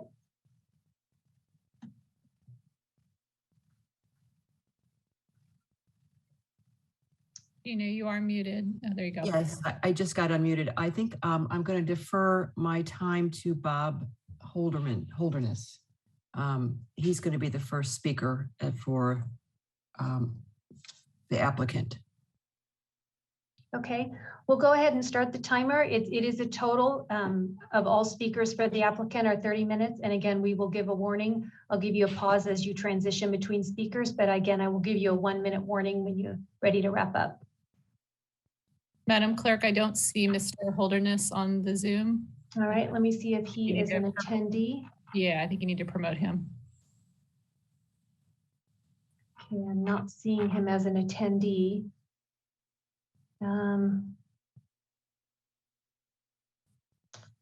Let me check with a couple possibilities here.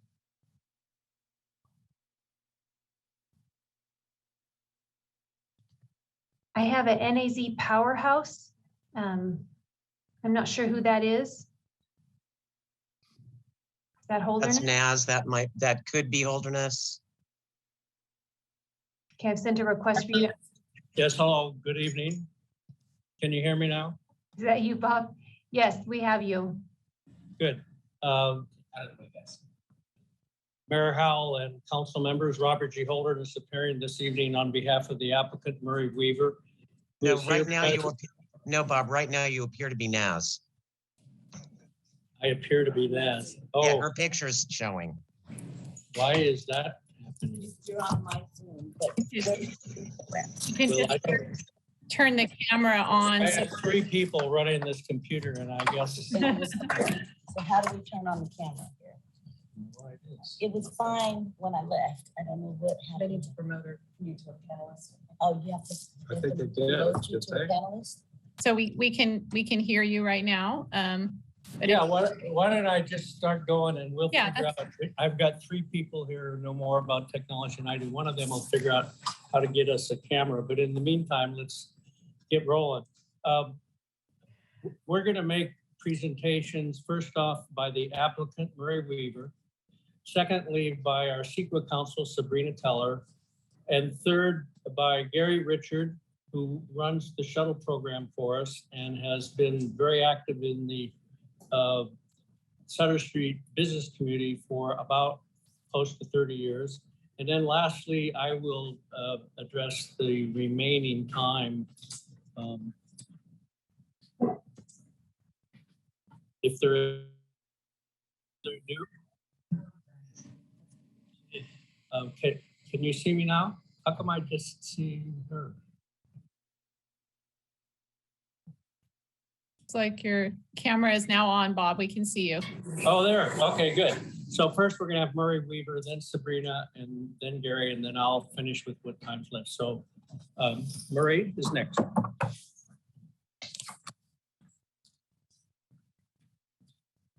Lord. Hello, guys. Thank you so much. Can you hear me? Yes, we can hear you just fine. Okay, geez, maybe with this Zoom, if that causes some decrease in COVID, it's finally worthwhile. But at any rate, I'm not going to waste a whole bunch of time. I know there's a lot of technical issues to go over here. I do want to read into the record some of the historic district business owner support, some of the district resident support, and some of the support letters that have come from FHDA current and past board members, HDC, and ad hoc parking members that have all written letters of support for the Barley Barn both to the council and to the staff. But I want this into the public record, so I'm going to run through these. These letters are in my hands if anybody would like to see the actual verbiage. 1, Eric Schnetz, business owner, Wilds Barbecue on Sutter Street. Mo Harani, FHD board member, Folsom Historic District business owner. Joe Gagliardi, we all know him, president, Folsom Chamber of Commerce, I believe, Historic District resident. Mary Assay, Historic District resident, former HDC board. Claudia Cummings, Folsom resident, community leader, board member for the Folsom Economic Development Corp.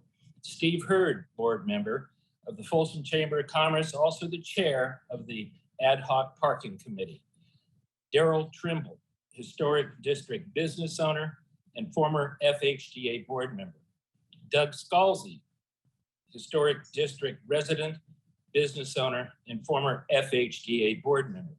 Scott Spiegelman, Historic District resident. Amber Feltz, FHDA board member currently and Historic District resident. Historic District business owner, Fire and Rain, Judy Smith on Sutter Street. Historic District business owner, Pizzeria Classico, Scott Litteral on Sutter Street. Historic business owner and resident, Rainbow Bridge Jewelers, Jim and Dorothy Comac. Historic business owner, Firehouse Boutique on Sutter Street, Dina Appel. Historic District resident, Enid Glayock, Folsom Chamber of Commerce board member. Historic District business owner, Plank Restaurant next door, Mank Sanson, Sutter Street. Glenn Fate, former mayor, Historic District resident. Historic District business, Mystic Dining. I'll make a quick comment. With Mystic Dining, I received a letter of support from their general manager, Steve Bronham. I learned earlier this morning that the owner who lives in Utah, Terry, may not be of support. I just want to be transparent on that acknowledgement. Also, historic business owner, Anita Rochelle Boutique directly across the street on Sutter Street. Again, all these letters are in where they belong. The important part here is these letters of support were given because their authors understand what the tap house is and what it isn't. What it is not an adults only full liquor rock and roll nightclub. Once again, that is not what this is. This business, this tap house, was created the concept because I watched the walkway that is part and parcel between the tap house and the Sutter and the powerhouse, a constant travel progress in and out, up and down by families, by adults, by children for the last 20 years. The tap house is in the perfect location to take advantage of that travel. That is why we want a daytime, interim, and nighttime for minors and families and adults. It again is not the powerhouse, which I believe has been continually misconstrued. I'm just going to read this briefly to make sure it gets in the record because I may not remember how to present it.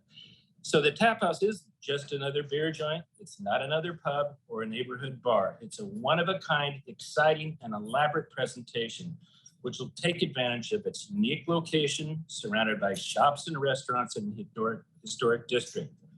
Because it is surrounded by private and public parking on a connective thoroughfare to Sutter Street, it will serve again families, adults, and minors throughout the day of evening. Not only will the venue serve some 30 plus local craft beers, but also stock some of the more interesting labels and brews found anywhere. Our particular beer license allows minors, and that is why we're going to feature a variety of fountain soft drinks, ice cream, popular health-oriented, non-alcoholic beverages, as well as snacks.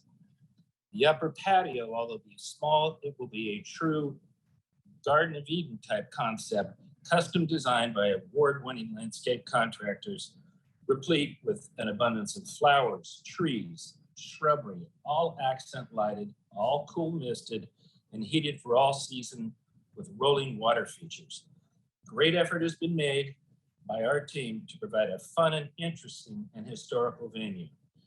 Actual old wood lug boxes will be used for the interior wall siding, and fruit labels will also be in the internal portions. Interesting and visual statements like our giant hanging 7-foot beer bottle chandelier comprising some 150 multicolored beer bottles will provide interior lighting effects. Large copper brew kettles will accent the room, as well as the centerpiece 30-tap antique brass copper beer tower. The building exterior will be clad in actual reclaimed barnwood from other structures, which provide a weathered patina in observance of the historical theme. A wide spectrum of Folsom historic residence districts, businesses, and residents have therefore supported this project. It will be an exceptional addition to the district. That's really all I have. If there's any questions, I'd be happy to try and answer them.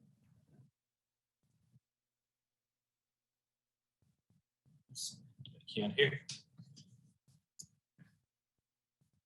I think that means nobody's got questions. Could you guys say no questions? Okay, no questions? Absolutely right now. Carrie, no questions? No questions. Did they hear me? Yes. Yes. Good evening, Mayor Howell and council members. My name is Sabrina Teller. I'm a CEQA attorney for the applicant. I want to address just the CEQA compliance issues raised in the appeal by Mr. Delp. As has been well documented by city staff, this project meets the criteria for the Class 3 exemption from CEQA for new construction and modifications to small structures. The exemption provides examples of the types of projects that it applies to, one of which is for commercial buildings all the way up to 10,000 square feet in urbanized areas. And because this project is less than half that square footage, that exemption applies here. The exemption also applies to utility extensions and improvements, which are also part of this proposed project. In his appeal, Mr. Delp asserts that the city has misinterpreted the exemption and that the modifications to the existing building that are proposed by the applicant are too extensive to qualify for the exemption. We disagree because the exemption is actually pretty broad. In fact, it applies to the entire construction of a whole brand new structure. So on its face, this project qualifies for the exemption since it would not change the base footprint of the existing building. It would only enclose an outdoor patio and make various minor aesthetic changes to the outside of the building. As we explained in our letter responding to that appeal, we also believe the project qualifies for 2 additional CEQA exemptions, the Class 1 for minor alterations to existing structures involving negligible or no expansion of existing or former uses, and the Class 32 exemption for infill development projects. I think the project most clearly qualifies for the Class 32 exemption for infill. It meets all of the objective size, location, and planning criteria for that exemption. And as documented in our letter and in your staff report, the project would not result in any significant impacts. Therefore, the city could also find that the project meets the Class 32 exemption. I want to reiterate that, as I noted in my letter, that parking availability is not an impact under CEQA. This has been recognized by the courts repeatedly over the last 15 years as a social inconvenience, but not a physical impact on the environment. And so obviously the city has ordinances and requirements for parking, some of which don't apply to this project. And Mr. Holderness is going to address the parking issue in more detail, but I want to stress that parking issue that's been so prevalent in all of these appellants' comments is simply not an issue under CEQA. I also want to note that there's no limit under CEQA for how many exemptions the city may determine to apply to a proposed project. And the record before you contains ample substantial evidence documenting how the project meets the Class 1, the Class 3, and the Class 32 exemptions.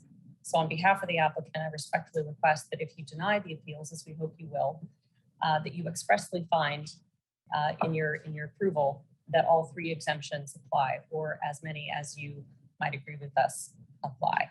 And so we appreciate your careful consideration of the project, and I'm going to turn it over to Gary next.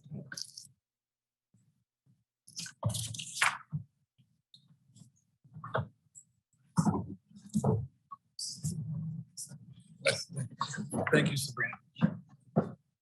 Madam Mayor, fellow council members, for those that don't know me, I'm Gary Richard. I'm a 30-year resident of our great city. I'm also the former design chair of the Folsom Historic District Association during the revitalization of Sutter Street. And I served in the same capacity on the city's Sutter Street Revitalization Committee. And for the last 5 years, I've been the founder and chairman of the Folsom Historical Society's golf tournament, where we raised over $60,000 for the Historical Society. And as a realtor, I've sold many of the buildings on Sutter Street.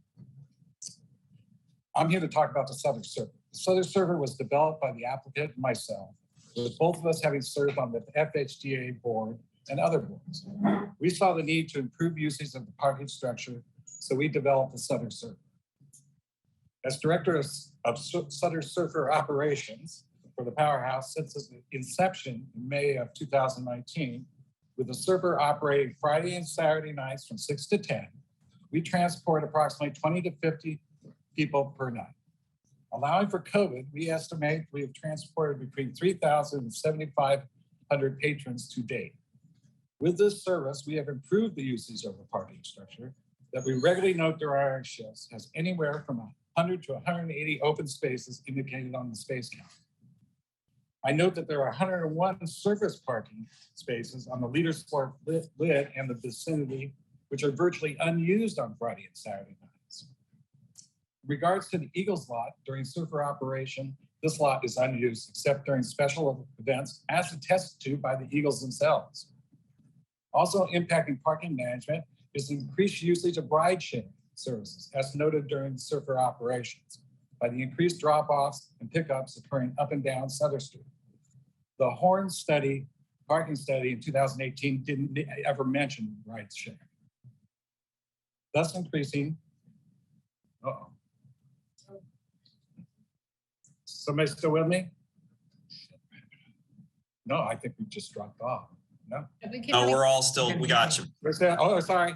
Yeah, keep going. Okay, I'm sorry. We've increased the number of available parking in the historic district by the use of ride sharing. One thing I want to mention though is the wayfinding. That's where we're really falling down. We don't have any way to direct people to the overflow parking, which is the parking structure. It is also my understanding that this project is not required by code to provide additional parking. It's one of the only projects that I can recall for the historical district commercial sub area that's not asking for a parking variance. This project actually improves the parking situation in the historic district by usage of the Eagles lot and by the continued operation of the Southern Surfer Shuttle. I want to thank you for listening to my perspective. We are happy to answer any questions. I support denial of all of these. Here's Bob.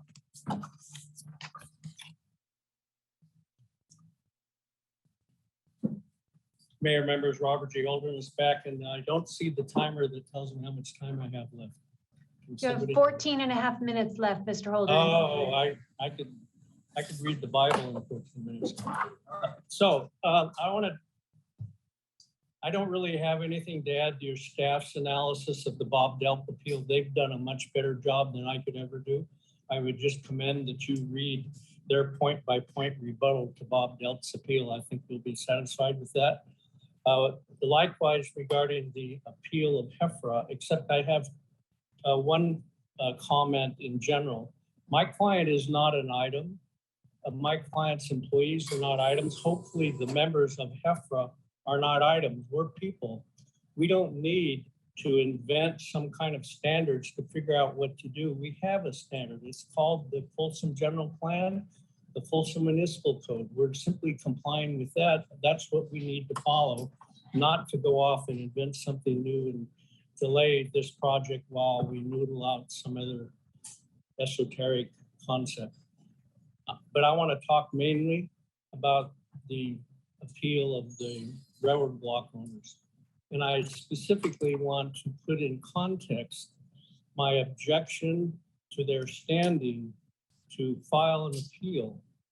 This is not ridiculous, it's probative. To begin with, You may recall that the council members, certainly the mayor will recall this, that in May of 2008, we opened the parking garage. And when I say we, I mean the community of Folsom opened the parking garage. By contract at that time, the developer of the railroad block was supposed to begin construction of the Granite House in 2008. To give you context for that time period, in 2008, I wasn't eligible for Medicare. In 2008, I lived in Broadstone. In 2008, my office was by the freeway. Today, I live in American River Canyon. You all know I must be eligible for Medicare. And my home is in American River Canyon where I live too. Things have changed, but what hasn't changed is the developer hasn't built the Granite House. And we're happy to hear that he's on the verge of doing that. But that doesn't have anything to do with his standing, because his standing is derived from what he has today. What he has today is 3 parking lots and 1 building occupied by Scott's and Willamette Winery, which is, by the way, a building that my wife and I go to quite often.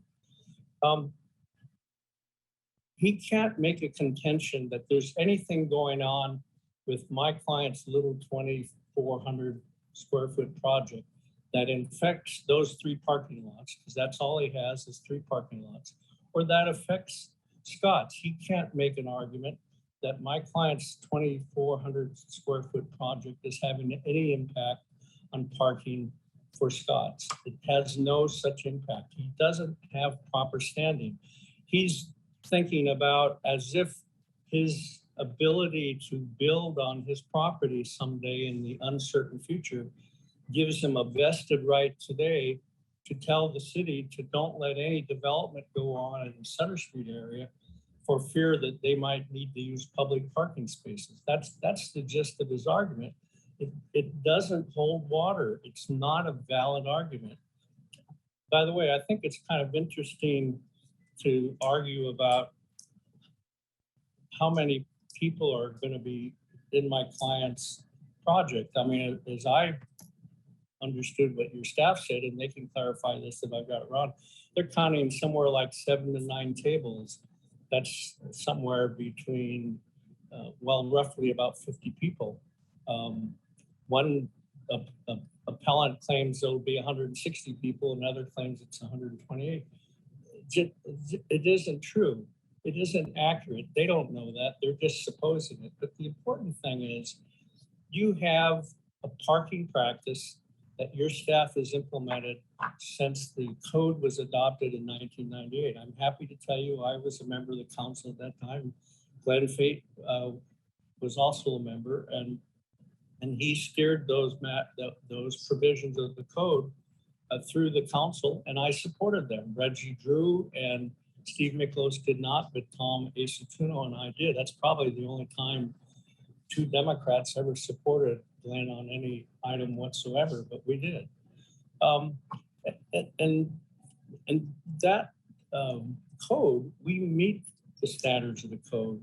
And incidentally, as your staff has pointed out, if you believe that the 350 square foot per space applies, we meet that standard as well, because the math there is 11 parking spaces. And whether you believe Bob Delp that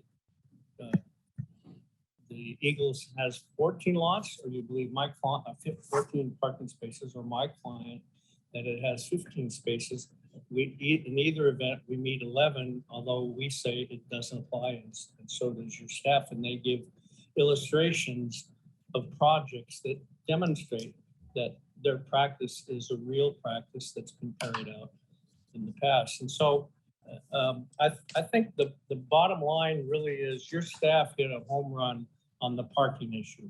It's perfectly clear that at the time people are worried about parking, the parking structure and the public parking spaces are only about 60% occupied. That's nowhere near the threshold of the 85%. And what that means is if the city is going to launch new programs to expand their parking capability, you have the time and opportunity to do that because you're not at saturation. I know council or the appellant claims you are, but he didn't submit any rebuttal or any reply to the staff presentation as to what the real capacity of the Sutter Street commercial area is. And he didn't even respond to the point that no private parking was considered in that calculation. And I must say, I disagree with the mayor about the hotel parking lot. I don't think it is irrelevant, because if the hotel didn't have a parking lot, those people would be parking in the city's parking structure, and they're not.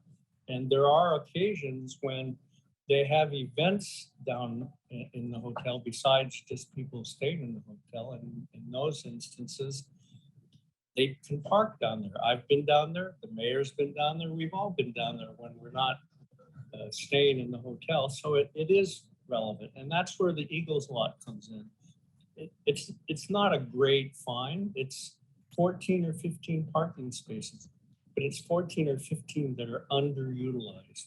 And the Kimberly Horn study pointed that out. And I think another thing that just was mentioned before, but I want to go back to, the reality of rideshare has not been included in the Kimberly Horn studies to this point. It needs to be. My client's experience is somewhere between 10 and 20% of his customers use the various rideshare apps, whether it's Uber or Lyft or whatever. And that has an impact on parking demand as well. And last but not least, I want to re-emphasize the last point made by the previous speaker. Wayfinding is a very important aspect of a maximum utilization of the public parking spaces that we have. The 101 spaces over on the lid and across the street from the lid, at night, those are never used. When you go home tonight, go by there and see how many they're being used, and then compare that to the 100 or so cars that are in the parking structure, and you get my point. But with wayfinding and overflow parking signs, those 101 spaces can be used, and with our client shuttle program, they can be used by his customers. I don't really have anything else, but I'm available for questions. I talked too long, probably gave you all an earache, but I hope I have a little time left. Bob, you have 5.5 more minutes. There you go. So maybe I'll just hold that for rebuttal at the end if we have that. I don't know. I don't know if we need that. I guess we do, because we're going to have public comment now. Yeah, what we'll do. I'm sorry, I didn't want to, are you done? I didn't want to interrupt you. Okay, Carrie, so I do have a question for Murray. I don't know when is the proper time to ask it. Now's good. So I'm not quite understanding the whole concept with the food. I know, Murray, that you said you would, in addition to serving beer, you would be doing non-alcoholic drinks and ice cream and snacks. But there's been also some reference to, food from neighboring establishments, I guess. So I'm just trying to figure out, if I would come to the Barley Barn, can I grab a pizza to go from Pizzeria Classico and I bring that in there? Or am I in the Barley Barn and I order something and I have it door dashed? I'm not quite sure on the food concept here. You can do both of those things if you like. Because of the highly visual nature of both the inside and especially the patios, it's just going to be a very attractive place. We don't want to serve food. We don't have a kitchen, but we do want to serve minors. The only way we can do that is to have this Type 40 beer-only license. And a tap concept means that you sell everybody else's breweries and offerings, but you don't make them yourself. We're applying that same concept to food. My heavens, we're surrounded by umpteen restaurants, many of which are two minutes away. So we want to assist them in them serving food to be served on our premises. You can do that, as you suggested, by DoorDash, by the other food delivery services, or we may have a delivery guy who just runs next door, or the restaurants themselves may want to deliver to us because it's such an easy task. And a couple of folks have scoffed at that a little bit. But after 20 years of running the Powerhouse, I can tell you that anybody, all they have to do is on a Friday, Saturday, or Sunday, any restaurant around here, take a look at their takeout items because the Powerhouse is chock full of them. So after noting that for all these years, we figured this is a perfect thing that will occur next door for the Tap House. So we have experience with success in takeout at the Powerhouse. We think it's going to be even more prevalent at the Tap House. Does that answer your question a little bit? Yeah, yes, it does. Thank you. And then another question. I understand where the patio is proposed in the front of the barn, but who owns the property or the kind of the open space to the side of the barn directly behind Plank? There's the Plank owns part of that, and I have been talking to Mo about a future use of that area at some point. But you've seen the plat map of our parcel. The walkway is mine, and at the corner there, I think to answer your question, the area you're talking about does belong to Mo at the Plank. Okay, thank you. You're welcome. I'm sorry to interrupt. I know you're not asking a question, but our iPad battery is dying and it's not charging. So we're going to rejoin using my phone and the link that Krista emailed me. So we're going to try to do that during the public comment portion. We'll drop off, but if we could be re-promoted if we have any questions for us. Sorry about the technological difficulties. Rick, do you mind to? She's going to join.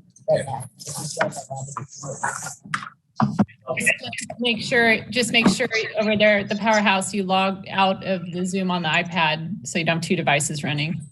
That's what we'll be doing here. Okay. Thanks, Clay. Madam Mayor, if that presentation by the applicant is concluded, we would next move to members of the public addressing the City Council. Okay, do we have people that are requesting to speak? You do. At this time, you have 7, 8, 10 attendees raising their hands. Okay. So give me 1 second here. We're going to reset the timer for 3 minutes. That is the time that will be allotted to each member of the public to speak.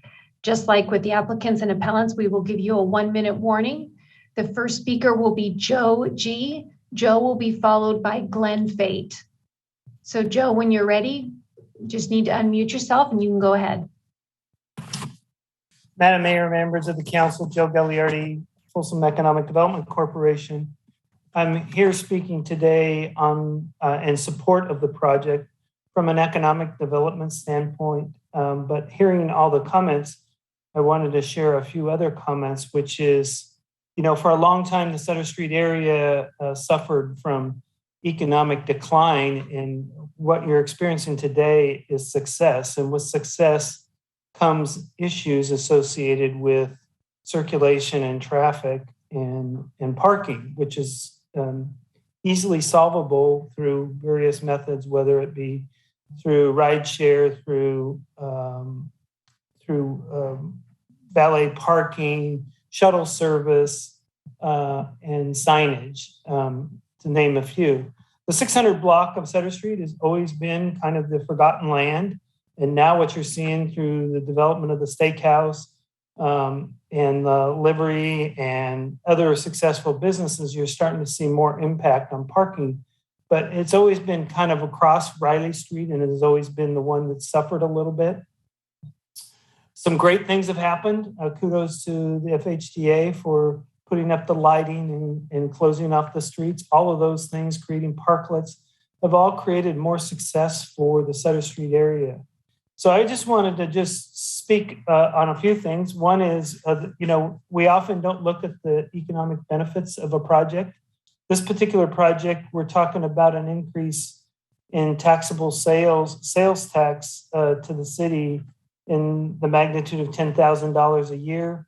The assessed value going from $800,000 to doubling, almost $1.6 million, which creates more property tax for the city. We're talking about a payroll that actually is tenfold from what it is today. And so, you know, you add that along with the construction. No, I'm sorry to interrupt you. That's a 1-minute warning. You got it. Apologies for the interruption. No problem. Go ahead. With the construction benefits during construction of having the construction occur over about 18 months and about $1 million worth of construction activity. So as you contemplate the benefits of various projects, I think it's important to always take into account not only the land uses, but also the economic benefits of how this could be a place to visit, how he's planning on utilizing various restaurants in the area. I think it's a significant boom to the Sutter Street area. That concludes my comments. Thank you. Thank you, Joe. Okay, at this point, we have 12 more people wishing to speak. Next will be Glenn Fate, and Glenn will be followed by Karen Holmes. So Glenn, go ahead when you're ready. Hi. Hello, we can hear you. Is my picture there? No, it isn't. Okay, well, you don't really need to see my picture anyway. I can promote you to a panelist to show your video if you'd like. Yeah, sure. Okay, 1 second, just let that change take effect. Okay, I say join panelist as panelist. Yes, click yes on that.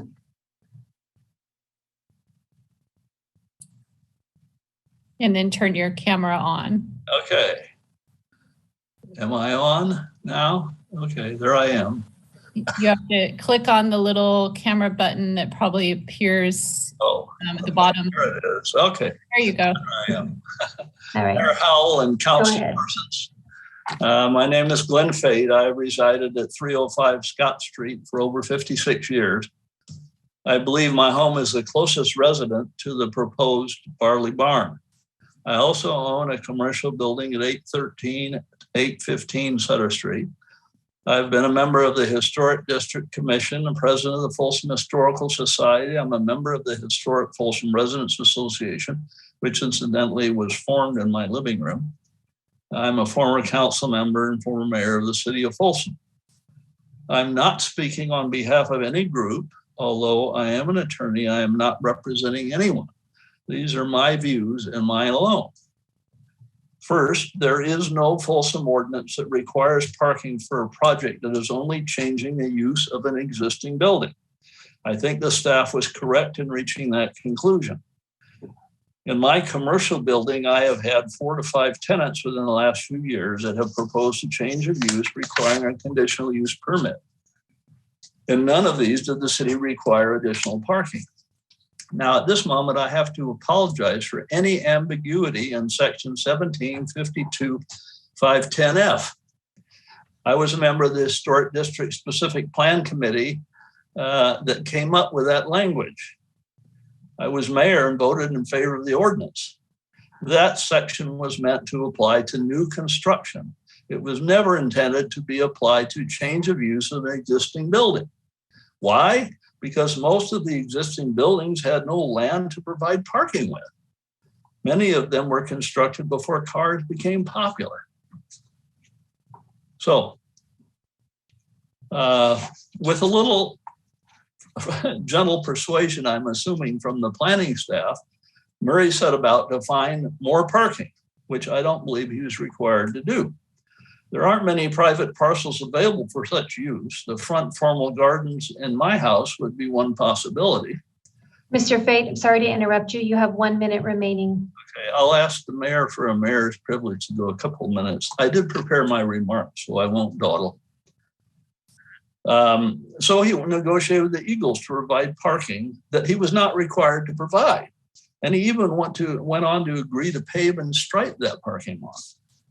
Now let me speak to you as both a resident and commercial property owner of the Historic District.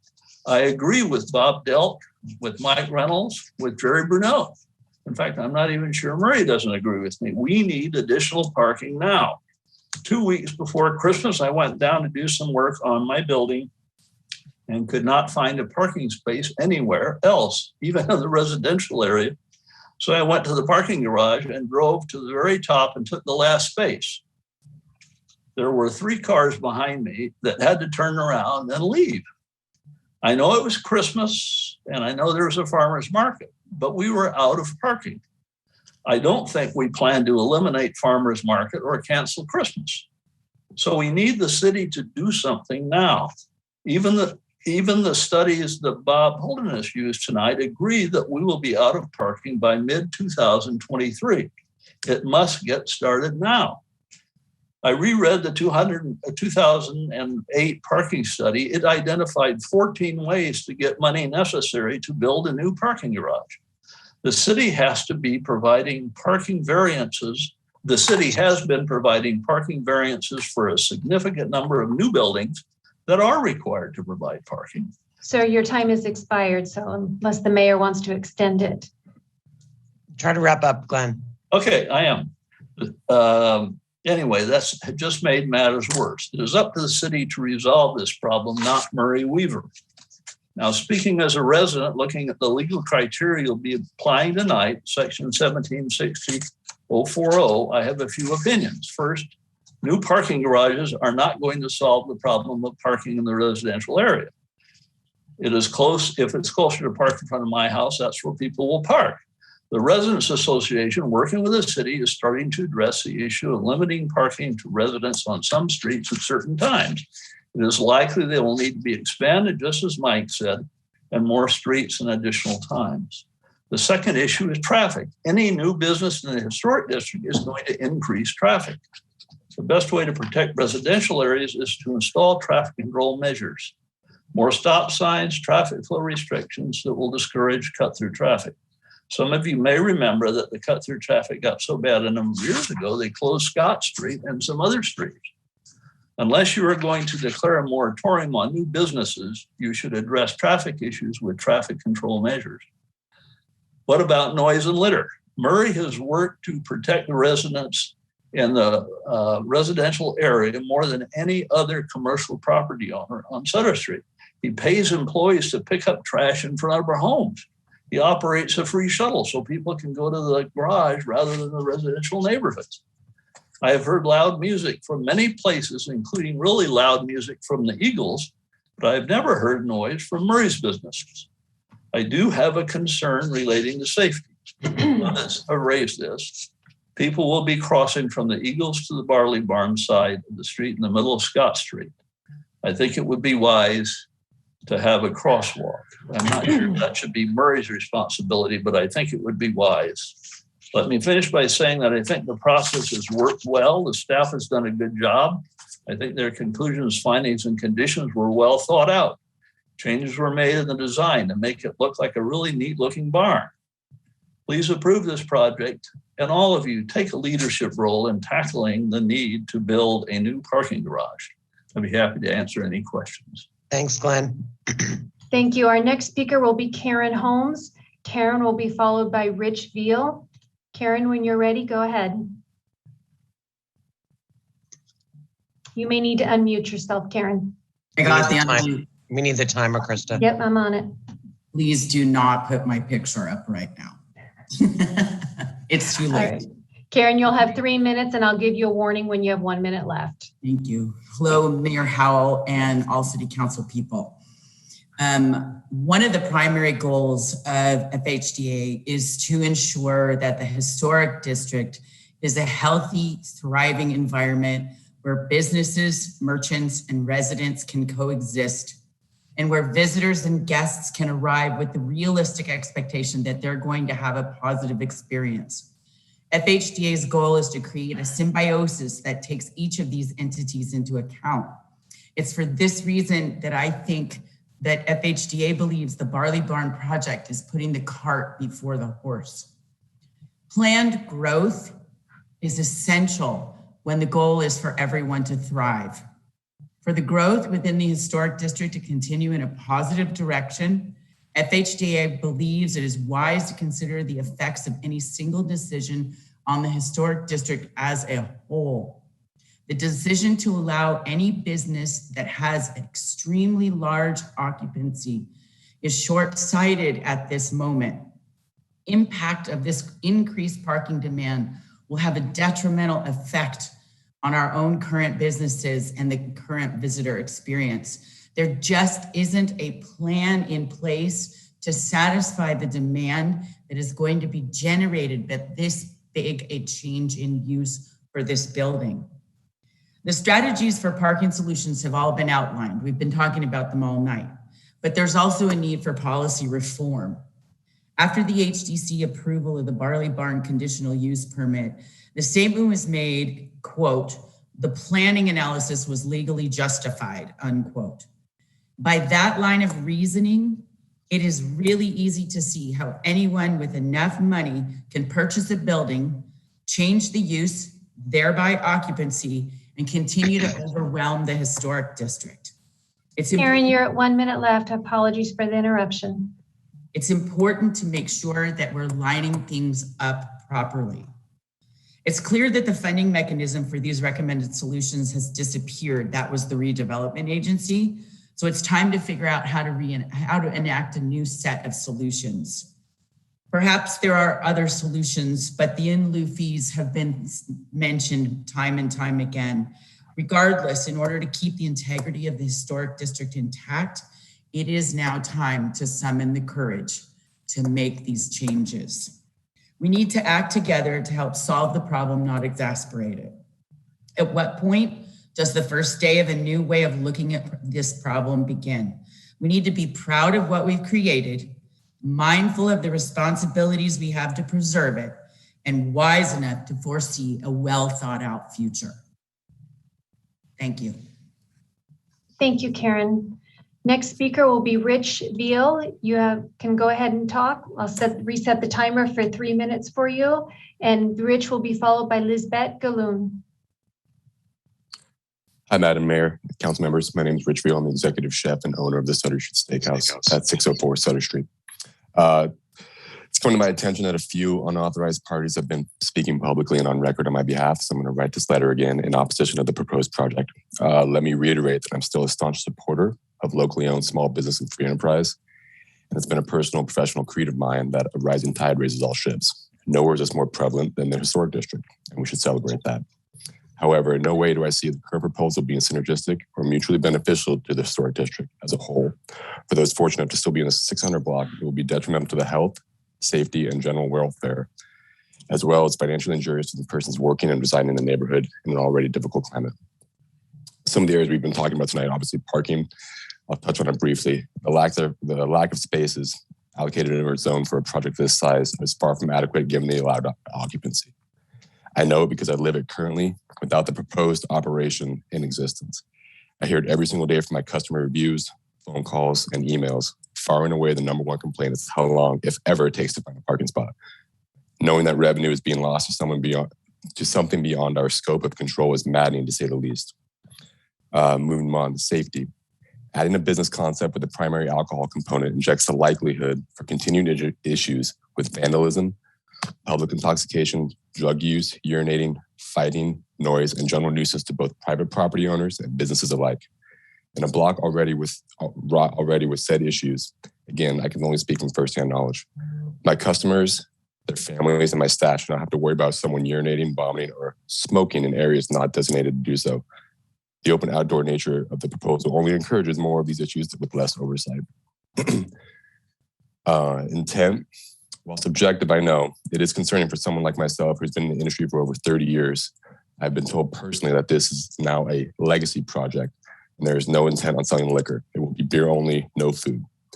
Rich, sorry to interrupt you. You have 1 minute left. From an operational and economic standpoint, there is no viable way in this economy to survive with this model. A fact that in a previous project narrative was directly addressed by the then Folsom Prison Brews.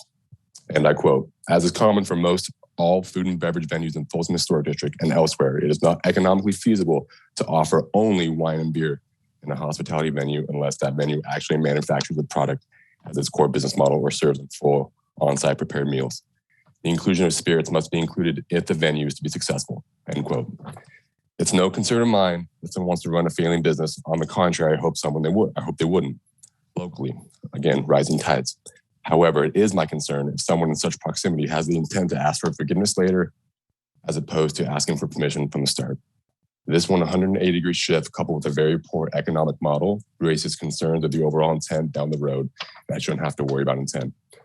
In closing, my offer still stands. I encourage and warmly welcome anyone interested to come for a site visit with me during proposed hours of operation to witness in real time the concerns all of us have in the 600 block. Thank you for your time. Thank you. Next will be Lisbeth Galoon. Go right ahead, and Lisbeth will be followed by Beth Kelly.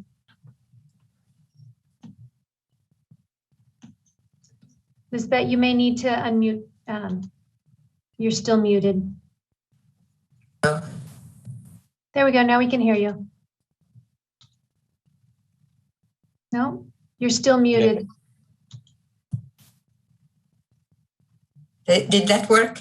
Yes, that worked. You go right sorry ahead. about that. No worries. So good evening. My name is Lisbeth Galoon, and I'm the secretary of the Heritage Preservation League.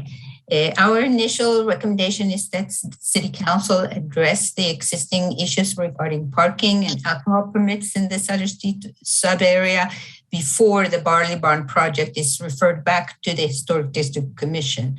We have also compared the proposed project to city codes and guidelines and reviewed the conditions that are attached to the Historic District Commission's previous approval. And I will try to make a quick summary of our concerns. The Barley Barn is facing a public right-of-way, so openings can be located both along the north and the west building facade, and it's not necessary to install an oversized folding glass door on the west side of the building. More information needs to be provided regarding building occupancy, as we have talked about previously, and building code requirements for safe access paths from the parking areas. Information about off-site improvements have not been provided. As we heard from the developer or the owner, they do intend to serve customers both on the also on the Powerhouse pub site, where there is a large patio shown on the renderings. And plans should be included with this application that shows the modifications to the parking lot at the Powerhouse. So that can be assessed as well. No landscaping has been provided on the property. The site improvements should include some landscape planters or plant boxes. And because it's uncertain when the off-site parking spaces at Eagle Lodge are available, the lease agreement should not be considered a part of this application. You're at 1 minute. I apologize for interrupting you. Okay. Based on the existing noise problems in the adjacent residential areas, a condition should specify that special events cannot be held on the compact project site. And a condition could also be added to prohibit any further increase of the footprint area. And this is in reference to a condition that says they can apply for special events. The design of the west facade and the proposed building sign are not consistent with the design criteria or the design and development guidelines for the Sutter Street sub-area, and these details will need to be redesigned. So HPL recommends that the applicant and staff provide more information and make some project modifications before the project is again introduced to the Historic District Commission. Thank you. Thank you, Lisbeth. Next will be Beth Kelly, and Beth will be followed by John Lane. So Beth, whenever you're ready, go right ahead. You'll need to unmute yourself.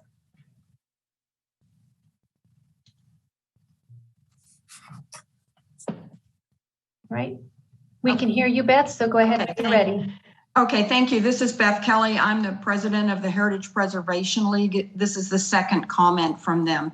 I'm a CEQA professional, but I'm not interested in debating the interpretation of CEQA regulations.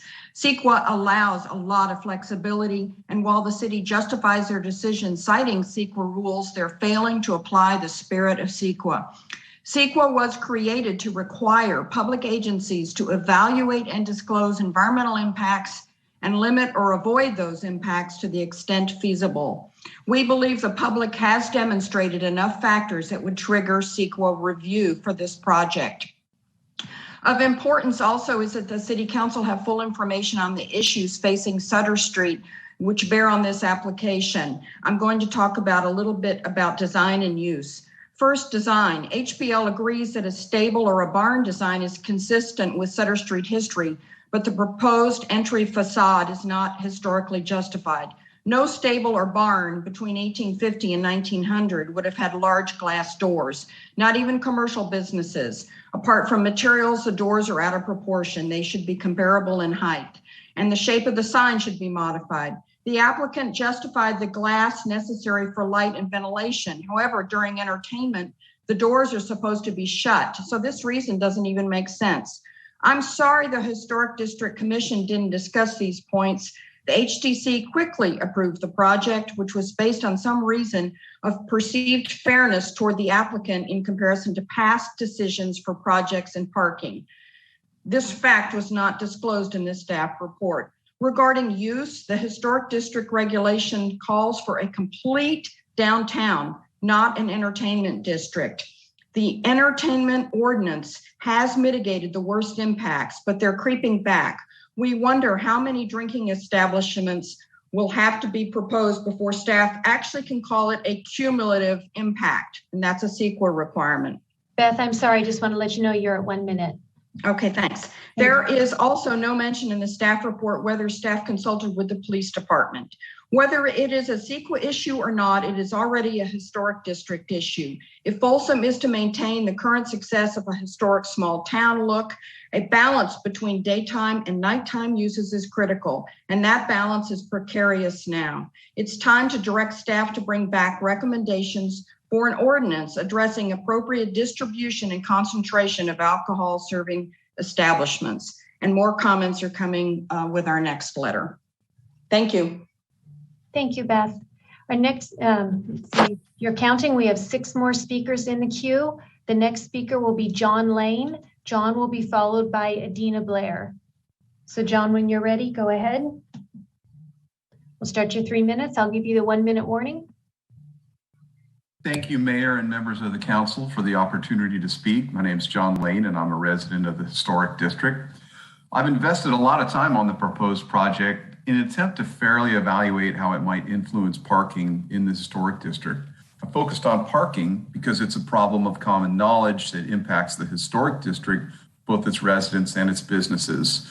Now, there's been a lot of talk on CEQA and everything else, so I don't need to get into that, but it is a discretionary permit, this use permit. And so the council members will need to make an informed decision based on whether the project will or will not be detrimental to the residential neighborhoods or detrimental to the existing businesses. So now there was a little bit of talk earlier about where the numbers were coming from on the project. And what I'd say is it's like, that's been my problem all along on it. There was a question about where the 160 came from. So now what I've heard in both at the HDC and tonight, that there are some important and relevant project details that we've heard. So those are that there are 72 combined bar stools and seats, and inside capacity, we were told at the HDC, of 160 people. So that's where that number came from. Other people heard it. 2 outdoor patios with tables, 8 to 10 employees, and an unspecified number of offsite vendors and entertainment. So if we take all that information and I take the city's persons per car conversion, a typical busy night, my math comes to be somewhere around 100 people. I don't think that's a big stretch. And that equates to around 60 to 80 cars. Now that's 60 to 80 additional cars in the historic district looking for parking. So that's where I don't quite get it. I don't think my estimate is perfect, but it's reasonably in the ballpark if you assume 100 people is legitimate, and it's based on the information shared. Now, it clearly doesn't match the staff statement of which we haven't seen any data supported of a 28-hour max weekday project. Now, that's only 14 cars. So John, you're at 1 minute. Apologies for interrupting you. Oh, that's fine. So here's what I propose. In order to really understand it, we need to know a few things. We need to know how many people to expect and when. We haven't been provided that. We need to know how many cars are looking for parking and when. We need to know how many parking spots are available at specific times and where. And we also need to know what the likelihood of those available spots to be used. So the way to get that is essentially a project-specific parking study.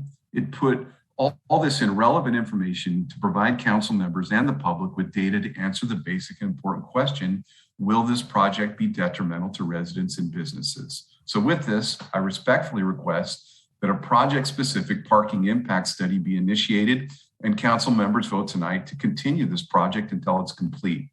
This will give me, you, and the community the availability to objectively evaluate the project in terms of parking and ensure that we are making wise and educated decisions to protect the future vibrancy of the historic district.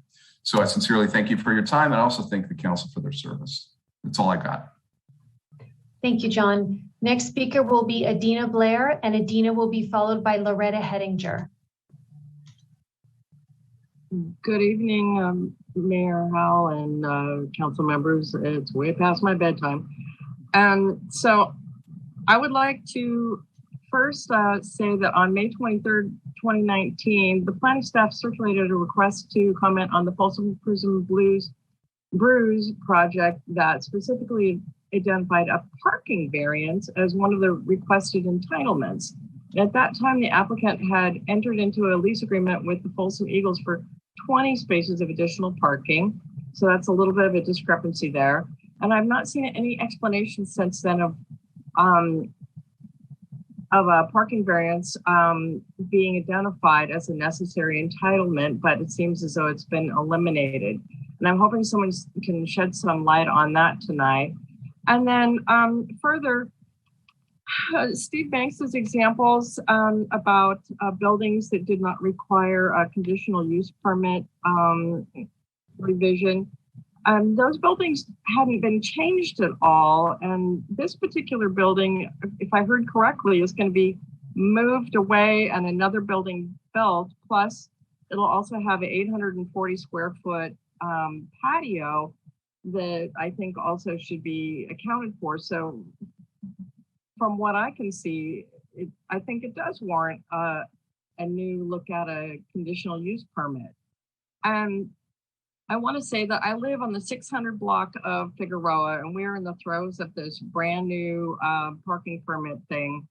And I would really like to know where we can look up the statistics on parking tickets that have been issued, because it began December 17th, I believe, and I've called the business line for Folsom PD and asked them to come out and give tickets because people have completely ignored it at the times when the weather is nice enough down on Sutter Street for people to want to go down there.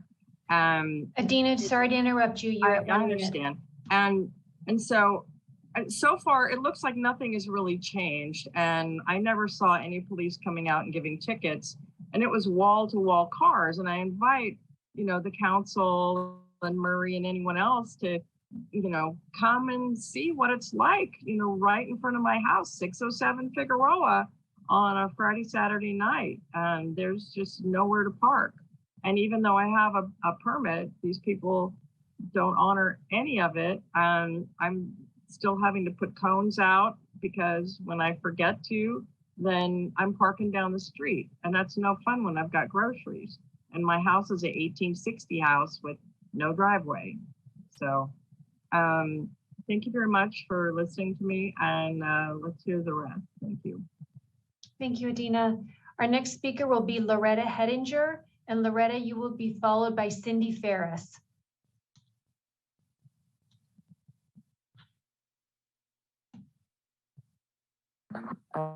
Krista, I'm having a little trouble with my Wi-Fi being erratic. So if it, have I? We can hear you, Loretta. Okay, I'm having a little trouble with my Wi-Fi being erratic. So if it drops me, could I please start again? I'm the Vice President of the Heritage Preservation League. This project has raised 3 issues critical to the continued success of the historic district: historic design, entertainment uses, and parking, and I will focus on parking. Project, the applicant is making efforts to mitigate the parking demand that of course will be generated by replacing an existing retail use with an entertainment use. HPL appreciates those efforts. Use of the Eagles is creative. It has to be considered temporary, not permanent. Permanency assumes that the Eagles' use will always be the same as it is now if they choose to sell. This condition unreasonably limits the regarding note also that this report is based on existing parking conditions, not the future ones. And it, I'm sorry, I'm having trouble here. The staff report uses numbers of parking spaces and does not evaluate the location of in relation to demand. Regarding the big picture parking need to have 3 appeal a project is unprecedented. All are pillars of the community and all zero in on the parking issues. Since Folsom's and the region's predominant physical design auto-centric, most people who come to Sutter Street will come in cars, and those cars need to be accommodated. Sutter Street isn't as yet the kind of destination that inspires people to put up with that 85% scenario of park castles. They'll have dinner at Palladio or El Dorado Hills or Roseville instead.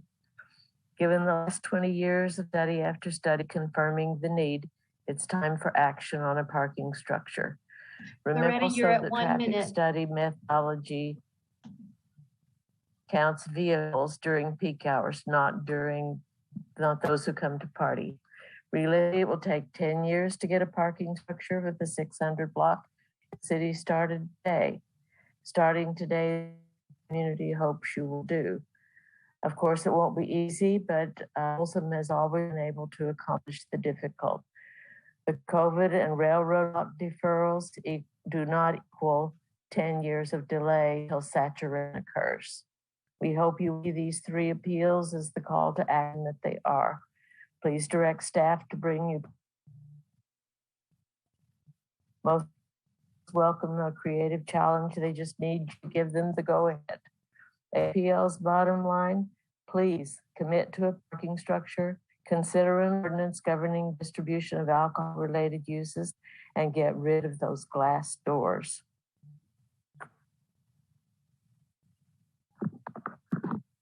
Thank you, Loretta.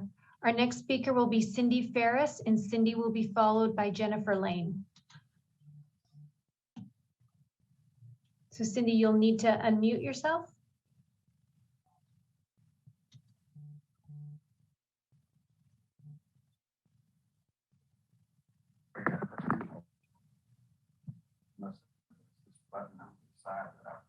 Well, it might have been. Cindy, are you there?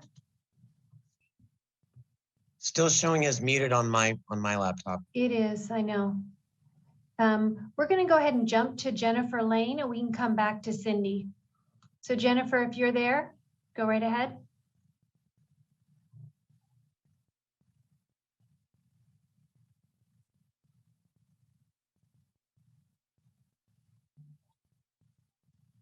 Jennifer, I show you as unmuted and ready to talk if you'd like. Okay, well, I wasn't sure I knew how to unmute myself. So June Chan had me come over to where she is in Citrus Heights, and she wrote a letter that everybody should have got a copy of.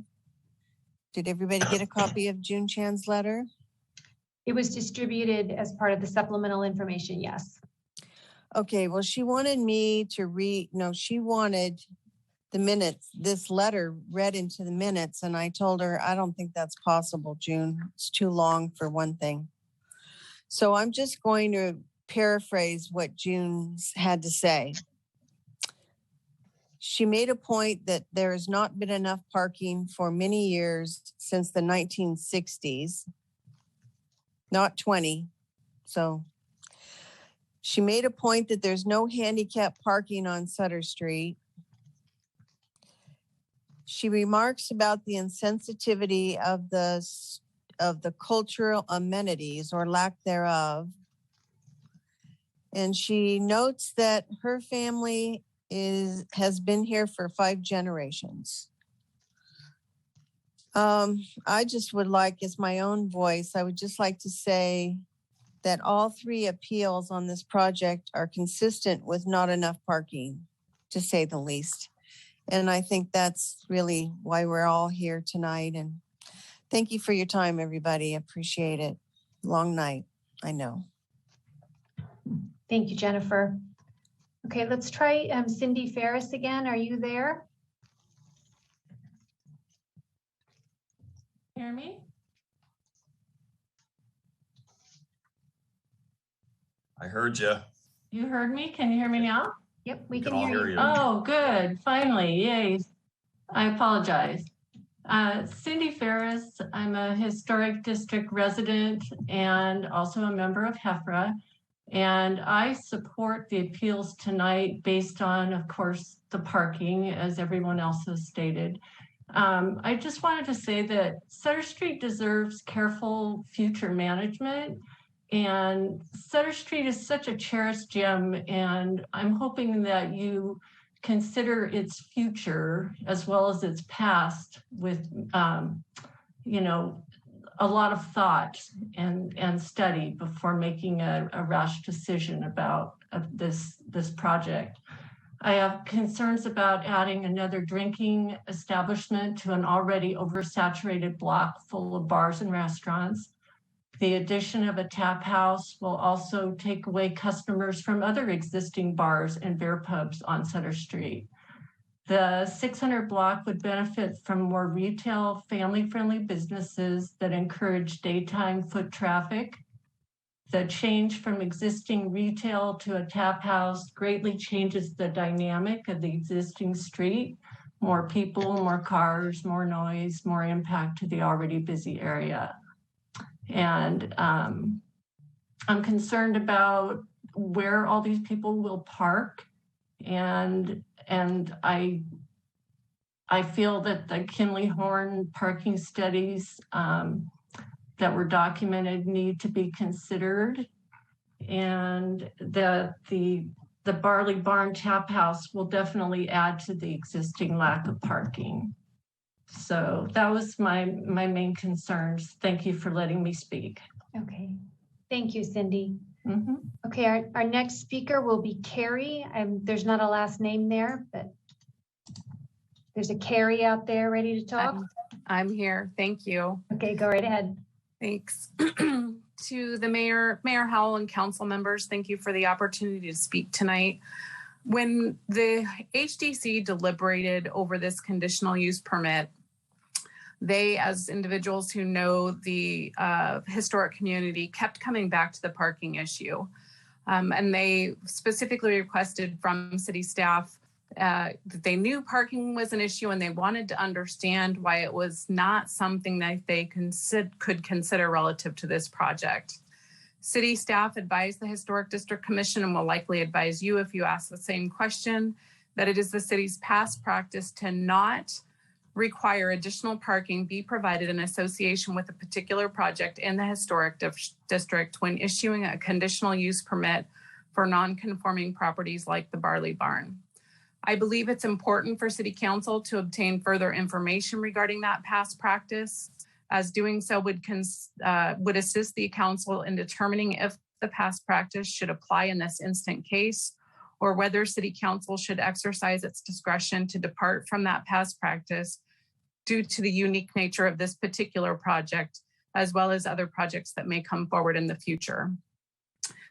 Doing a search of the past 5 years of data available online for the Historic District Commission, showing conditional use permits that have been issued in the Sutter Street area, most of them differ significantly from this project due to the unique combination of both square footage, which this project is 4,377 square feet, not 2,400 square feet, and also the change or the delta in when customers would frequent the establishment relative to when they frequent the current artfully rooted craft marketplace.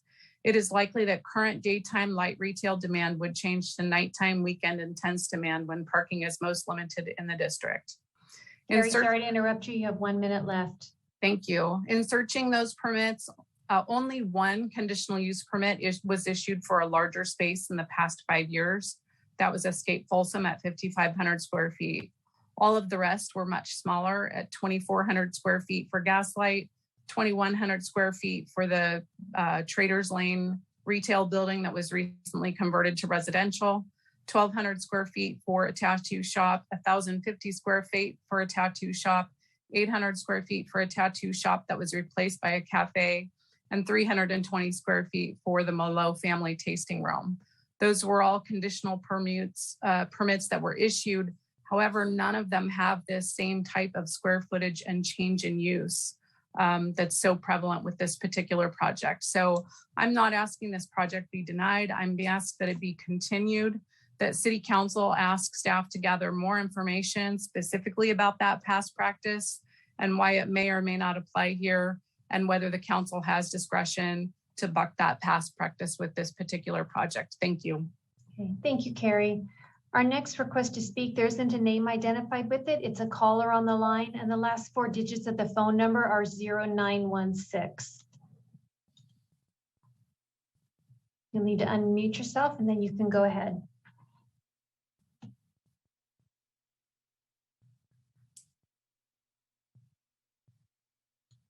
You can unmute yourself by hitting *6.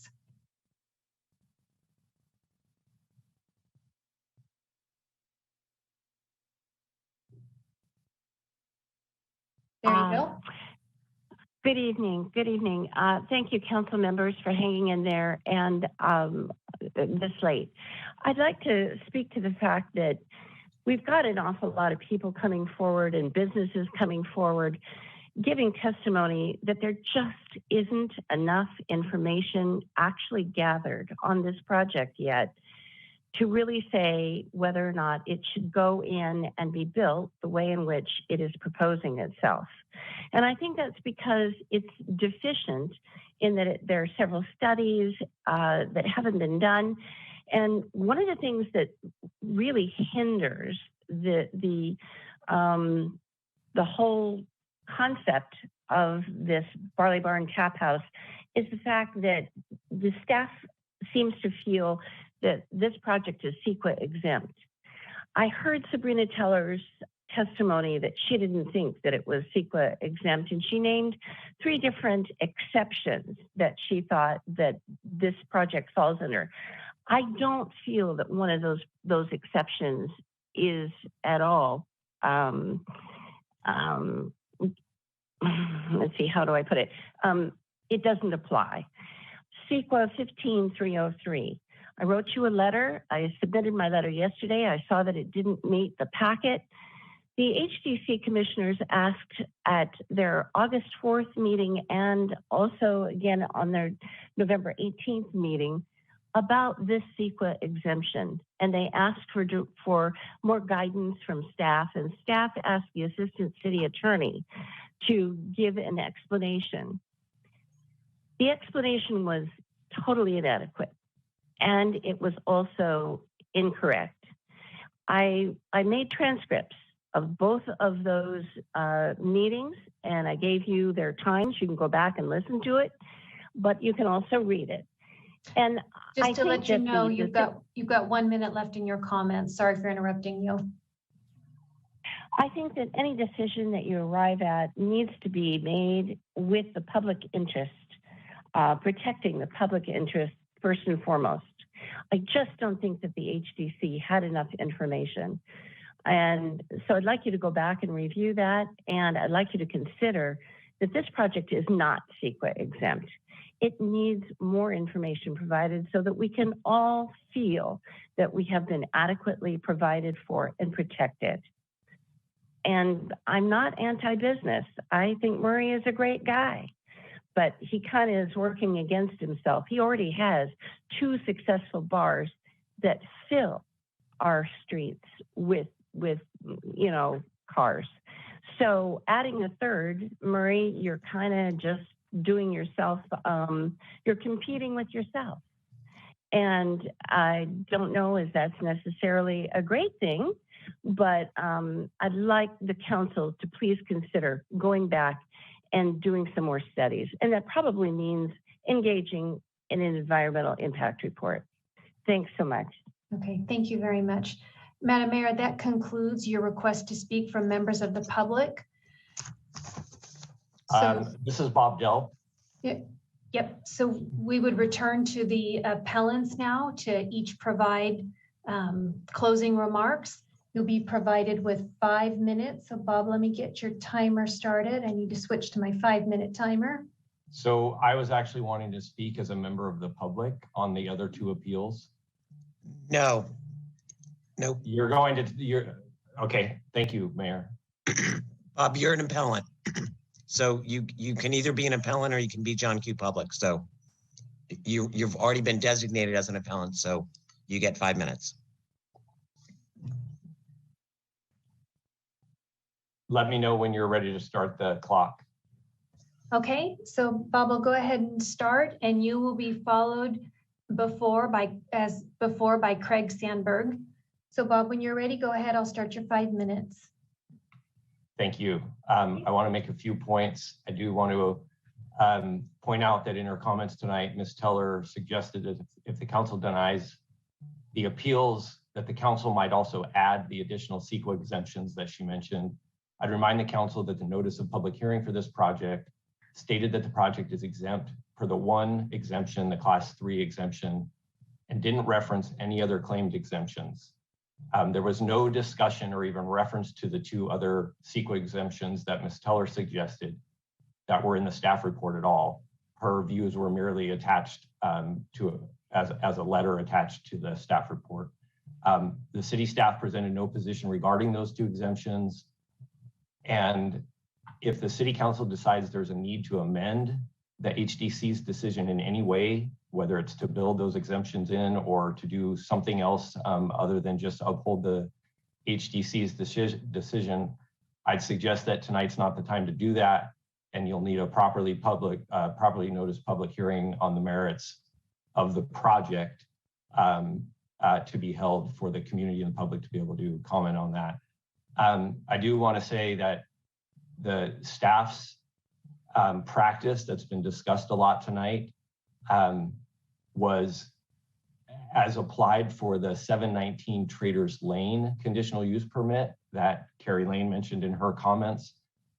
In that situation, staff's approach there was to essentially grandfather the new use with the Folsom Municipal Code parking standard basic requirements for what would apply to that residential use, which would be 4 units for the converted CUP for residential.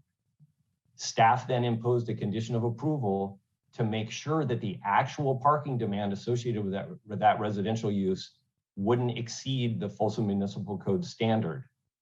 In that case, they didn't need to look at the actual trips that might have occurred over that, but they imposed a condition to make sure that there weren't parking impacts that went beyond the municipal code standard. If that approach was used for Barley Barn, essentially the applicant would get 11 spaces of credit, and the rest of his demand beyond 11 would be an impact that the impacts and the way to mitigate that or condition that would need to be grappled with and understood. That would be an impact of his project that in issuing a conditional use permit for him, you would need to understand what that excess parking was and attempt to address the impacts of that.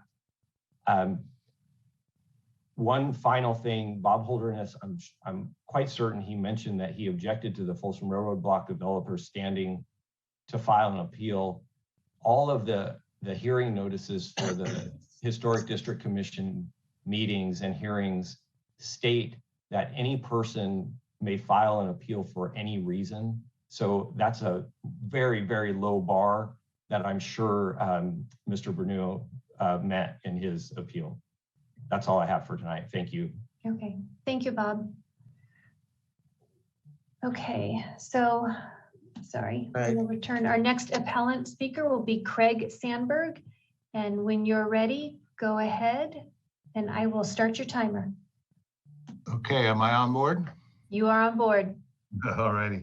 Yeah, I just want to take a couple minutes. I shouldn't take very long either. A couple of things I feel really need to be addressed. Bob Holderness made it sound certainly implied that my clients were violating a contract they had back in 2008 to build the Granite House back when the parking structure was constructed, and that couldn't be anything farther from the truth. He immediately moved forward to build the Granite House, and when he wanted to move forward, he brought the plans in for check. The city asked him to back off because the city wasn't prepared at that time to build the plaza, which had to get built before the Granite House did. But they also, pardon me, were doing the street improvements out on Sutter Street, and there was a concern that it would just be too much construction. It would follow up business for too long in Old Town. So they asked him to back off, which was sadly then caused another problem, because during the back off period, that's when the redevelopment agency was dissolved by the state, which resulted in the city losing control of the property, meaning that we didn't have it. We went back, it took several years, and it was really took a partnership between my client and the city to be able to get that property back from the state of California so that something could be done with it. And that all was resolved sometime in 2017. We went right back in to have the plans rechecked. It took a long time to get those done, but we got in the ground, and the result is the completion of the Roundhouse in 2020. Now that the Roundhouse is completed, we can move forward with the Granite House. The plans are being prepared as we speak.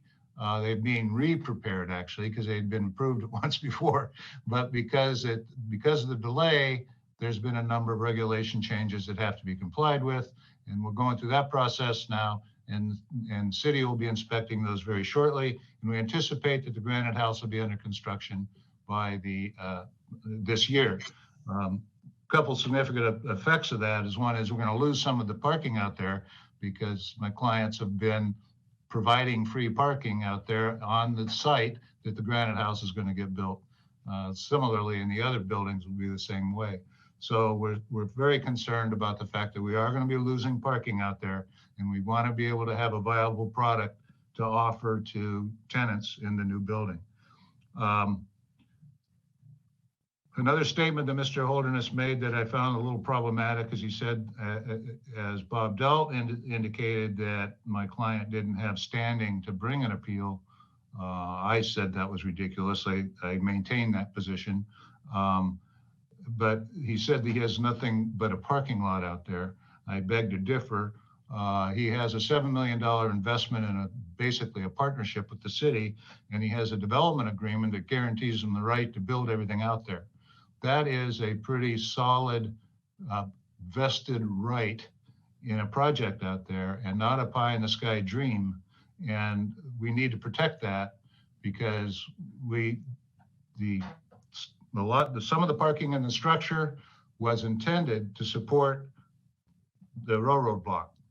And if we end up giving that up, or all the available capacity, we're going to lose the ability to park. So a very important project to the city, and we don't want to jeopardize that product. You're almost at 1 minute. I'll let you know now. You say that so charmingly, but it's still, the supposing the number of people that were going to be at the project. We're not supposing it, we're putting it on paper. It's 160 capacity of the building.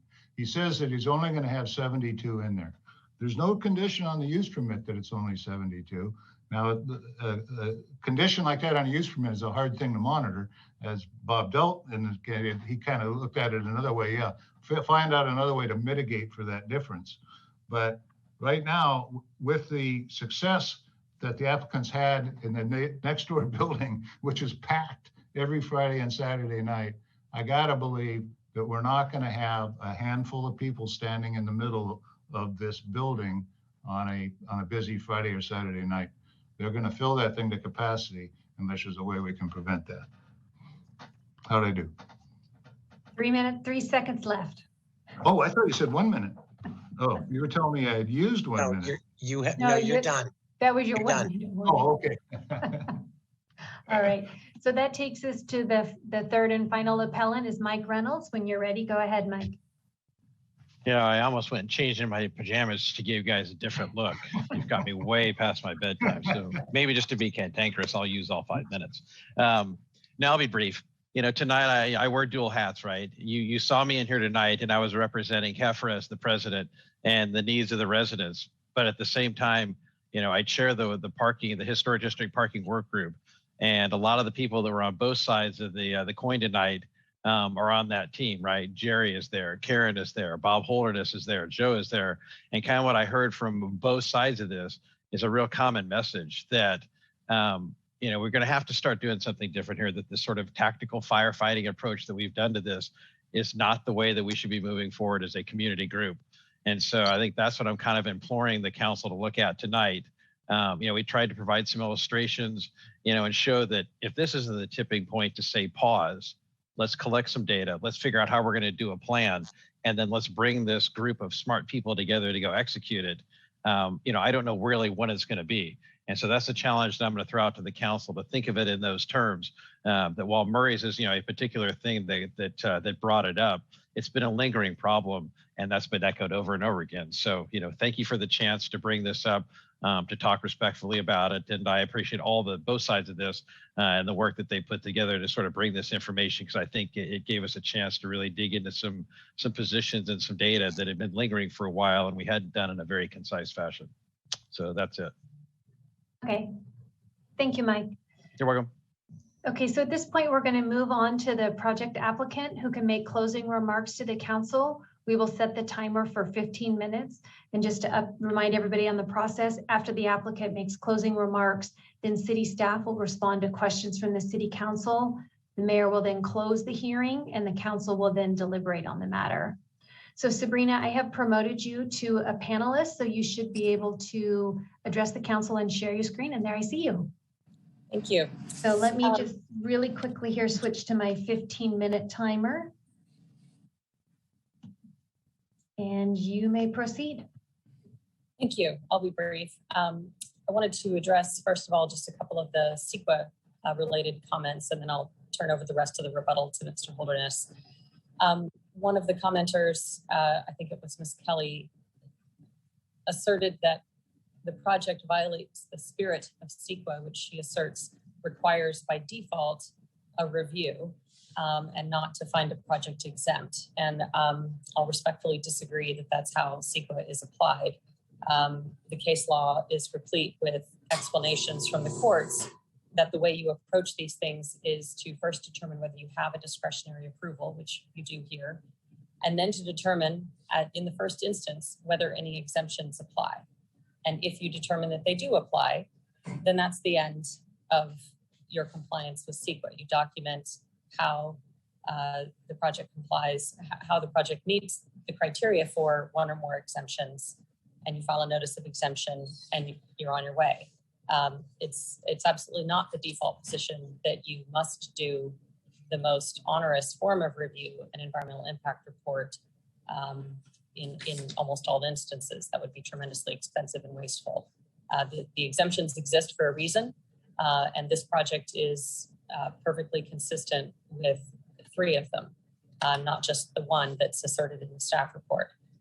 Secondly, I'd like to address Mr. Delp's rebuttal.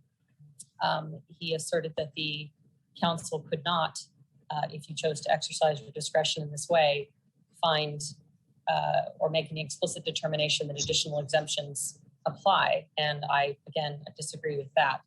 The fact that this hearing noticed only the one potential exemption, it does not mean that the council is precluded from finding in the exercise of its discretion that additional exemptions apply. There is no public notice requirement to find a project exempt. There's not a formal findings or determination or approval step required of any lead agency to find that an exemption applies. It either does apply to the project on the facts in the administrative record based on substantial evidence, or it doesn't. But the lack of public notice for the additional potential exemptions does not preclude the council from finding that one or more of them could apply here. And so again, I would respectfully reiterate our request to the council to add, if you choose to deny the appeals, that you add to the finding on CEQA that these additional exemptions apply. And with that, I'll turn it over to Mr. Holderness.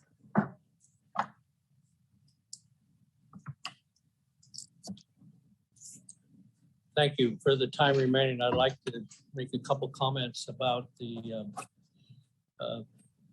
3-minute presenters. I understand that many of them didn't necessarily understand or reflect on the presentation of your staff regarding the parking capability of the commercial area of historic Folsom. But I commend that study to you, the council, because it demonstrates clearly there's a significant capacity at the present time for handling the traffic that might be generated by basically a 2,500 square foot tap house. I'd like to talk for a little bit about some of the people who were critical. The gentleman from the steakhouse had an interesting presentation. As you may recall, he is a hard liquor bar, not a tap house like we're proposing. But if I understood him correctly, and I could have misunderstood him, but if I understood him correctly, he sees a connection between vandalism and the use of alcohol, and he's concerned that vandalism will come from Murray Weaver's customers at the tap house. Well, I would think with even greater logic, he should be concerned about his own customers since he sells hard liquor to them. I don't think he is. I thought it also very interesting that he thinks that Murray's tap house business concept is a failed concept and will not float. I would invite Mr. Field to go visit Out of Bounds any day, any weekend that he chooses, to see how failed that tap house concept is. It isn't failed at all. It just is something he doesn't know anything about. That's the problem. With respect to the comments by the president of FHDA, I'm chagrined that she's so vehemently opposed to this project. It doesn't really make a lot of sense to me, particularly because she couldn't come to you with the full force of FHDA behind her, because they never conducted a board of directors meeting where they invited my client to present his side of the case so they could decide whether to support or oppose his project. Rather, they seem to have done it in the middle of the night. And the importance of that is it means that her position is not as weighty as it would otherwise be. Moreover, Murray recited to you the names of members of the FHDA board who support his project. So I think that would tend to reduce the significance of her opposition. Former Mayor Kozlowski asked a good question on the saturation issue. It's pretty clear from your staff reports and the comments of your professional staff that this project will not bring the city anywhere near the saturation point of that is contemplated, namely about 85%. That doesn't mean there aren't days like the tree lighting day or the parade day when the city has to strain to provide parking. That's true, but the city can't afford to build enough public parking for those 2 or 3 events a year. We have to make do as best we can and find as many optional or alternate places for parking. For example, Granite School is an underutilized parking lot. Using the light rail stations and shuttling people in those special events is underutilized. And there are lots of ways to deal with that issue. But the main point is your staff has shown that you have capacity for parking. So then what's the problem? Well, the problem is the residents don't like customers of Sutter Street businesses parking in front of their house, even though the policy of the city at the present time is that those are public parking spaces. My client supported the effort to do permit parking in their neighborhood, which means that when that program is fully implemented, his customers won't be able to park there on Friday and Saturday nights. He's willing to do that because he's identified places where they can park. And he has a program, both the Eagles lot and the shuttle bus program, to make sure that people do park where there is parking and not in those neighborhoods where they'll be prohibited. So you would think that the neighbors would be appreciative of that and appreciative of Murray's support for their permitting program. Instead, they're dead set against his project, apparently. And it doesn't really make sense because their problem is being alleviated. The problem that remains is that Zone 1 itself is a high demand place. There are lots of good restaurants there, the steakhouse being one. There are lots of good bars and other facilities there. And so people want to park over there. And there oftentimes are periods when there's not enough parking there. But that doesn't mean the city doesn't have adequate parking a block or 2 or 3 blocks away. What it doesn't have yet, but what it's working on, is to have proper wayfinding. So when people realize that the parking lot behind the tap house is full, they can drive down to Liedersdorf and go park in the parking structure or in the 101 parking spaces, public parking spaces that are over there, or where the ice skating rink is today until that's built out and so on. I mean, there is that flexibility. More importantly, in the long run, you have time to figure out what is the best next parking solution. Do you build a new parking structure? And if so, where do you locate it? You have time to do that. And I would commend that. But that doesn't have to do with this project. You have enough parking. Your staff report is an excellent, thoroughgoing presentation. And I would point out, there's nobody who stepped up who challenged the legitimacy or the basis for the conclusions that were made by that on that report by your staff. Last but not least, I want to reiterate that ride sharing is a significant contributor. You know, in the case of my client, it's 10 to 20% of his customers. That's alleviating parking strain, and you have to take that into consideration in assessing how my client is addressing this problem and what is the nature of the problem that the city will have when you approve this project. And I respectfully submit that there's a sound basis in law and fact to support this project, and that we ask that you deny the appeals and affirm the conditions of the conditional use permit and the approval of design review by the HDC. Thank you very much.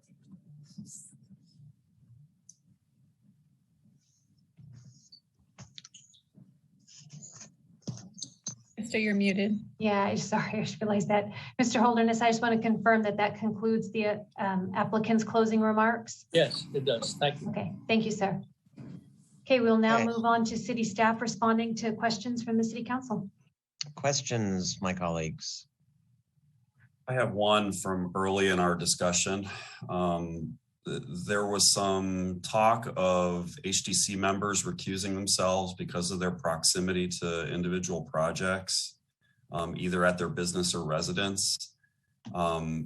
If we are placing people on the HDC because of their residence within the historic district or because of their business ownership or operation in the historic district, should they ever be precluded from deciding on an individual project?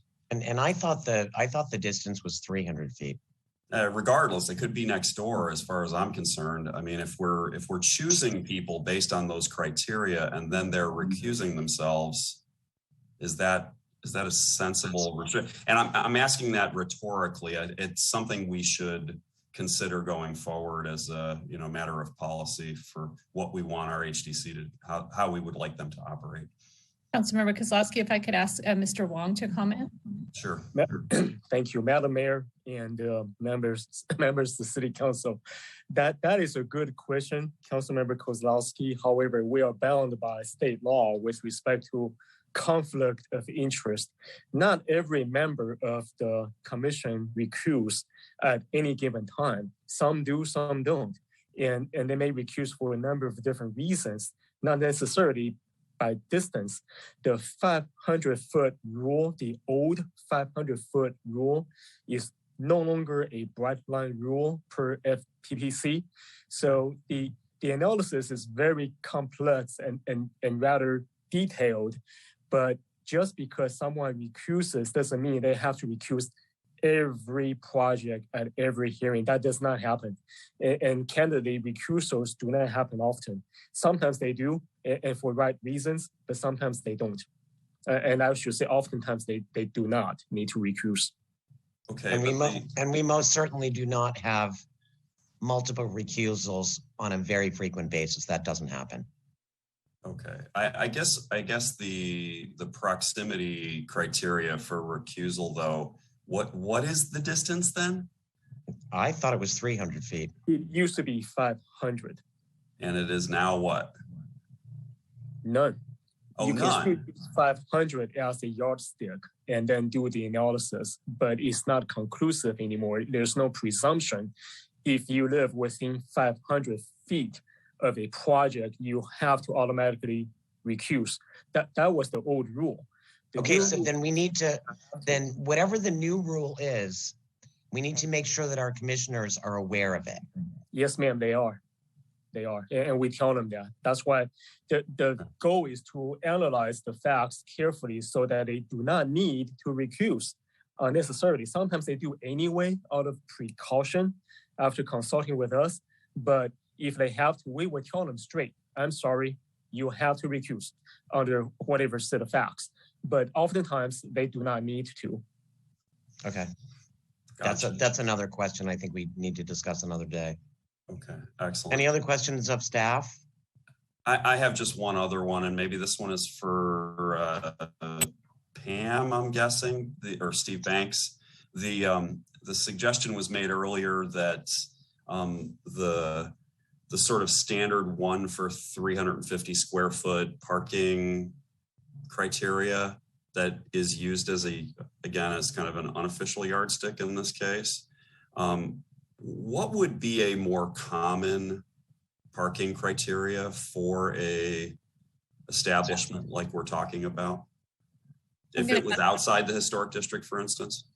I'm going to ask Steve Banks to take the lead on that, and then Mr. Rakomed may want to chime in as well. Thank you.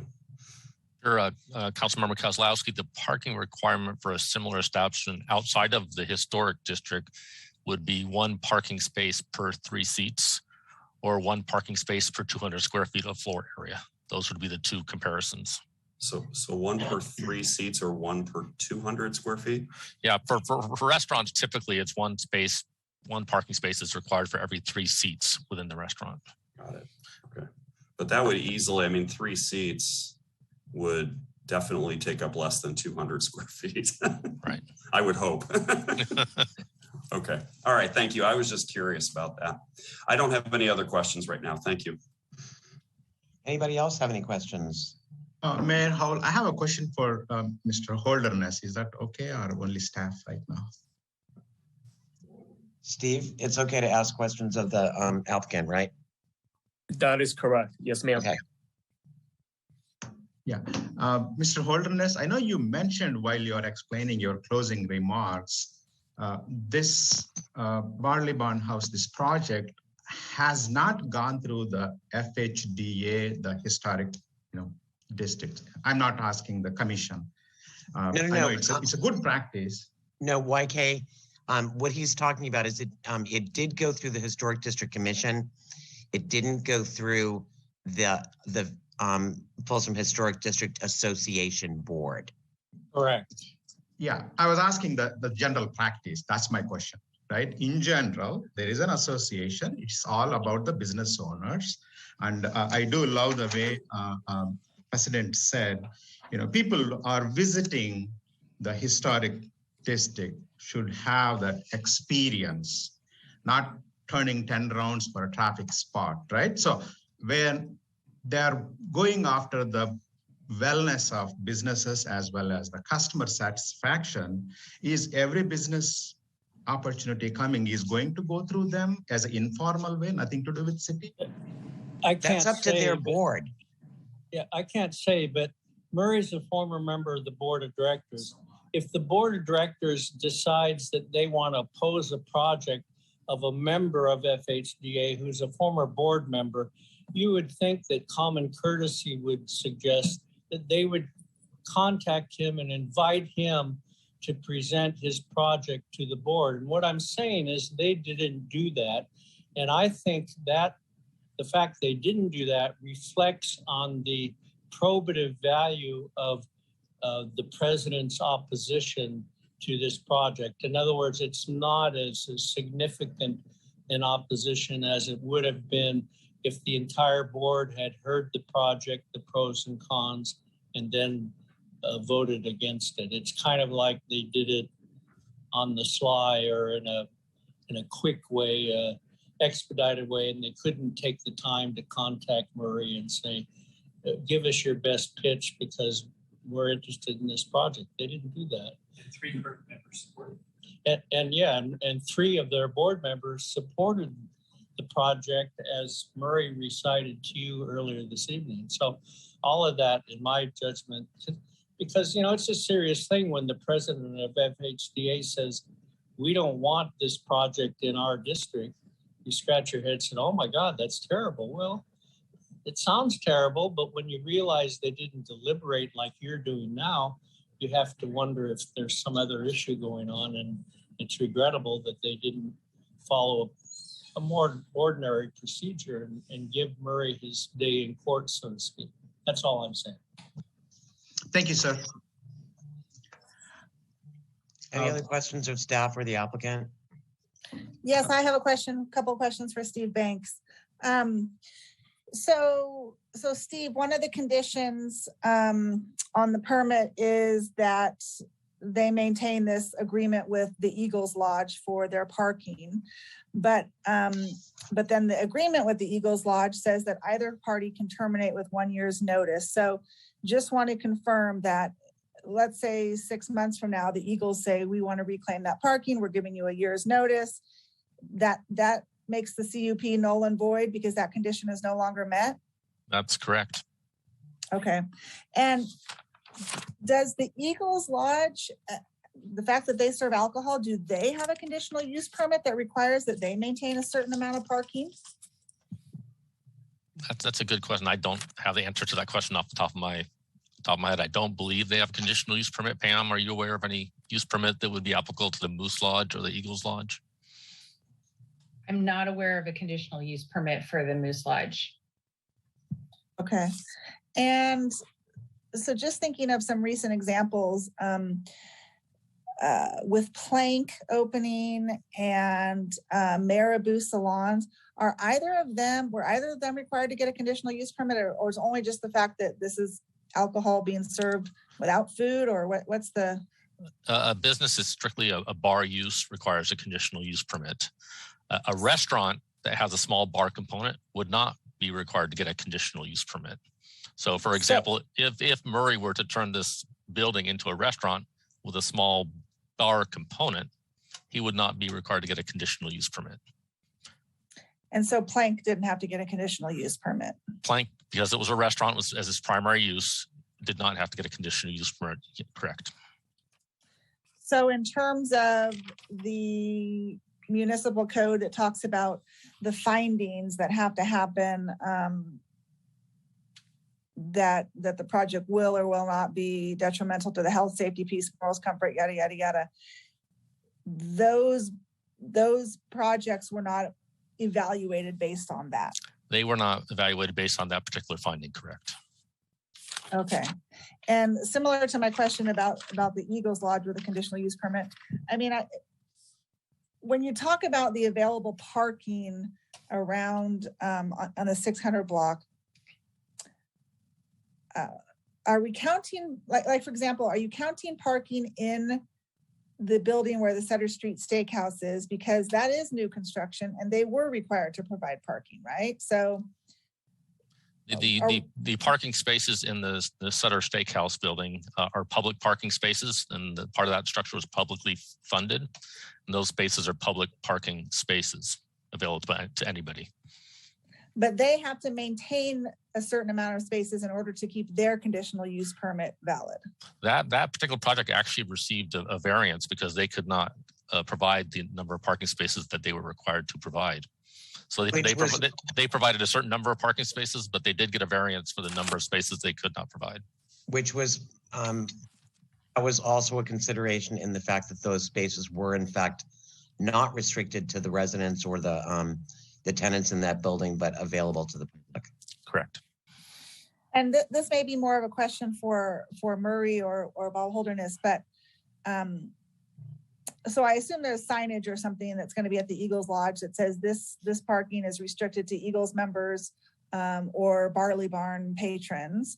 So, I mean, is it just the honor system? How do you know that somebody who's parking there is going to the Barley Barn? What if they go to the Barley Barn and then they go to Jay Wiles, then they go down to Snooks? And I mean, does it matter? Is it just kind of curious how that will be regulated? We are bound by our lease to have an attendant there on weekend nights. So when people pull in, they will be told what the deal is. And if you look at the Eagles lot, it's almost never used, but it's not blocked off either. It's just posted. That does enough. People are very hesitant to go into a posted parking lot, even if they can, if they think there's a chance in Hades that their car's going to be towed away. So yes, it's certainly possible that our attendant will let the car in, and they'll be told that if they're not going to the tap house, their car will be towed. We think that that's going to be pretty much adequate. Like I say, there's no current gate on the Eagles lot as it is now, but it's never used just because of the signage, and the attendant will add to that. Okay, I think that's all the questions I have. Thank you. Mayor Hall, I have a couple of more questions. I wait for Rosario whether she has any questions. Oh, I'm fine. I don't have questions. Yeah, good. I know I have a few follow-up questions. I know we do know that this is not a restaurant. That's why it is 3 seats, 1 car is not applicable. And the 300 square feet and 11 cars, we all know with our common sense, that's not reality. There will be more cars than 11 cars or 15 cars, definitely. But our staff consistently is, providing us the data. We have 65 to 70% only maximum usage of our parking lot of 320 spots. Plus, there is another 101 spots on the other side of those ones. So, but residents is consistently telling us there is a big gap here. Residents are telling us there is no parking spaces, whereas our staff data is coming to us. Yes, we have a parking availability, but putting the great wayfinding, those are the things how to mitigate. But let's see whether Steve or Mark has confirmation on my statements. I want to make sure before I say it, because I have to respect all those 3 appellants who are asking for, this is number 1 concerns besides the impact or the noise or the design considerations or CEQA. Parking has been number 1. Steve or Mark, could you please reiterate what we have done so far? Could I ask Mark to do that, please? Yeah. So the data that we've collected in the parking structure over the past year, as you pointed out, Council Member, is consistently showing no higher than 60 to 65% utilization, and that peak usually occurs on Saturdays in the early evening, with the exception of we have had a couple of aberrations because of the farmers market on Saturday mornings. The Thursday night concerts in the spring have in the past, created a Thursday evening peak.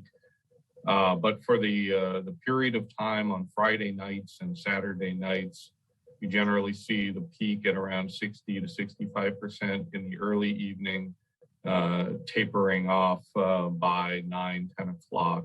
And as you pointed out also correctly, that the light rail parking lots on the other side of historic Folsom Station largely go unused at that same time. Thank you, sir. So, Mr. Holderness or Murray, now we think based on these hearings, yes, we do have spots, but it is 2 to 3 blocks away from your business. We do heard, from when Gary was talking about we are going to have a shuttle or we are going to have the cart. Can you please explain how you are going to manage to transport the customers coming to you besides the Eagle Lodge to the remaining spots out there 3 blocks away? We already do this. Yeah, we have been conducting this service for almost 3 years now. And I think stats were given to you that on Fridays, Saturdays, and sometimes Sundays, Gary transports somewhere between 20 and 50 customers a day. He has a circuit that he runs the shuttle around the hotel, around the parking garage, and he announces to every passersby that it is free. And we don't just take people to the tap house. It's a free service that its function is to take people wherever they want to go throughout the district, from and to the correct places to park, and avoid people being taken to and from the residences area. So one, it helps people get to the garage, which is vastly underused. Also, it prevents people from getting into the neighborhoods. So it's been a very functional and helpful deal, both with regards to the neighbors and regards to people getting around and enjoying the historic district. So hope that answers your question. It does, sir. Thank you. When it comes to the implementation of that, what just now you said, I know people admire you. You're a great businessman. Awesome. Thank you, sir. Everyone is, you run the great business in this town. Thank you for bringing more revenue. But besides that, how is the implementation? I know when our colleague Aquino asked, how do we know whether the person parking at the Eagle Lodge is going to be coming to your restaurant or bar? You said there will be one person. Is that your implementation plan even on the parking lot? You're going to direct people, or how is that implementation is going to be? So, council member, if I can address that for you. Murray described his contractual obligation to have an attendant there, but really, if you think about it, even if they tell the attendant they're going to the tap house and they go somewhere else, or whether they go to the tap house, the one thing you know is they're not parking in the neighborhood. Yeah. And so that's a net benefit to the neighbors that, in combination with the permit parking program, alleviates the problem that they see, that they have difficulty having friends come over and so on, using their own parking spaces. And we're sympathetic with that. That's why the permitting program is going forward. That's why we support it. Thank you. Thank you. Yeah, please. Any other questions? I have one more. Carrie, I have one. It's actually for Mark. Is Ron Gray still considering having his shuttle business in the historic district at some point down the road? Vice Mayor, he is. In fact, I just spoke with him as recently as yesterday to see how he's faring. He is still operating his version of the shuttle, I think also primarily on the weekends. He says he's been very successful in picking up people at the parking structure. And in fact, he's also been pointing out to folks when they've come out of the parking structure, primarily over the Christmas holidays when we did reach capacity a few times, that he directed them over to the light rail lots, and said, that parking is available, free, we'll pick you up there. And it sounds like it's the same thing that Murray and Gary are providing. But he is still operating. We are still working with him to try to find solutions to make him more of a viable and stable operation. Mm-hmm. Does that answer your question? It does. How many carts will he have? I believe he has 2 right now, but they're generally open air. And his aspiration is to upgrade those to carts that have more climate control, with doors on them, so that you can have, heating in the winter and air conditioning in the summer. And then that would provide an opportunity, because of the panels on the doors and whatnot, he'd have advertising opportunities for merchants in the district. I believe that's how he pitched his model to us when we as staff went and met with him. Thank you, Mark. I'm going to have a last comment. I know this is again for Marie or Mr. Holderness.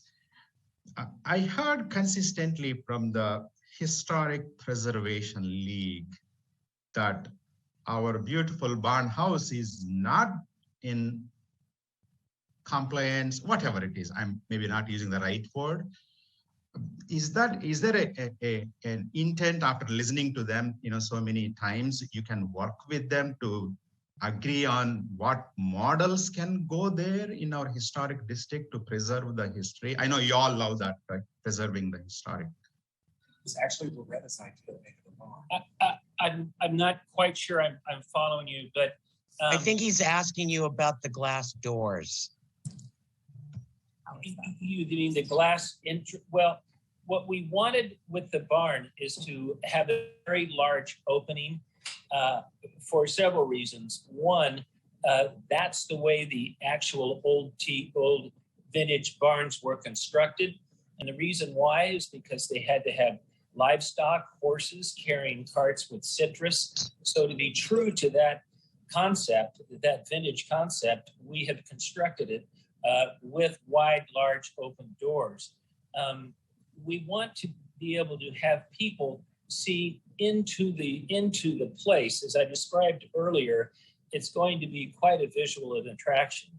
So we like the look of a barn, and we're using historical barnwood siding, as I've mentioned, and other period complements, but we really need to have people look inside the barn, and that's why we have the large glass sliding doors that open during summertime and good weather and can close for more colder temps. But to have that thing barned up completely with opaque wood would just not be appropriate. And this way, it's much more visual, although it is very authentic to the barn theme. So, which I can probably try to hear from you. Once you finish building that one, it should be in alignment with our historic district's requirements. No, I don't think so, YK. They don't want to see any glass doors. So, okay. And Murray's not willing to take them out. The historic preservation folks want it to look exactly like a regular barn, and barns don't have glass doors. And that's been an ongoing theme with them. I know it was one of the complaints about the validity of the historic nature of the building where the chamber is currently located, because they took doors off and installed sliding glass doors. So, thank you. I do believe the HDC on the architectural portions did vote 5-0 to accept the architecture with the glass doors. No, I know, but what YK is referring to the Historic Preservation League. Preservation League. Okay. That the people who are there has been there, just like. If I could say that the use of this barn in this fashion requires some accommodations to the needs of the business, and that's really what Murray is saying. I don't think he's compromising the look or the feel of the building. He's just making it financially viable so it can be successful, so that Mr. Fields' prediction that it's a bad business model will prove to be untrue and incorrect. Yes, and also there isn't a lot of opportunity for ambient outside light. We just believe that that really encourages a much more pleasing environment. So those glass doors will provide internal light from the outside. And if this were 1850, there wouldn't be any insulation, but it's not. So I hope there's insulation. To code, yes. I'm making a joke, Murray. It's late. It's very late. So do we have any other questions of the applicant or staff? I have one question. Murray, you talked about the family-friendly nature. I don't see why you guys, given the use, why you need to be open until 12:30. That's exactly my concern. Yes, thank you. We need to be open to 12:30 because now we are conditioned, we're not serving liquor, we're not serving food. We have a very limited entertainment offering that we've discussed. It's nothing like the Powerhouse where people are going to load in there, but we really need to be able to eke out every hour of the day some sales. We're looking forward for, say noon on in the afternoon to take care of families and kids and anybody else who's strolling through the walkway. After the dinner hour, we will get some folks, and we just need to at least be able to stay open to the 12:30 time frame, not 1:30, not 2, but at least to get some portion of the after dinner crowd to be able to be served with our very limited profit mechanism now, since it all depends simply on beer. So we really need that time frame. Your business model, not mine, but I still think it's too late. And then my only other, this is more of a comment than anything else. I don't know what you're seeing, and it's been probably a year and a half, I think, since I've been to the Moose, or longer. But I just want to remind everybody that there's actually 2 organizations that are operating out of the Eagles building. There's quite a bit of postings that show up on social media encouraging people to visit the Eagles Lodge.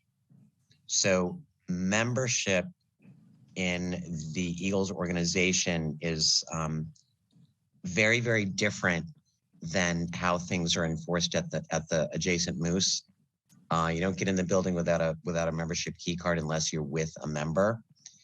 That is not the practice at the Eagles, nor is it a practice of the other organization that operates out of that building.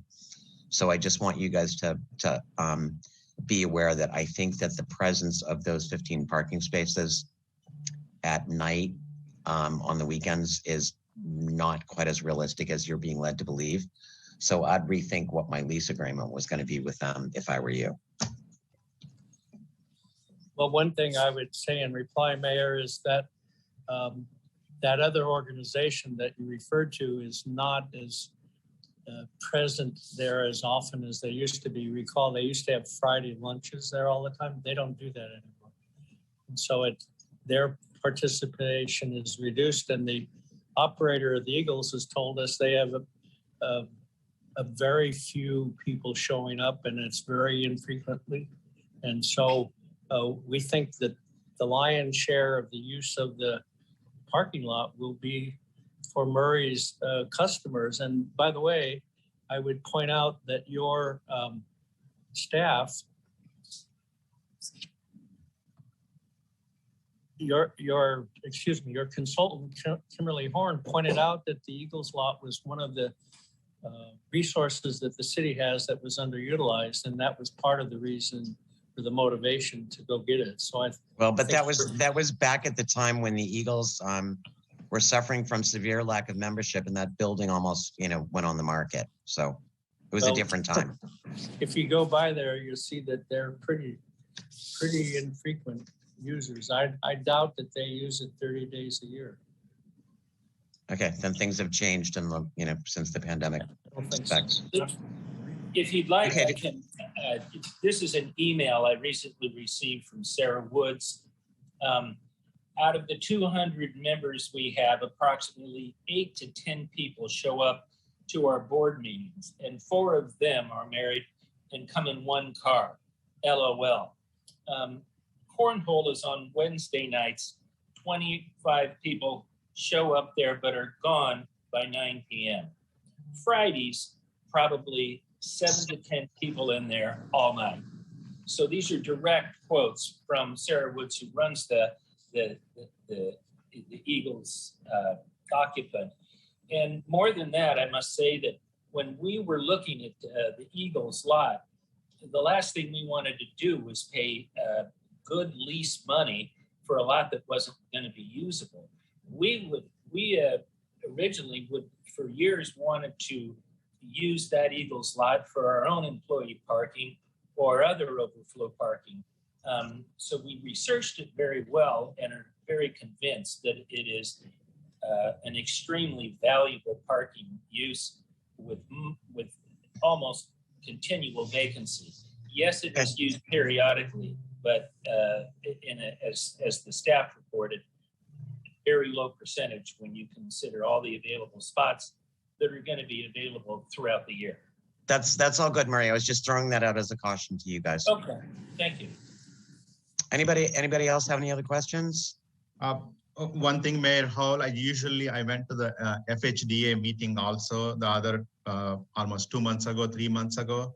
I'm sincerely requesting the businesses, especially in Sutter Street, requesting their employees park in the parking structure. I just want to make that statement here again. I know it's 2 to 3 blocks away, but I highly encourage and request all the employers try to pass that message consistently, sincerely, to park your employees' cars at the parking structure. You know, why can't, as a business owner in the historic district, that communication goes out periodically. I have 4 parking spots in the back of my building, but it's communication that goes out regularly, and there's only so much you can do. Yeah, implementation. Okay, got it. But I just want to put that in front of Murray. Okay, so I think that concludes our formal requirements. So I'm going to see if anybody has a motion. The motion would need to take the form to either uphold or deny the appeal.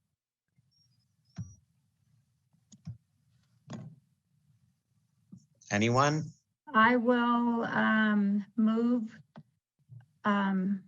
to deny the appeal from the 3 applicants based on the information we heard from tonight.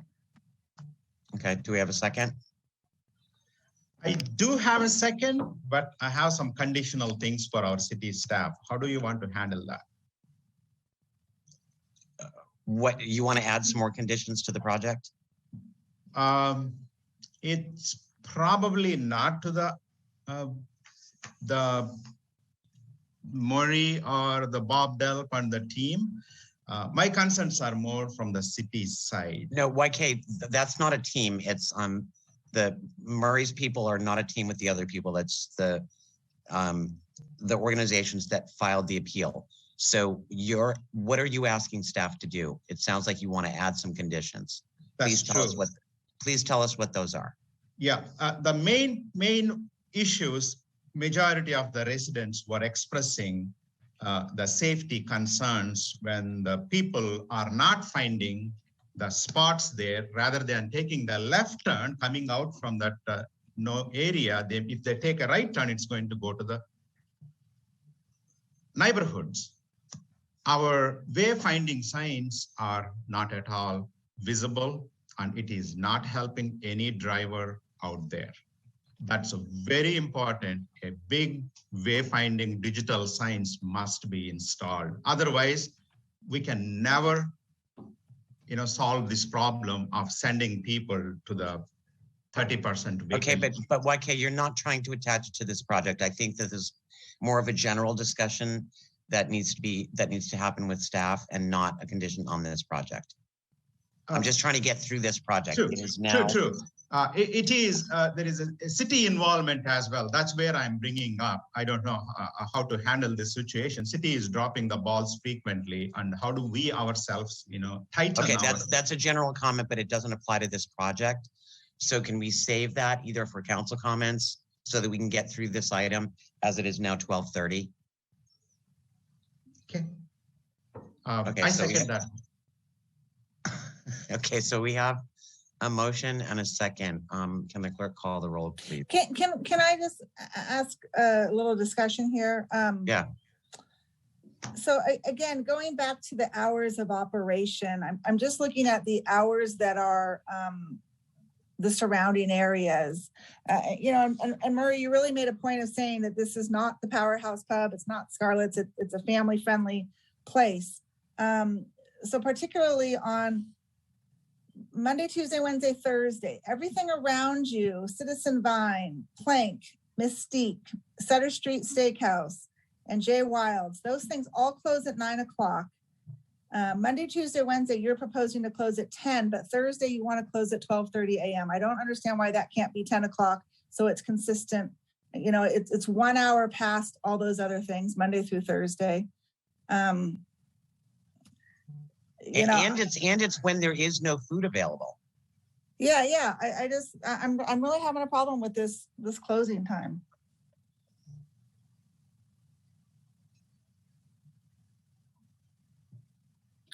At the minimum, I like it to say 10 p.m. on Thursday to be consistent with Monday through Wednesday. Friday, Saturday, it says 12:30. Well, most places close at 9 or 10. Mystique closes at 11. So, okay, maybe somebody wants to go to... But Sarah, just to add, the whole thing with Mystique is that I believe on Saturday night they have two different performances because that's basically dinner and a magic show. It's not a bar. Right. No, I understand. But to his point of wanting to do the after dinner crowd. But I think at the minimum, Thursday needs to go to 10 p.m. instead of 12:30 a.m. I agree.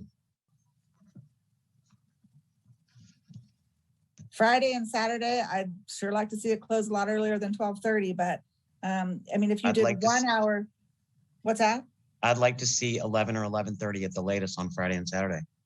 Is Murray still here with us? They're under Sabrina Tellers.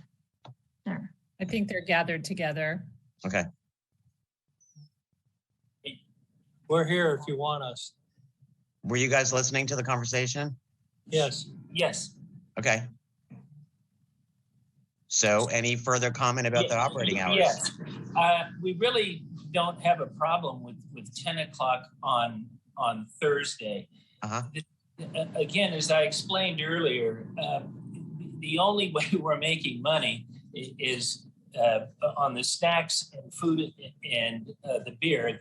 Without spirits, the profit margins truly are inhibited a great deal.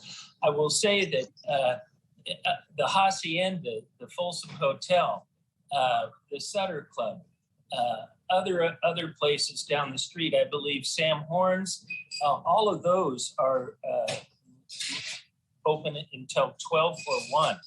So we're consistent with those, and we desperately need those extra hours. 10 o'clock on Thursdays, it's a weeknight. I think we can handle that. But the weekends, obviously, everybody's out and about. There is an after dinner crowd.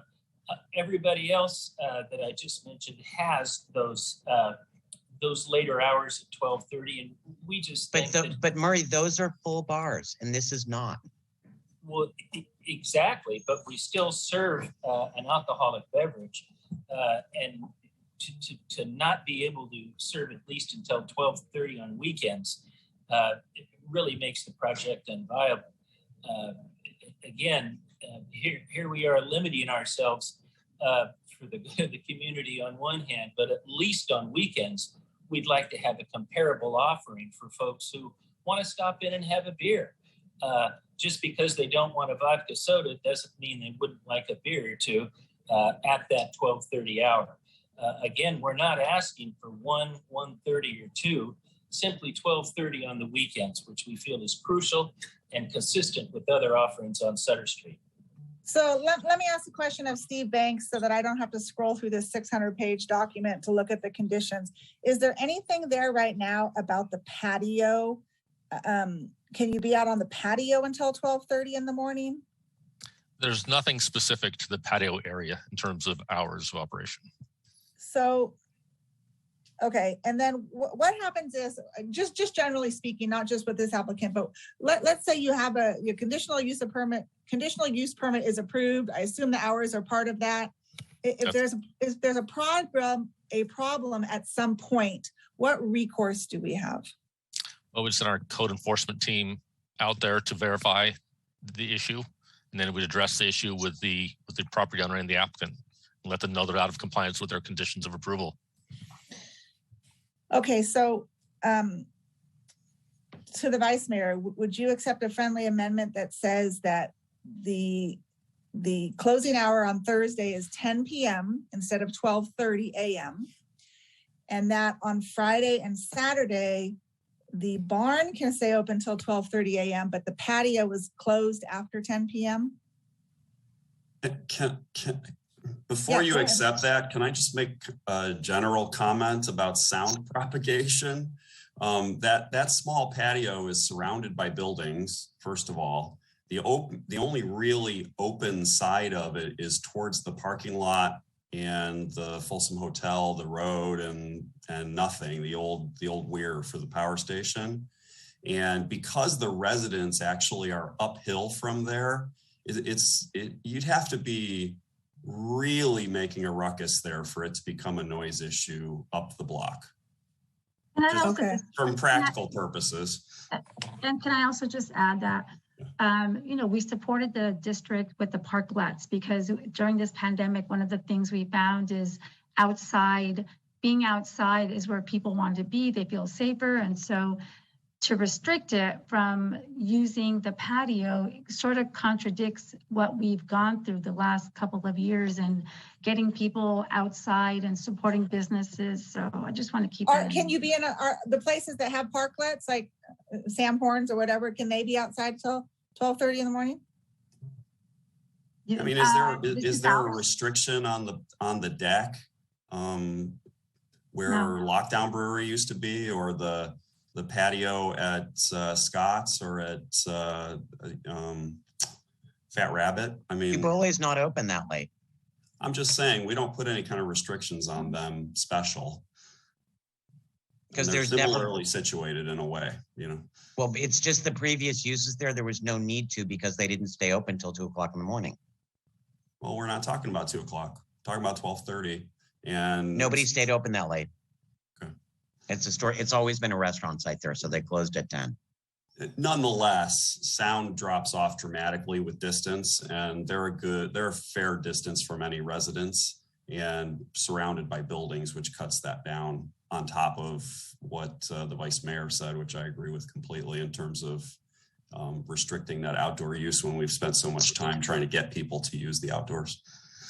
Okay, so again, let me reframe my question to Steve Banks. So if we change the conditions to say they have to close at 10 p.m. on Thursday instead of 12:30 a.m., leave everything else the same. If it comes back that saying, we're getting all kinds of complaints, they're open past 12:30, or they're open till 12:30, but it's just contributing to it's a detriment to the people around them's quality of life. What recourse do we have? Typically, if they're not violating their conditional use permit, but I mean, can you revisit it or?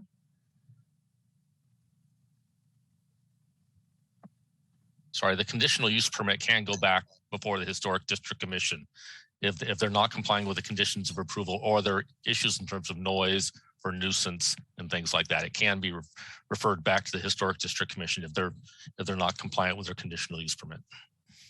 All right. Well, I guess I will just ask then for a friendly amendment to change the closing time on Thursday to 10 p.m. Reluctantly keeping the hours of operation till 12:30 on a Friday and Saturday, but for the record, I think it's way too late. And that's condition of approval number 23 that would be modified for the record. Thank you. Yes. Second that. Okay, so any other questions or comments? If the clerk would please kindly call the roll.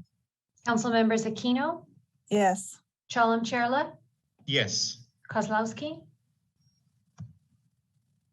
We didn't hear All you. right, yes. Rodriguez, Yes. and Howell. Yes. Thank you all. And with that, we will move on to city Thank you, manager Mayor. reports. Thank you very much. Thanks. to all of Welcome. you. Mayor Howell, I'm just going to pass on my comments given the lateness of the hour. Okay. And anybody else feel compelled to say anything given the hour? I do. That's I me just wanted to- advising. That's me advising you to keep it short, 1 minute. Missy. 1 minute. That the skating ring is still up until January 17th. And then if we can get some information on the website on sequencing and what it means to the lay person so that people would understand that as we talk about district elections.